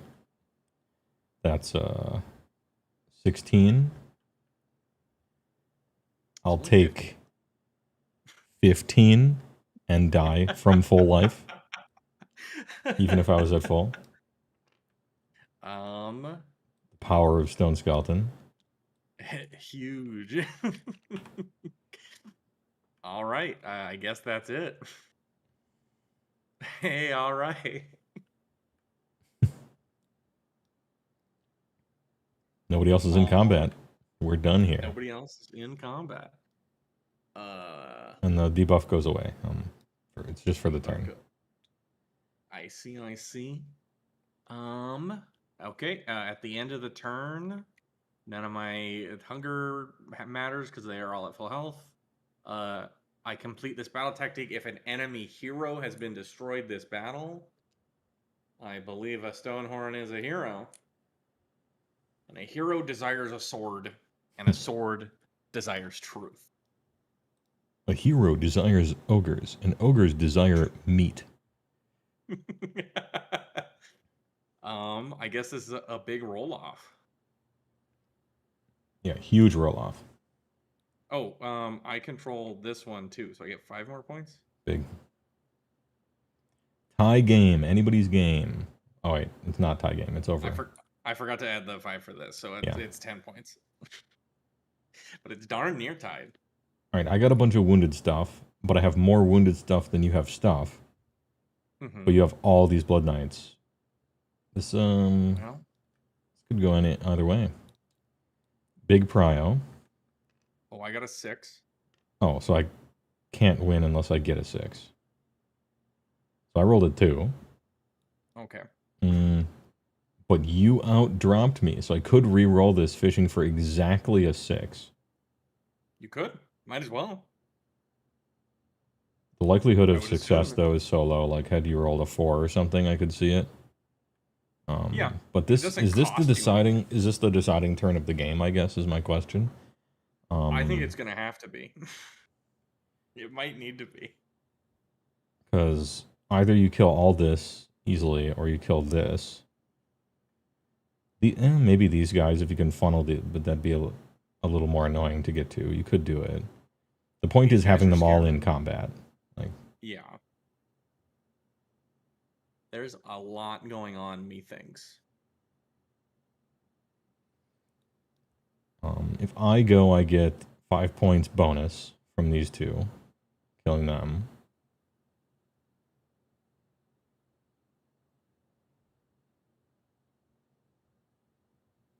Probably can't make much of a dent in the Blood Knights, though. You still have the dragon who steals my objective. Just thinking about it. And it's so unlikely to happen, I think the next battle round re-rolling prio might be more likely to make a dent. Yeah, you'll get the double here. Okay. I will not use the re-roll ability. You are the underdog once again. He's got that dog in him. And what battle round is this? Battle round 3.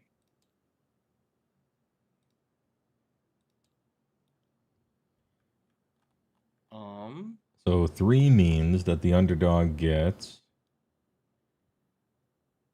powerful resurgence. Add 1 to wound rolls for combat attacks made by friendly units while they are contesting a Gnarl Root objective. Well, that's not gonna matter, but it could matter. It could matter. This is a gnarl root objective. Yeah, but they have to attack to get +1 to wound. Hey, listen, 10 Lead Knights couldn't kill the other Iron Blaster. That's true, but that's because all of them weren't attacking. You had several that couldn't get their swings in. That is also true. That was the rub. All right, moving on. All right, I've got nothing to do. Oh, we make 4 command points. 17.9, however. Are you visible? I don't think you are. Oh, no, you totally are. But only to those two. Yeah. Perfectly not visible because this thing, I think, is obscuring? Question mark? It is only obscuring if it's activated, no? I don't think places of power are implicitly obscuring. And Okay. I never activated that one. True. All right. Huge. We get the pit. Well, no. I mean, if I can't see you, I still can't. Obscuring or not, you're just behind the. You're just straight up behind it. So it's not obscuring. It's just actual line of sight. Can't see it. Damn, the tactician. Yeah. Perfect. Perfection. Perfect. Hey, all right. Okay, well, I have nothing to do in my hero phase, so if you want to spend one of your 5 command points, please go ahead.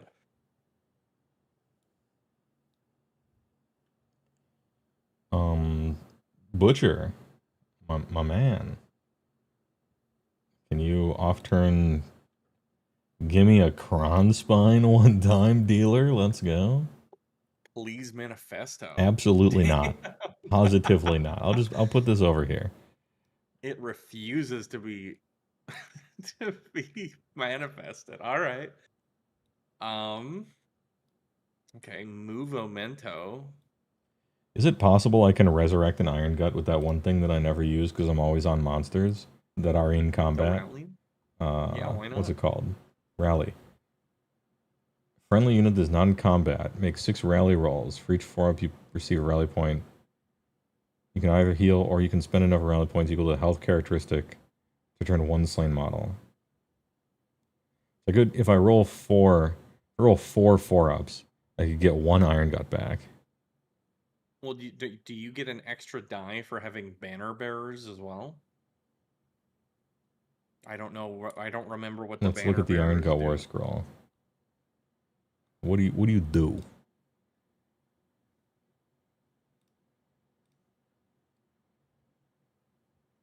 No. Wait, Standard Bearer. Yeah, I don't remember what standard bearer. Either it's musician or it's standard. I have bearer. a musician Oh, and a Standard musician Bearer. I gets don't know what either of those two things do. Well, oh, it's a musician. I can make 1 additional rally roll. Hey, all right. What's the other one do? I think it's control. Oh, control score. Yeah, okay. Yeah, okay. Hey, all right. I'll spend a command point. Let's make 7 rally rolls. Give me an Iron Gut. I just need 4 4-ups. I did not get 4 4-ups. All right, nothing happens. All right. I will move to the Movomento.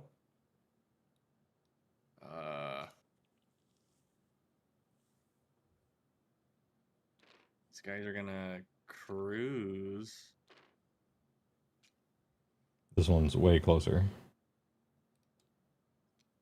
Doesn't matter too much.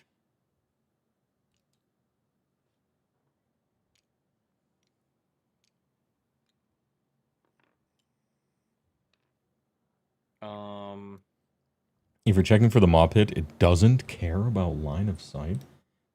Every time I read the mob pit, it just keeps getting better. It keeps getting better and better. Why? How did they give this thing to ogres? Pick up to On 3 accident. enemy units within 12 or 18 to be the targets. No line of sight detected. Hey, Oh. kill him.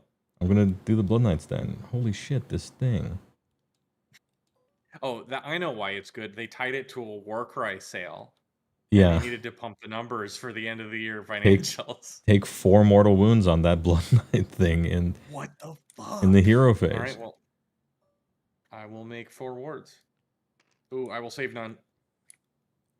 This guy's dead. And As his last action, he passes the burger to someone else. he said hands on. Let's see.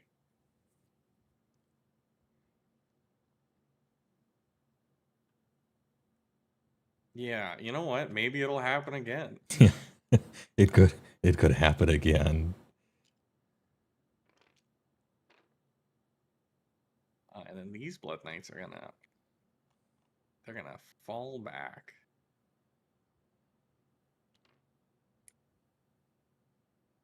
And then the Dagron. We'll steal this shit.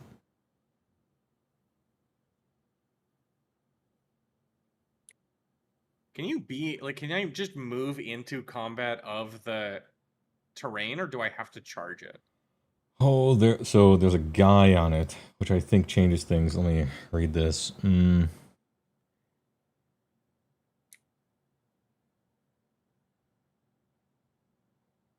Well, the trained feature has a butcher. Butcher can't use move. Instead of measuring range reveals ability to the head butcher, measure it from the trained feature instead. All attacks that would target the head butcher target the trained feature instead. If this trained feature is destroyed, the butcher explodes.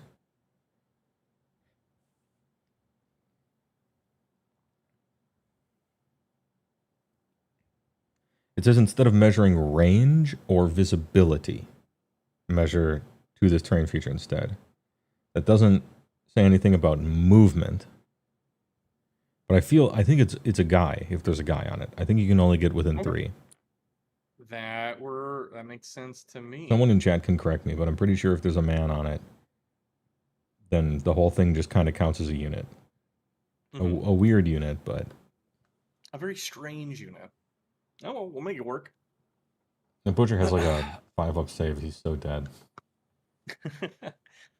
Wait, were you... hold up. Were you within 18? Yeah. All right. I get to shoot this guy too. Is it everyone? Yeah, blast him. It's up to 3. It's so good. Jesus Christ. I rolled a 1. How did they give this to ogres? I rolled a 1 plus 1 is 2, so 2 mortals. All right. My final act. Get some 6s. Yeah. Easy.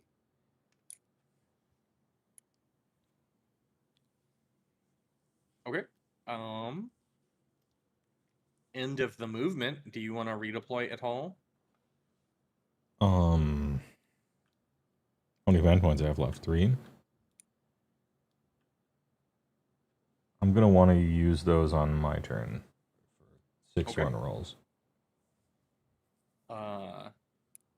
Going to the shooting phase. The dragon, I think, is going to shoot the... I mean, do I shoot the funny mop hit or do I shoot the man? I think you have to shoot the mop pit. Yeah. All attacks that would target the butcher target the terrain feature instead.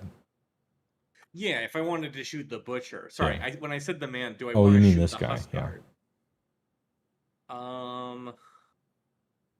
Yeah, I'll just blow up the terrain. He shot a fucking The mag cannon. train's kind of shooting. It's kind of a shooter. Shooter shoot. What? How many wounds does it have? 10. What save does it have?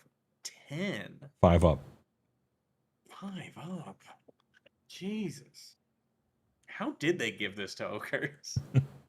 All right, I'm gonna do all my attacks in on the terrain. 3s and 3s.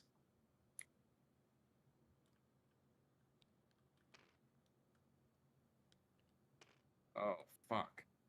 2 at rend 1. Looking for 6s. No. 2 damage each.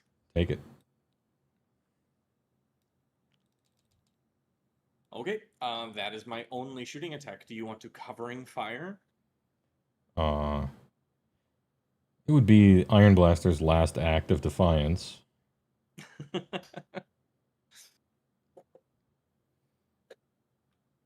I think Iron Blaster has done both total 0 this game. But now is the time. 2 attacks hitting on 5s. Come on.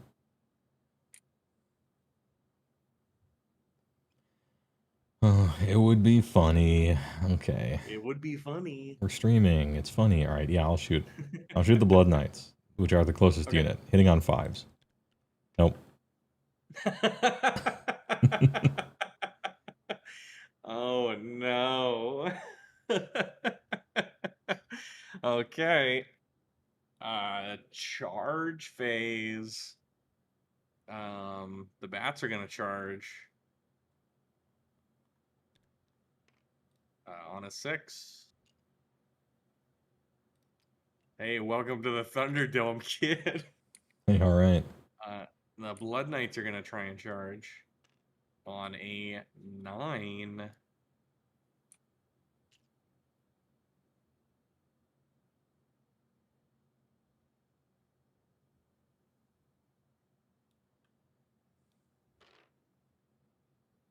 Yeah, that's pretty good. And then the dragon's gonna try and charge on a 6. Easy in. Do the Blood Knights have the flyover? No, it's infantry. It's an infantry, yeah. These bitches. Yeah, I guess that's it for. Do you want to counter charge with these guys? Nobody want to roll that 3-up. Hey, all right. I can only use it if I'm not in combat. But if I roll the 3-up, I can move that many inches, and I can do it through combat ranges, and I may end the move in combat, but I don't have to. But if I do end it in combat, technically I've charged it. So I'll do the funny thing with the... If I move the Gorgers away, it's possible that they'll live, and the next turn I can fight the Blood Knights with them, instead of just have them die to these Blood Knights. Or I could continue hustling the Iron Guts, just scooting them towards this stuff over here. But they have run and charge. I think they can get there next turn, probably. Let's try to keep the Gorgia alive. I'll roll. It's a 5. Ooh. 5-incher. Not the worst. Not the worst. It's impressive. Well.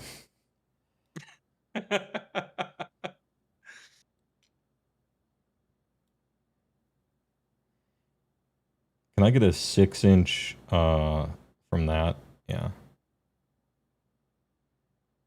It's want to be 6.1 so you can't pull those in combat with the guy. And then from the Blood Knights. Okay. So according to my calculations, they can't be pulled into combat. They are in the safe zone. All right. We're in the safe zone with the crazies. Okay. Calm Bat. Speaking of, it's bat time. Bat o'clock. I think I have a combat phase ability with Huskard. Okay. I'm gonna roll a die, and on a 3-up, we're crit 2 hits with the companion weapons.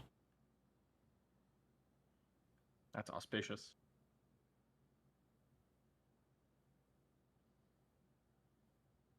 That's it. Okay. Bat time. Bat time. I've got to find their stupid attacks.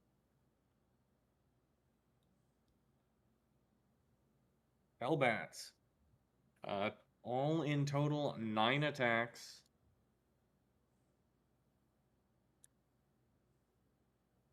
Hitting on 4s, wounding on 4s. Oh. Oh. 4 at no rend. It's all happening again. 4 at rend 1 or no rend? 0 rend. Alright, so man's on a 4-up. Alright. Take 2 damage each. 2 damage each, so 4. But actually 3. But actually 3. That's it for them. Alright, so does the Iron Blaster, his brother, go in for an attack, or does the Slaughtermaster pull out the chains? Can this guy actually fight? I mean, all ogres can technically fight, right? Even the wizards? The wizards. The red wizard needs food badly. He has 2d6 plus 3 attacks. Oh. But they're terrible. Ooh. Or 5 attacks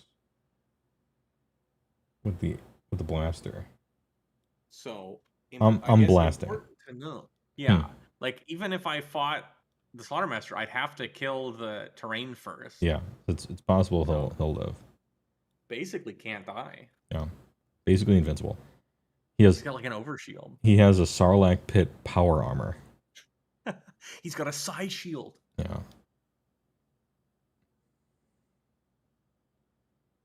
So Iron Blaster.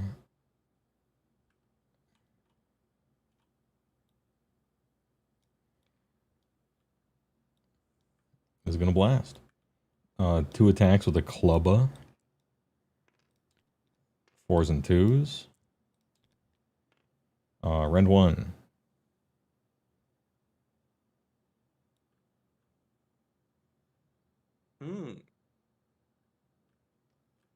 Just 1 hit. 1 hit, Rend 1. I was shocked. Okay, looking for a 4. Nope. How much 2 damage. Damn. The clubber. Damn, guy's dead. And then Rhinox's sharp horns.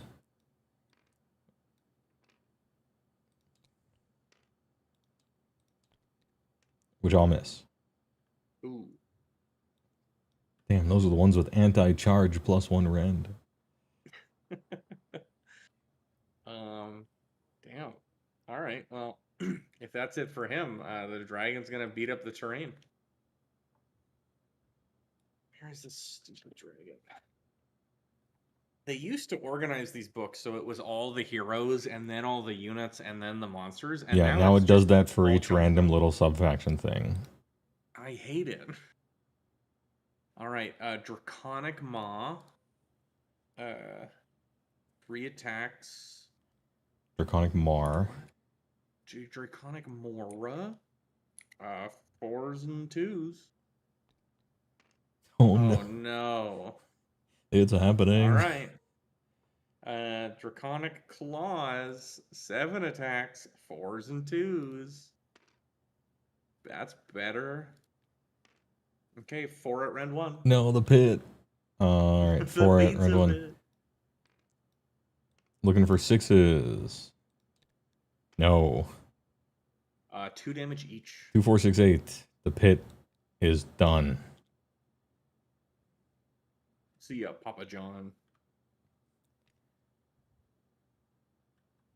Alright, the pit explodes and the Slaughtermaster just lands somewhere. There's like rules for it. He flies out of that thing like he pulled the ripcord on a fighter jet. If the terrain feature is destroyed before removing it, inflict D3 mortal damage on the Butcher. 2. How will he recover? Then set up the Head Butcher on the battlefield wholly within 3 of this terrain feature and not in combat. It's no longer a Head Butcher. He got demoted. If it is not possible to set up the Head Butcher, he is slain. Ooh. I'm just going to be outside of combat here. Yeah.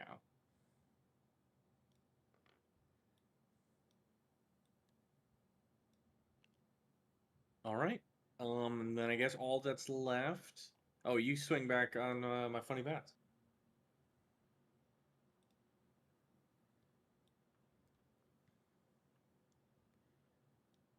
Oh yeah.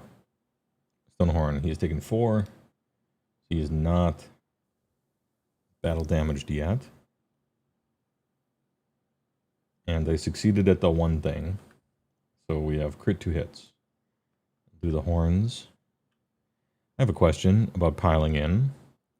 Is it Yes, sir. per model or per unit now? Is it the same as it was before? Like, can I pile in but not get any farther from this particular fellbat and land on this objective is my question.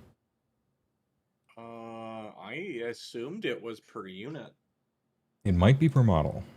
I'm going to look at the new updated rules under the piling in section. 15.3. 15.3, my dude. My dude. At least according to this. If you just pick an enemy unit your unit is in combat with to be the target, each model in your unit can move up to 3 and pass their combat ranges no further from target unit, not target model in that unit. Huge. Okay. Humongous brain ogre play. I will be no farther from that particular bat for my pile in.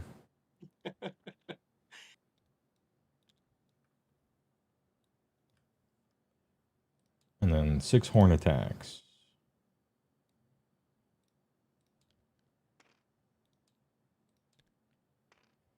2 at Ren 2. Okay. How much damage? I did not charge, so 3. So 6 total, or Yeah. 3 total. Okay. Looking for 6 ups. Nope. Okay, 2 are dead. Lamau. And then the other hooves, 1 attack. At Rend 1. Okay, how much damage? D3. 2.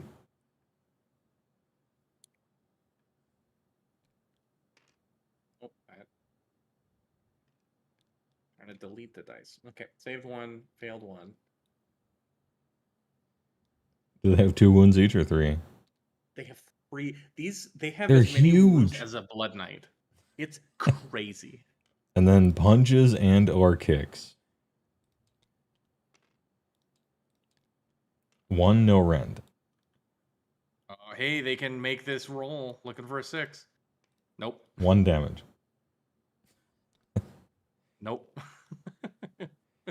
Hey, all right. Hey, all right. Cannot kill fellbats in 1 round of combat. Huskard cannot kill a unit of We knew it was true for the Thunder Tusk. Now we know it's also true for the Stonehorn version. Thunder Tusk straight loses to it. I won't lose to this, but I won't kill it right away. Oh no. All right. The Blood Knights are gonna activate. Yeah, and if this were a game in real life, I would just pick him up. But maybe I'm foolish for doing that because, man, last time some shit happened. Not beating the bat allegations. When you know your opponent is writing up army lists specifically to counter you, he just shows up with full fellbat spam army. No. My only weakness. How did he know? How did he know?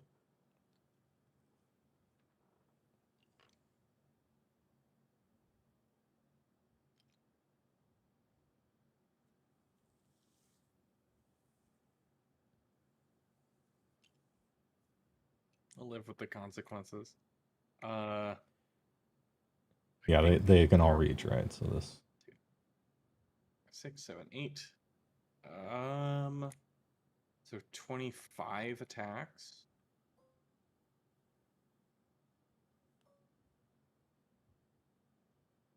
Yeah, you know what? I really want to kill them, so I'm gonna all out attack. Might as well.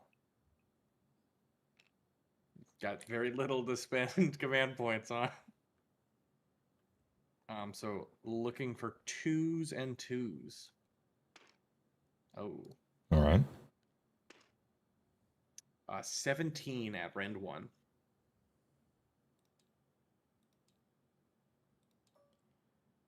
Looking for 5s.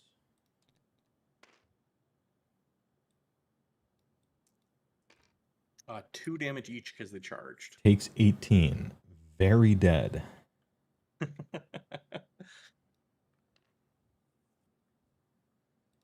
That's like Hey, all right. what's supposed to happen turn 1, but all right. That would have changed the flow. Not particularly much, but might have changed something.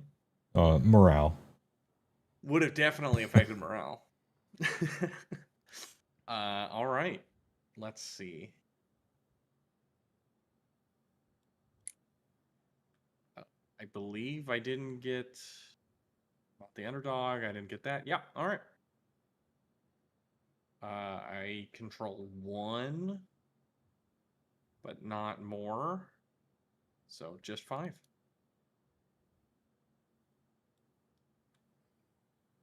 Hey, all right. All right. Do I have any? Is there a tricky thing I could do at end of turn? No, I don't think so because I already used that one thing and I didn't charge with this guy, so nothing really to do at EOT. All right. Beginning of the turn. I have a.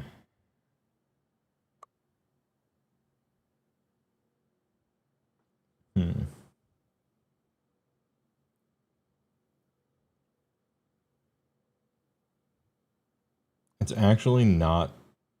I don't think it's correct to summon the Kronspine anymore because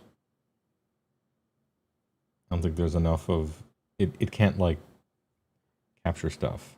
Hold on, thinking. Let's go to the spell section. Oh, I can activate the place of power. Maybe I want to. Wait, it heals friends and foes, so it would heal your dragon and your bat. Yeah, but if you roll a 1, it'll kill my bat. True, yeah. And that would be the sickest thing ever because then this guy can fuck off and possibly run in charge prayer and do some funny. It's within 6, I think. Oh, it's within 6? Oh, that's huge. I'm gonna look at the thing to make sure. Within 6 for damage and wholly within 6 of the target for healing. So it would still heal your dragon, but it wouldn't heal this guy for the healing. Oh, nice.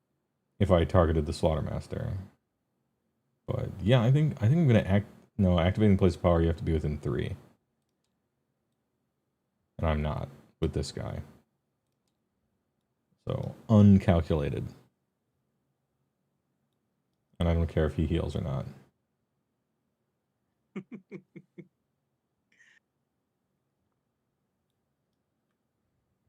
Chant the Mortal Prayer and kill the bat anyway. Yeah, I wanted to save the ritual points for a next thing, but I think getting him unstuck is just too important. What's the Mortal Prayer? It's probably printed here, right? Because it's a generic prayer. I thought the only generic prayer was just, hey, jet rate points. Unless I'm wrong. I mean, there's a Beast Claw, Pulverizing Hailstorm, but okay. It's like incredibly hard to get it to work. You have to pass the prayer and then roll another thing that could still fail even though it succeeds. It's of course you have to roll twice. It's a Yeah. destruction army. I don't think I can find another way to damage this bat though, so I think I have to actually do it. Yeah, Pulverizing Hailstorm with the Huskard on Stoner Horn. Anything but a 1? A 3. Right. I have to use the juice. So that's an 8, which technically doubles the prayer because I succeeded at the 8 up. Nice. Which, well, it has a 6 up ward, so it actually does kind of matter. Roll a d3 for each target. All right, the bat. Oh, 3. So you take an amount of mortal damage equal to the roll, which is 3. If the chanting roll was 8 up, double the amount of mortal damage. 6 mortal damage to the bat. All right. Damn. The Giga Overkill. And now he's free to go and do. But I do have spells. The Butcher is going to cast...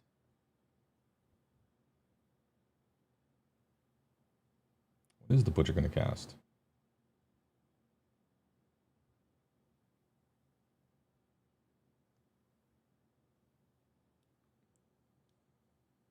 think the butcher is going. Well, actually, am I wholly within 12?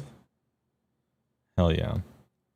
So butcher casts Blood Feast, and Slaughtermaster casts the Greasy D. Give him the Greasy D.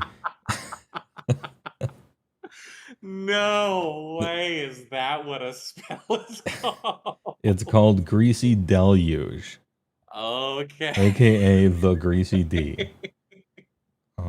Oh my Okay. god. Casts on a 6.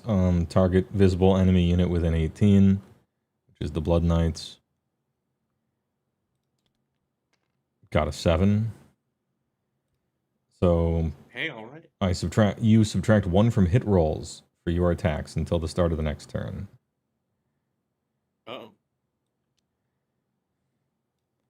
The old Greasy D. Boys.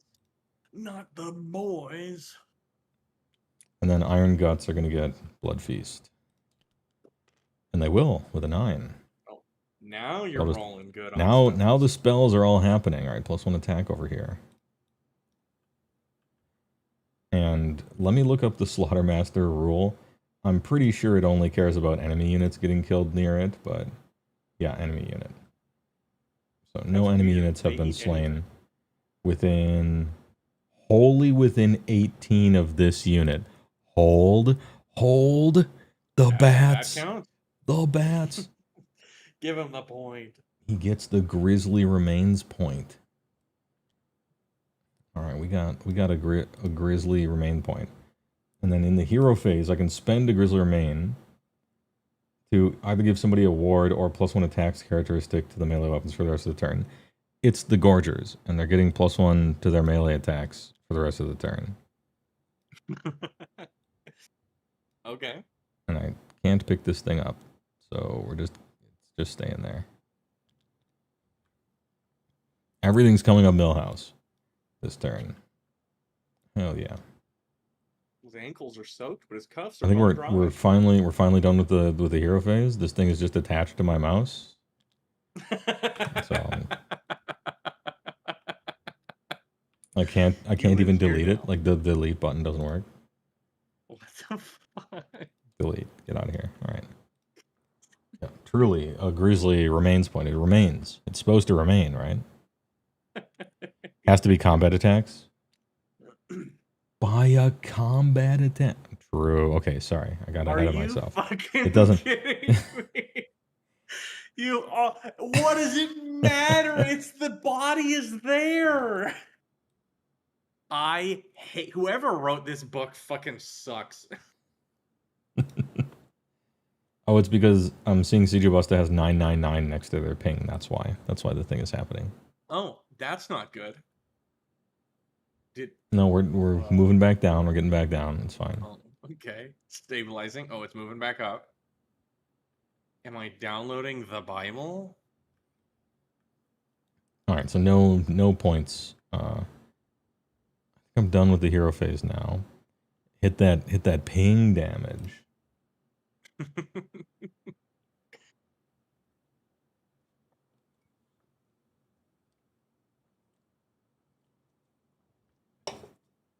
Ahem. Okay, time to move. So he moves 6. If he moves... Okay, so if I run with him, I get at least a 7. Which puts him right there. And then if these guys move 6...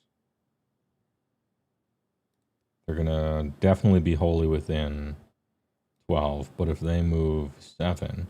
Well, what's outside of 3 over here?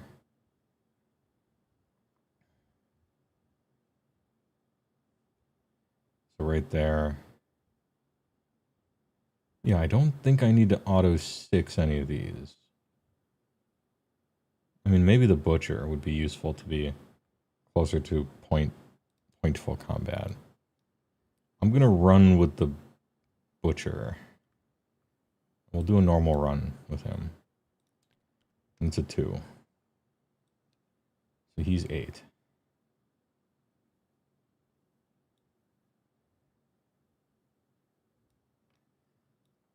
And then Iron Guts will also run? Is there a distance they can run that puts them outside of be able to run in charge zone?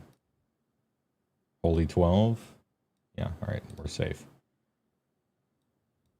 So if the Iron Guts, what do they need to be outside of 3? They need like an 11 movement, which would need a 5. Yeah, so we auto run the Iron Guts with a command point. So they're moving 12. So they're just straight outside of 3 here.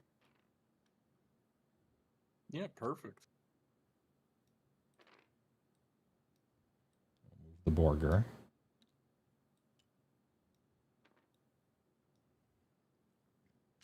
And that's still Holy 12 here.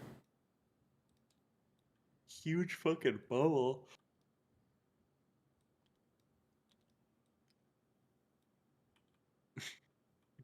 What's this fuck beast up to? Chilling.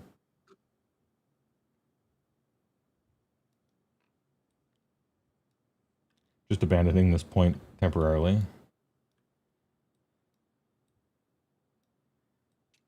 These guys outside of 3. Oh, that, I mean, they were basically already outside of 3, right? Yeah. So I'm going to scoot them into a line formation. And this Slaughtermaster, I don't know what I'm going to do with him. He's fighting this zombie dragon all by his lonesome. He's gonna put the dragon in his pot. Yeah. He's going to try to put Blood Knights in the pot, if at all possible. Okay, move done, and he redeploys.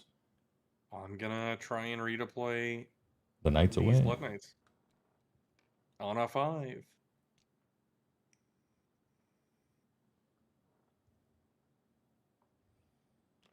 Huge 5? Ooh, big. All right, so what do I need to roll? Big 5-0. 8. Like an 8. Oof. It's not certain.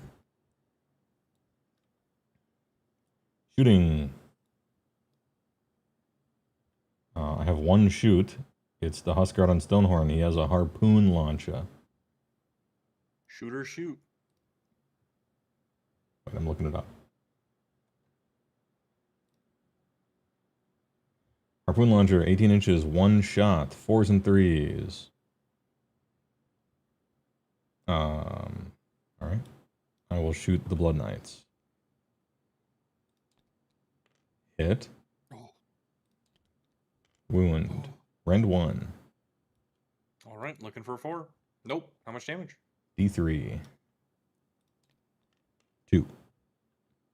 All right, looking You for actually 6s. hit something with this single shot harpoon launcher. Let's go.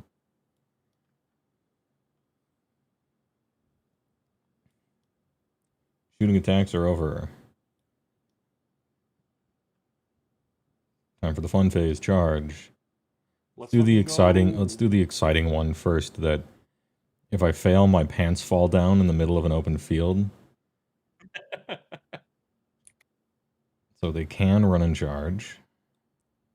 I need an 8. I got a 6. That's not enough. 0 command points remaining. To reroll. Even worse. The pants fall down. Iron Gut boxers with hearts all over them. Red and white. Uh-oh. They were so juiced up. Oh, wait, they lost the ward. Oh, okay. Spaghetti, yeah, spaghetti and hearts. And then the less exciting ones will do the Gorgers first, I think. Okay. Now, what are these weirdos? Do they have any goofy phase abilities?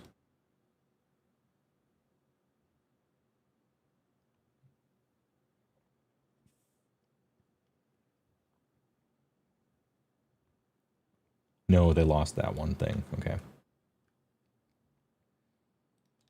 2d6, 10. That's what I was looking for. Why can't you look like that?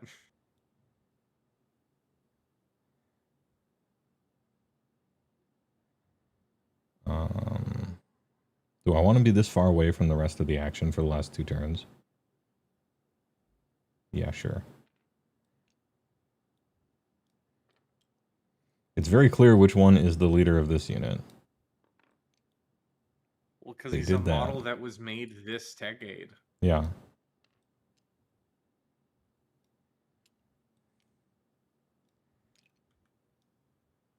All right, impact hit. 3 mortal. Uh-oh. Uh-oh. Man dead. All right, Huskard has a slightly harder charge now.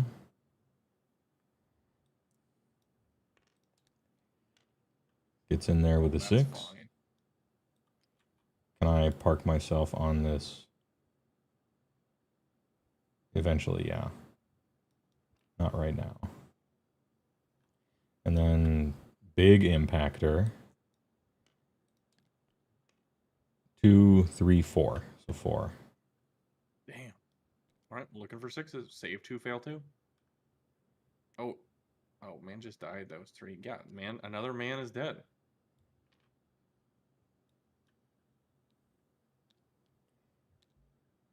Charge phase, Huskard targets himself. Fails the roll. No crit 2 hits over here. Damn. So tempted to Slaughtermaster charge, but he's so bad it's not worth it. Okay, beginning of combat. I'm actually, if that's all your charges, Yeah. I'm going to countercharge with the dragon. Oh yeah, I figured that part. All right, yeah. I'm gonna move the life counter over here. Get it on he's an in. 8. What's up, little cripple girl? Impacts, any?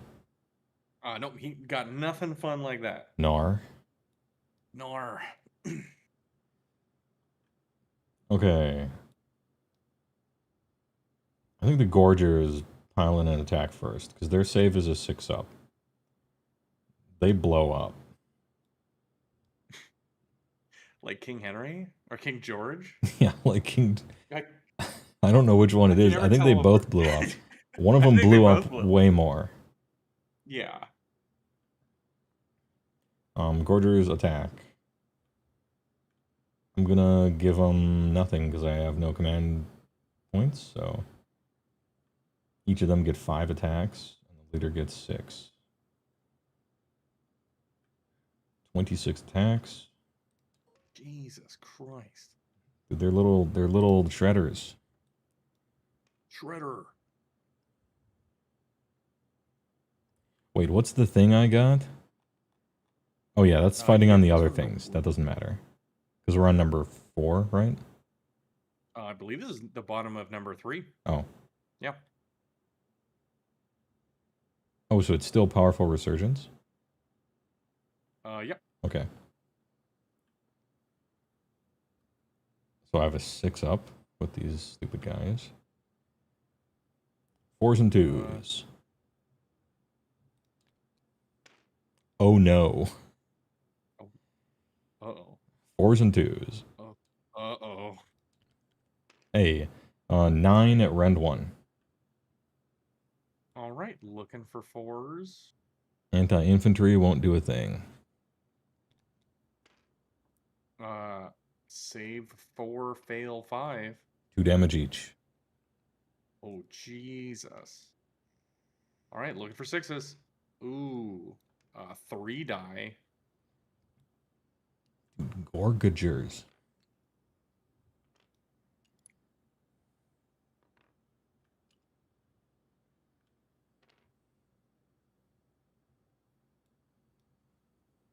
Is that it for them? That's it for them. They got 1 attack. Oh, And the attack line is so funny. It is the more they condense attack profiles in the game, you know, for 4th. yeah. They have 1 weapon, and that 1 weapon is clubs and claws and jaws. Oh my god.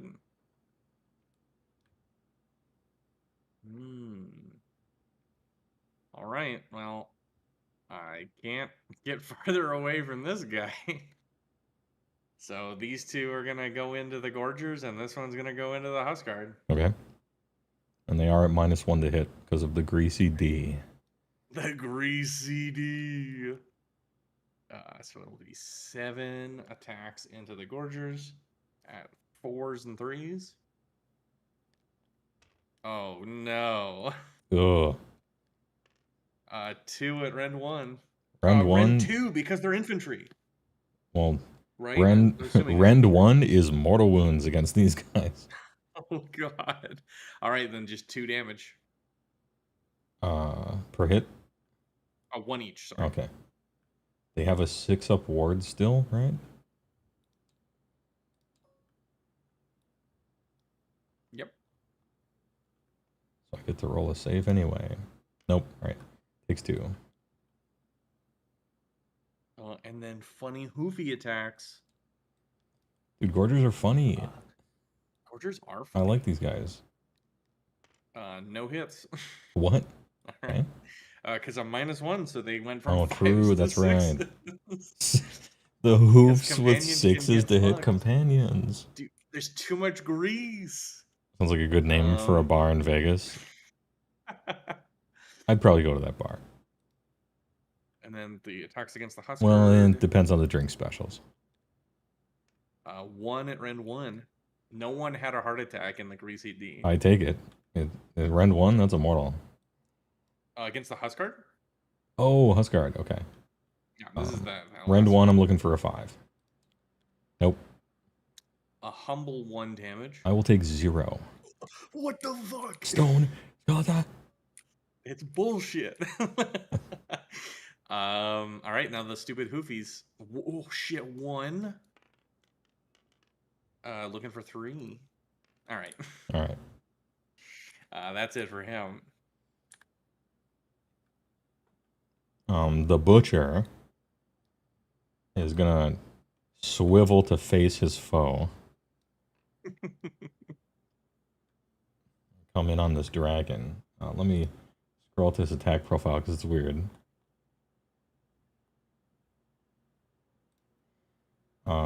2d6 attacks. 6. All right.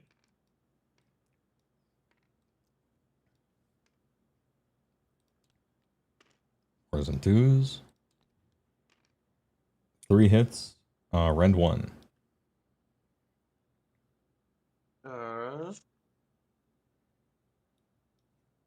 All right, put 3. You says. All right, 3. Looking for a 6. Say 1. What's the damage? 1. Oh, okay. Looking for 6s. Nope. And then Noblar's implements 3 attacks. Hitting on 5s. And wounding on 5s. Somehow nothing. Jesus. Somehow worse than a horsey hoof attack. Somehow the Slaughtermaster missed his attacks. I guess the Daggeron will swing back. Mm-hmm. All right, Draconic Maw, 4s and 2s. 2 at Rend 2. All right. How much damage? 3 damage each. He's dead. Oh no! Damn. Okay. Yeah, he's got 8 wounds and a 5-up save. Ah, I see. So he blowed up. He blew up. He is King George. Yeah, he is King George. You got King George and King Henry right over here. Oh yeah. All right, now get the Huskar to beat the shit out of these last 3. I'm gonna technically pile on to the objective by 1 millimicro. And we'll go horns. 4s and 2s. Really good roll there. 4 at Rend 2. Big rolls. Looking for 5s. Save 1, fail 3. 4, 8, 12. Ooh. Them bitches dead. the ghost of the Slaughtermaster gets a blood point. The Ghost of the Slaughtermaster gets a burger point. Oh, +1 burger. Let's go. Oh, wait. +1 burger.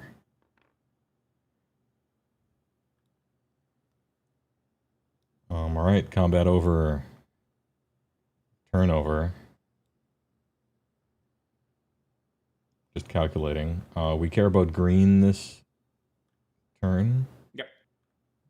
So I don't control more than you because you control 2 Right, red. But yeah, but it doesn't. Does it care about that? I think it just says control, not like. Yeah, score it just or says whatever. control.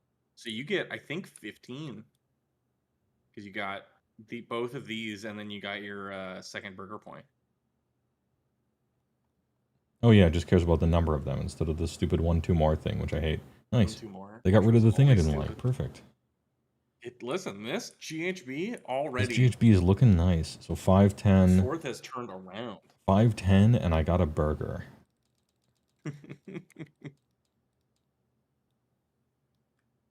Moving into the next battle round, I am no longer the underdog. You are no longer the underdog. However, I have 3 models on the table. That's correct. And the thing I thought was gonna die first is actually doing the best. Well, no, it's just not dying. It's just, well, that's so far this one has killed as many, killed the Pizza Pit and the Slaughtermaster. Mm-hmm. And these guys barely killed the scrap launcher or whatever it was. Iron Blaster, that's the one. So Dragon doing the best. Hey, we'll remember your perma underdog when you get doubled. Oh, really? Didn't HeyWoah get double turned? He'd still be the underdog. Did I get double turned? Oh, that was your. Was that your 6 that I didn't want to fight with my reroll? Your perma underdog until you double them back. Oh, that's probably that's weird. That's probably good. Question mark? I don't know. I'd have to think about that. I mean, you are already the underdog by the minimum amount of points possible the entire game. Yeah. Hey, all right. I don't know. Whatever. Seems like a lot, but yeah, I think I have too many. I have too many units still alive. I think. Yeah, I think this there to is work out. 0 chance of this turning around. Like if you go next, these guys run away. Probably run away to keep another 5 points away from me. Yeah.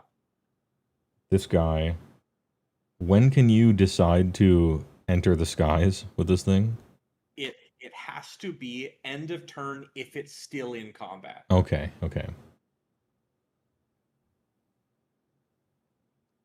So you can easily score 10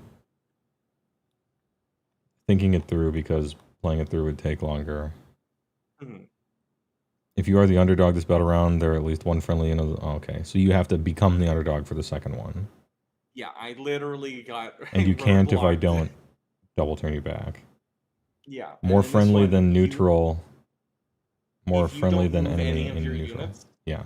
I can't get this for the rest Okay.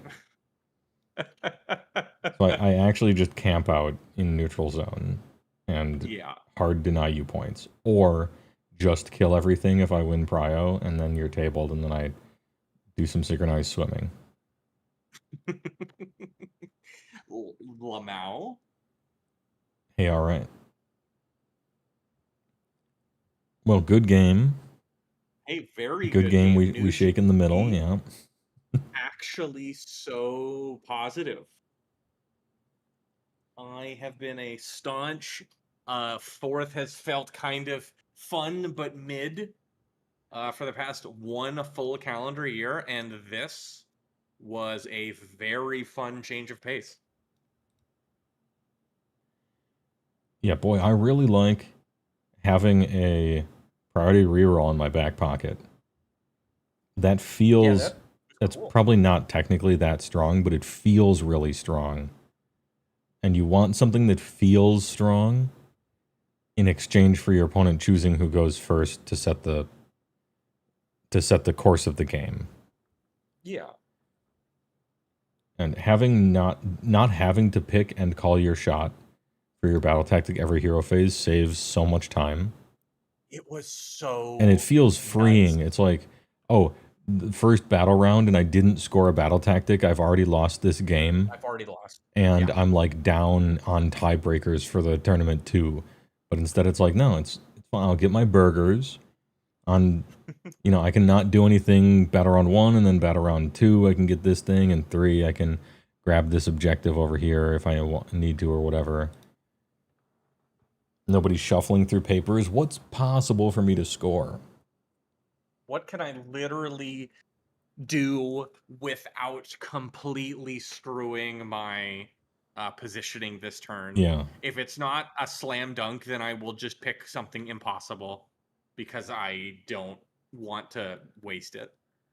No, this system is infinitely better than the previous BTs. It almost feels kind of like a sort of pseudo halfway point between what grand strategies used to be and what battle tactics were. You're calling your shot at the beginning, but you've got the options, and you're like working towards it, but it's not consuming your entire strategy. Yeah. I like it. I like there Very only positive I like there only being a few of them. Yeah. Too, so you're not feeling the pressure every single turn to get one, otherwise you are losing. I would almost think that how different would it be if you only chose one page? Like if you chose one page and there were 3 of them, and maybe the third one wasn't quite as hard, but the first one was harder or something like that. Maybe I'd like it if the first one was like, because it's a huge jump. It feels like from 1 to 2, and then 3 is yet crazier. It's Yeah, very what they want to do with these is they want to have them be tiebreakers in a big tournament. But the problem with battle tactics being tiebreakers in big tournaments are, it means that if you're fighting weaker opponents, your tiebreakers are awesome. Which is like the opposite of what should happen. If you're fighting, your tiebreakers should be the best if you're fighting the strongest opponents. Yeah, you are rewarding in a people for vacuum. having an easier time. That's really weird. And if they make the third one incredibly hard, then even you actually have to be good to get all of them. It can't just be weak opponents. Yeah. It's better. It's moving along. It's army very creation is a lot different. In I this think if I had edition. known that, like, I am thinking about how to rework my army, which I didn't think at all in the past year. It was just, I have to cut Long Dong to get more spells, and reinforcing, I can concentrate my buffs. All Out Attack having a down, like, it didn't feel so automatic to just throw it out. It became a choice instead of a... Yeah. Because previously, all-out attack and all-out defense was, which is the most important combat? This one. All right, all-out attack. And then, like, you're at church and you're doing a call and response, your opponent's like, all-out D. Like, all-out offense, all-out defense. Yeah. And now you're actually... You're still like, always all-out defensing, obviously. But for all-out attack, sometimes I didn't do it when I would have before.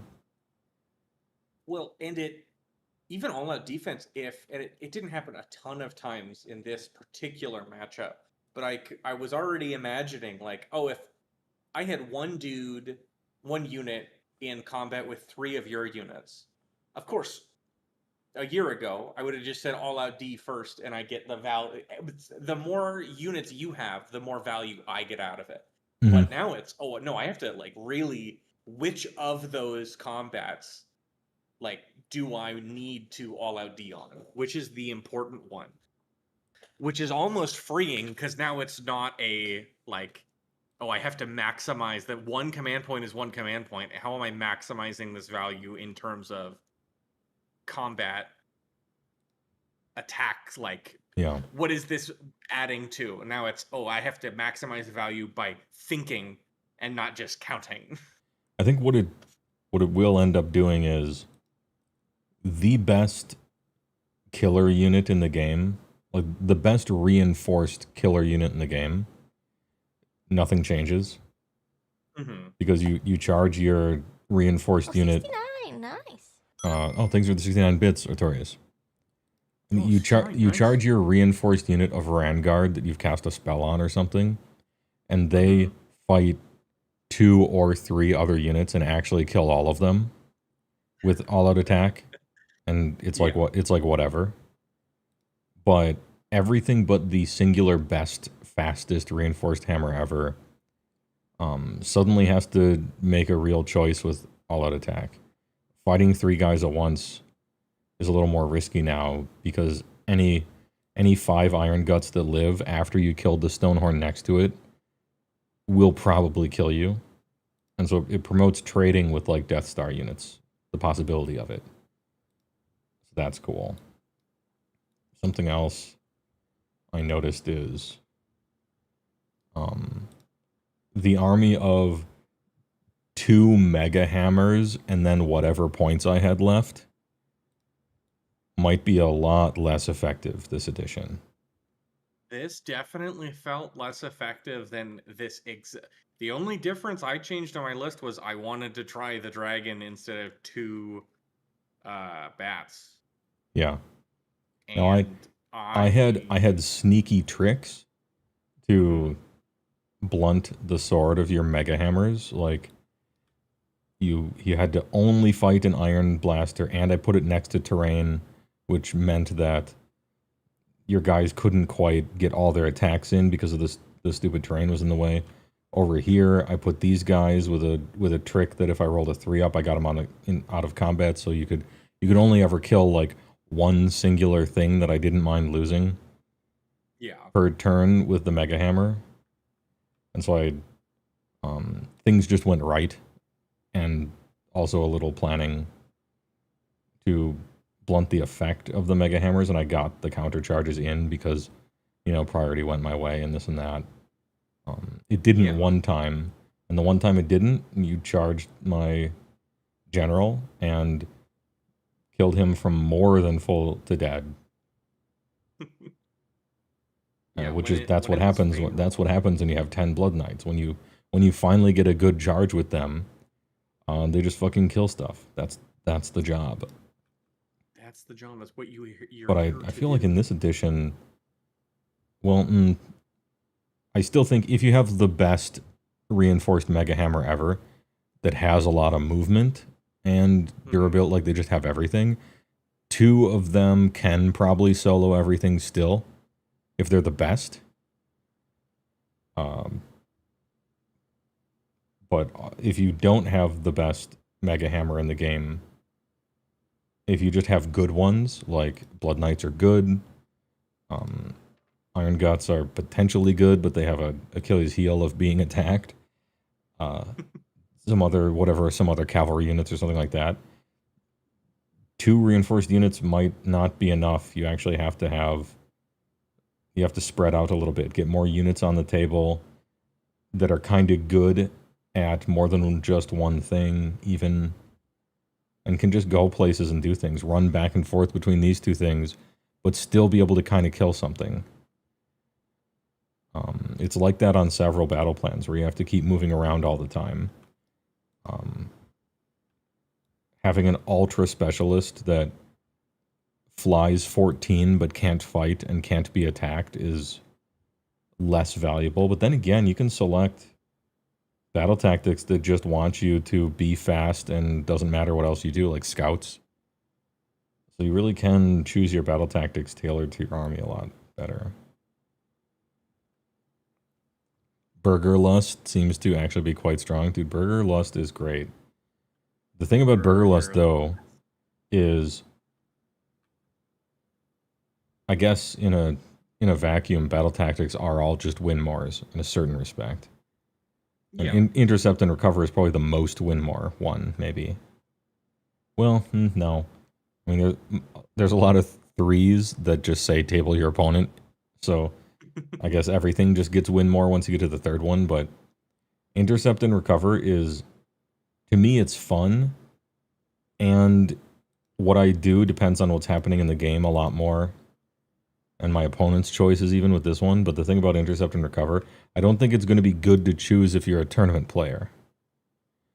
I think intercept and recover is by far the most fun one for casual players and normal players. All the way up to, like, goes to a tournament and wants to maybe go 4-1 if he's lucky kind of player could even do it. But if you're trying to win trophies and stuff, you basically have to stay away from this thing. Don't touch it with a 10-foot pole, because you'll play against fox spirits or foot heroes that are standing next to infantry that are invisible, unseeable on terrain in an obscuring thing in the corner of the battlefield that has a teleport in the move phase, and you'll just never, ever, ever touch them. Like, they can run away from you infinitely. So you're going to run into a wall of good players playing armies with insane movement. And then intercept and recover is like an auto loss. You'll get actually 0 of them. So I don't care, because I'm not going for trophies. I like to drive monster trucks around and have fun and give my opponent burgers and then steal them. And probably like half your games you'll just get this by playing, so it's fine. I'm trying to think of an army that, like, a tournament grinder would take intercept and recover and be like, nah, I'm built different, I'll actually catch them, even the ones that have bullshit rules. Maybe there's an army out there like Idnet Deepkin if you're really good or something. But I could see some of these even being like, oh, this one's kind of tough. Out that the challenge, the people who want to, oh yeah, I'm picking the tough one. I got the strats, I'm building my list around it. Fuck you people who are picking the easy ones. Sure, I mean, there could be posturing like that. Yeah. Not that I think it's a good idea, but someone's gonna do it. Oh wait, Burger Lust, you meant the D6 move. Yeah, that shit's... So first of all, I never failed that roll. Keep that in mind when you're addressing whether or not something is good. Be like, did I ever fail that roll even once? No? Okay, well, you will, right? But free redeploy is really sick, even though it's not on monsters. Completely escaping combat with the Gorgers to set up a countercharge. These Iron Guts, 3 times? Just creeping like a British thug with a hockey mask and like a sack filled with $20 of quarters, like a sock. And they're just creeping like 3 or 4 inches every opponent's turn towards the next thing they have to go to.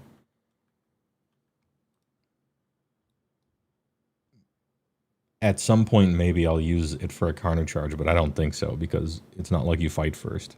It's just bad to countercharge. Maybe I feel like I'm playing the one army that they designed countercharge to be great in, and I still never want to do it.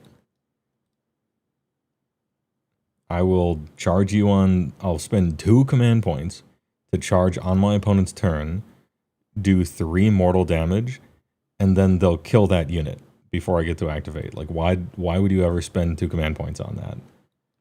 Unless they're fighting 2 guys, you charge a 3rd in? No, that's bad. If they're fighting 1 guy and you charge a 2nd guy in, then I could see it. Because you get 1 activation out of the deal. But still, that's a steep cost. And I wanted to try out Gutbusters, because they got new rules and shit that all seem cool. And Beast's got nothing. Beaster's still better than Guts, for sure. Oh, certainly. Because you spam the cheapest monsters you can just to put 7 of them on the table and be like, okay, entering my charge phase. 5 mortals, 4 mortals, 4 mortals, 4 mortals. Oh, there's one guy left. Well, one of these 4 monsters won't whiff all his good attacks. Hey, all right. Hey, all right. Yeah, these were cannons, but these guys were slow-moving. I mean, they bodied Neferata and Laugavani. Yeah, Iron Guts are like Chaos Chosen because they have double pile-in and do a shitload of damage. Now they have a 5-up save instead of a 3-up save, so they just die, but simply don't get charged. Sometimes you get charged and you lose. If you don't like that, definitely don't pick the I have to charge or I lose army. Easy. Can we expect more playing Foot Ogres? Yeah, probably. I need to practice with little Foot Ogres anyway, because this Christmas or next Christmas or whatever, we're going to get a refresh and a new book. And when we do, for sure the Ogres are going to be more integrated between the two factions. There might not even be a hard line at all. It might just be keyworded like other armies are. And the models will probably look sick, so I'm fine with it, you know. So I want to try them out. I liked the Gorgers a lot, but they're so expensive. They're $240 for 5 of them. That's rough. And I was never attacked with them, but if I was, they would die. So that is an issue. But I like the idea of an ambush. I didn't use it profitably this game, but I had the option of doing, like, turn 1, I could have just dropped them all right here. Yeah. Which was 50-50 my plan, maybe, depending. And yeah, you could charge, and then, like, just savage roll a 9-up and kill something to charge. Yeah. But even if I failed to charge, some of your units have to go the exact opposite way they ever want to go in the entire game, which is backwards into a corner on turn 1.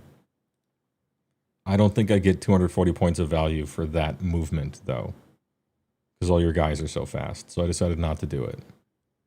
Yeah, that's a lot for a kind of a once per game little movement trick.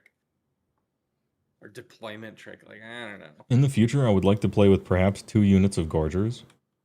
Mm-hmm. And just keep them in the Undercity. Maybe my opponents deploy differently.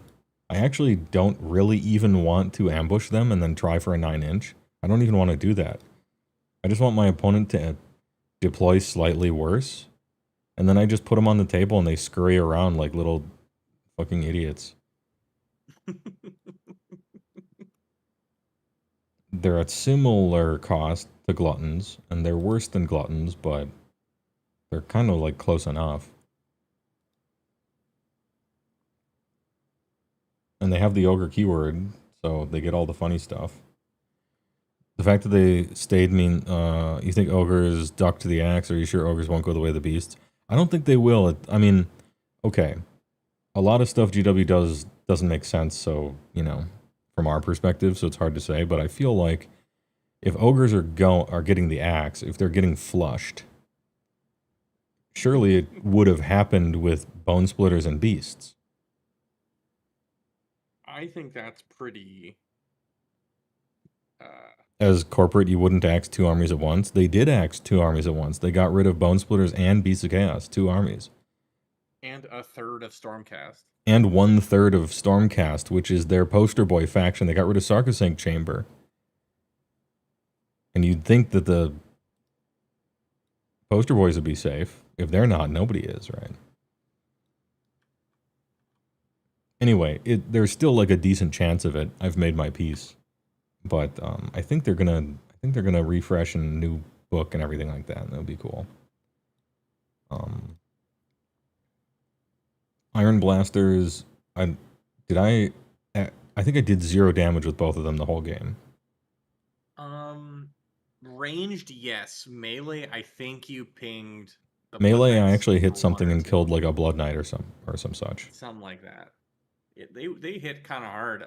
The shooting didn't. I don't think it did a single point of damage. Yeah, and I decided to meme a little bit and actually unleash hell with them, even though I only hit on 5s just for the meme. Twice, and it didn't work.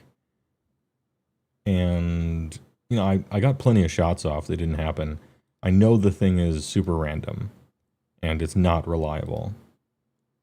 But even so, I still like them.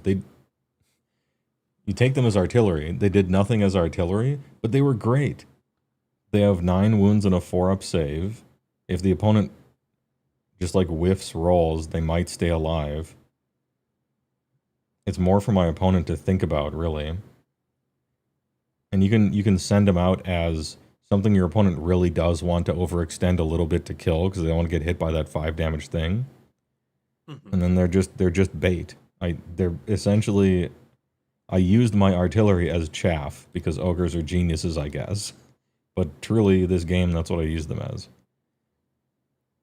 I don't know if 2 is right. Probably not. In fact, almost certainly not. And plus, you can spike with it. 3 attacks, exploding hits, like it's possible you do 20 damage to something, even though it's unlikely. So anyway, maybe more Gorgers, maybe only 1 Iron Blaster. The Pizza Pit thing was super annoying because there's so much terrain on the table now. You can't put faction terrain anywhere you want. Yeah, it felt... You have to actually board edge faction terrain. It sucks. The whole point of the Pizza Pit is to put it right fucking here, and then triple soul orbital laser cannon 3 things every single hero phase, being so annoying that your opponent actually sends something off to kill it and gets out of position. But having it be in a super corner, I mean, it could have been here and no one ever fought here the whole game. It just happened to be near a place where someone fought. Mm-hmm. So I don't know about that. It was still good, like it hit stuff. And it saved the Slaughtermaster's life for 1 turn that kind of mattered because he cast Greasy D. Greasy D. Yeah, this is a smaller deployment zone. In the super long ones, maybe I can put it in a better spot. This isn't a reason not to take it. It's maybe a reason not to take the Slaughtermaster, because now a hero is just chilling in no man's land, kind of doing nothing always, but I don't know. We'll see how many points I have left. I'm looking forward to trying other stuff. I know just taking 1,000,000 monsters is good. And so I don't have to see if it's good. I want to see if the other stuff is good. That probably less people are going to try. And foot ogres are funny. The funny guys. So on your army, what are you thinking? I did enough talking about the ogre wrap up after a single game.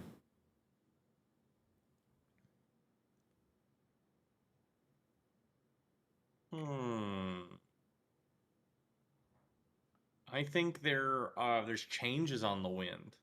I think there's enough differences. I'm already thinking about how to sort of lean into it more, maximize value, lean into the really considering the battle tactic decisions beforehand and list building around that, because these being the same point value as these was pretty significant. Yeah, it was also cool. 1-2 more BT's all right. Yeah, no, plus these moving was so impactful. Like, not just, oh, okay, I'm on this one was in my territory, okay, these ones are the neutral, okay, that's yours, bing, bing, bing, okay, whatever. This was great, and I want the mobility, I don't know how many of the rest of them are like this, where it's more movement, more positioning. Most of them want more mobility. Most of them want more movement. More movement and more number of units on the table. Mm-hmm. So I think splitting up my Blood Knights might be the call. Because then even if I only have 5, I can hug a terrain piece and get obscuring. Now I'm not that it was super impactful here, but it could have been. Mm-hmm. It could have been. And you can put obscuring wherever you want if you want to do the hero thing. I mean, I didn't want to because it was only going to hurt me. But I am already eager. This GHB has done more to revitalize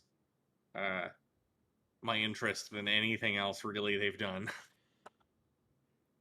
I wasn't even losing significant interest, but I feel rejuvenated. I feel like there's value in going back to list building and choices and options, and it's like there's joy back in the game.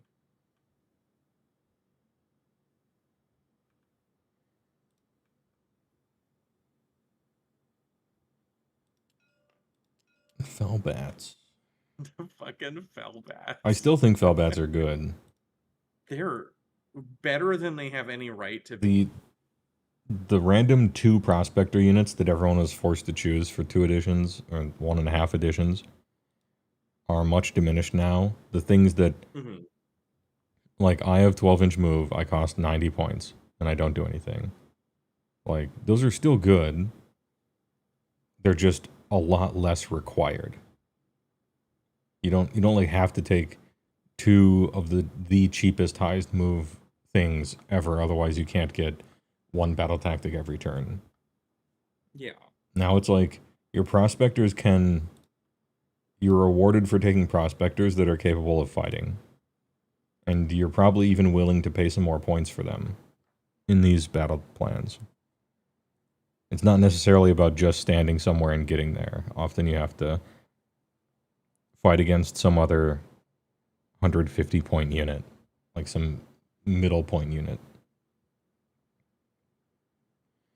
The only bummer with the mob pit is that neither of the butcher options want to stand in it. They both want to be up front with the boys. Yeah, that's for sure true. The butcher has a 12-inch aura of run and charge, so he's got to stick with the boys for sure. And the slaughtermaster wants to watch units die so he can accrue blood tithe, grizzly points, and then spend it on sick shit.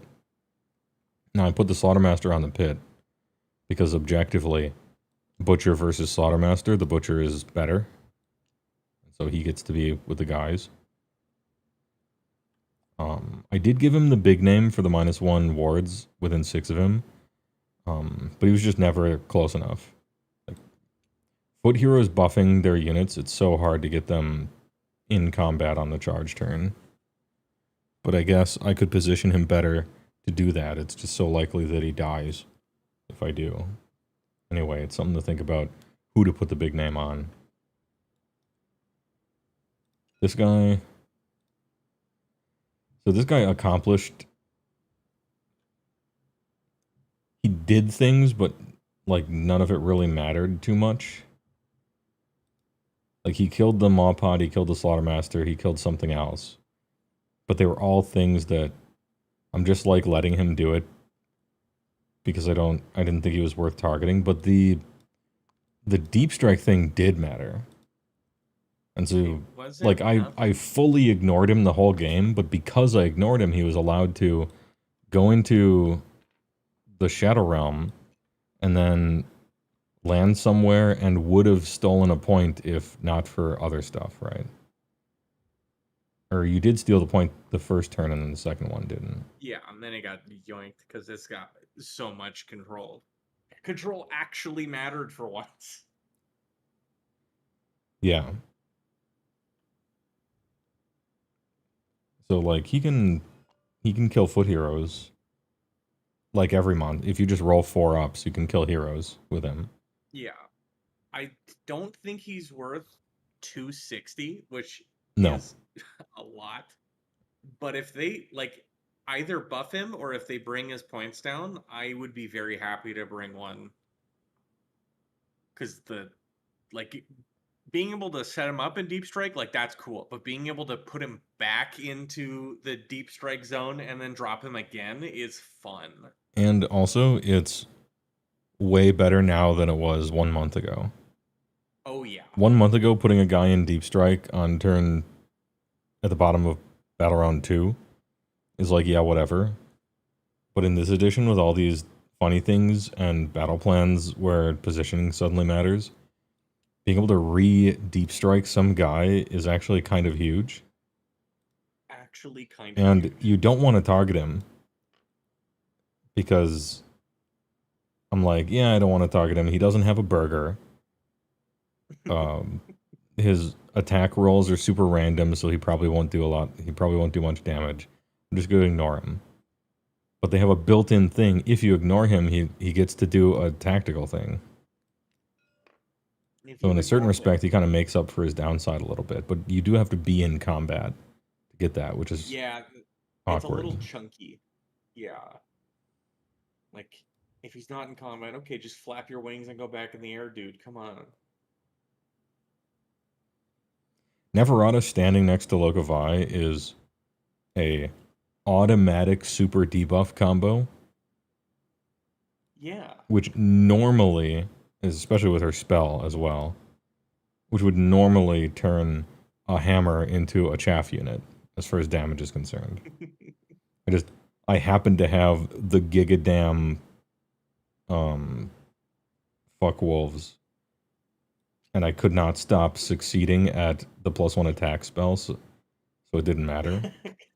Couldn't stop winning if he tried. But just don't get caught out by the fucking 60 damage unit, and this combo can just tank shit, actually. It can just tank shit. It's a lot of points for one combo. Yeah. It's like 700 points. Oh, that's a lot of points. Yeah, Neferata's 460 and Lokovai's 270. Like, ugh. I think easily, even, well, maybe not with the dragon. If I cut the dragon out, I think Laukovai is easily doing the least in the army. But unfortunately, that's what I'm sticking with. Look, she's 270. 270. She doesn't do nothing. And like 300 points, like make a 1700 point list and then put a pet unit in, you can still do that this edition. Yeah. I think that's, if she got a buff, I'd be happier. Mm-hmm. Like if she was a wizard 2 instead of a wizard 1, or had a little extra health, or just something. I think it wouldn't break anything and would be a lot easier of a pill to swallow. Like, round her up to 300 and give her a buff, and I'd be happy. Or if her spell was a little less clunky, because you can only do it on non-unique monsters wholly within 12, of which now there is only one in the entire book. Ugh. Well, I guess the Vingorian Lord is also a monster, yeah. So you could do it on the generic Lokovai, which I don't know if you want to run him. I think you would. He's just kind of worse Lokovai. I think you essentially have 2 pet units in the army. Yeah. And which is one of the pet units is like, well, I need a monster for her ability. So like one pet unit kind of begets the other. Mm-hmm. I think they feed into each other, and together they're like 500 points, which is a lot, but I don't know. They do enough. The rules can change. Mm-hmm. The models are great. They're fun. Feels like Frostlord wants the -1 ward name. Yeah, I figured that's where it would end up. But for testing and to start with, I'm like, I'm going to put it on a butcher and see how often I can get him within 6. And it turns out not a lot, but I could try harder to do that and be a little less safe with him. And I think you could get him within 6 a decent amount of times. It's just he might die to a random crackback when you're fighting against a few guys. I think when I was looking at the big name, I started with it on the Frostlord because I figured, again, that's where it's going to end up. But I wanted to see what the positioning was like on this. And that's putting every single optional choice on the Frostlord. And I always get my Frostlords killed. Because they're trying to do the crazy plays and stuff. And so I just kind of throw them out there. And it means that when I lose one of my heroes, I lose 3 phantom options, you know? So I'm losing more than just the points worth of it. It's a lot of eggs in a basket. And playing safe with Stonehorns feels bad, even though it's probably correct. Anyway, big name's probably going to end up on a Frost Lord or Stonehorn in any case, but I wanted to see what it was like on a foot hero.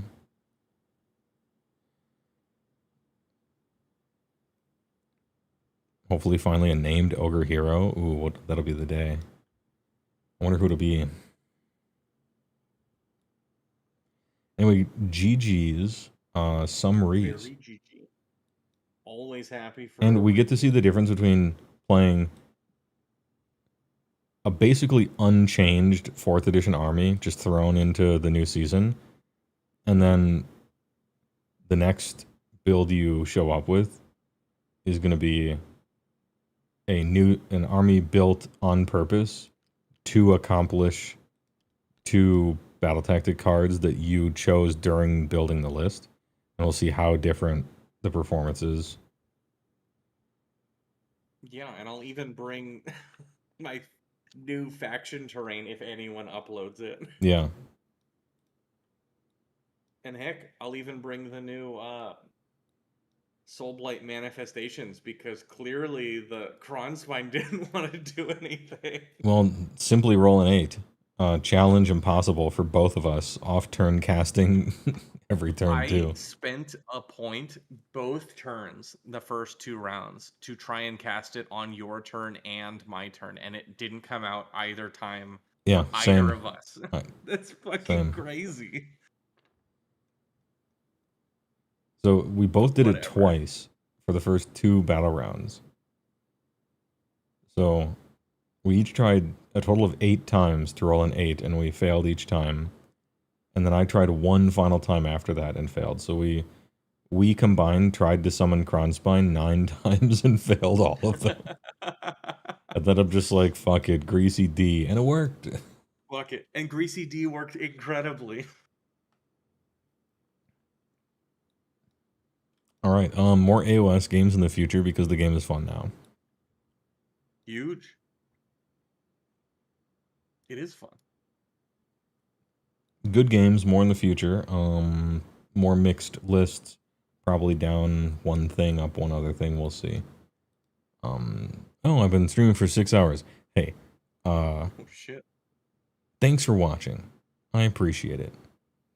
For all the people who have stuck around, nice. Game fun now. Might make a video about it. And we'll get that Battlescroll, which we know some of because of that Gunnar Hammer artifact article that came out just a touch early. But a little ups, a little downs. I'll hit you with a commercial and TY for watching.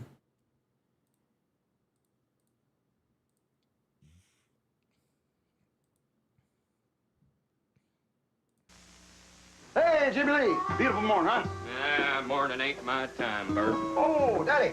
Give me a glass of energy for my pal here. Energy? Well, that's just Cream. The Macho Man Randy Savage. What Nintendo don't. Oh, yeah. Hey, Jimmy, give me a Cream. with nut. Nothing. It certainly is a big bun. It's a very big bun. Where's the cream? A dream as sweet as this. Cream.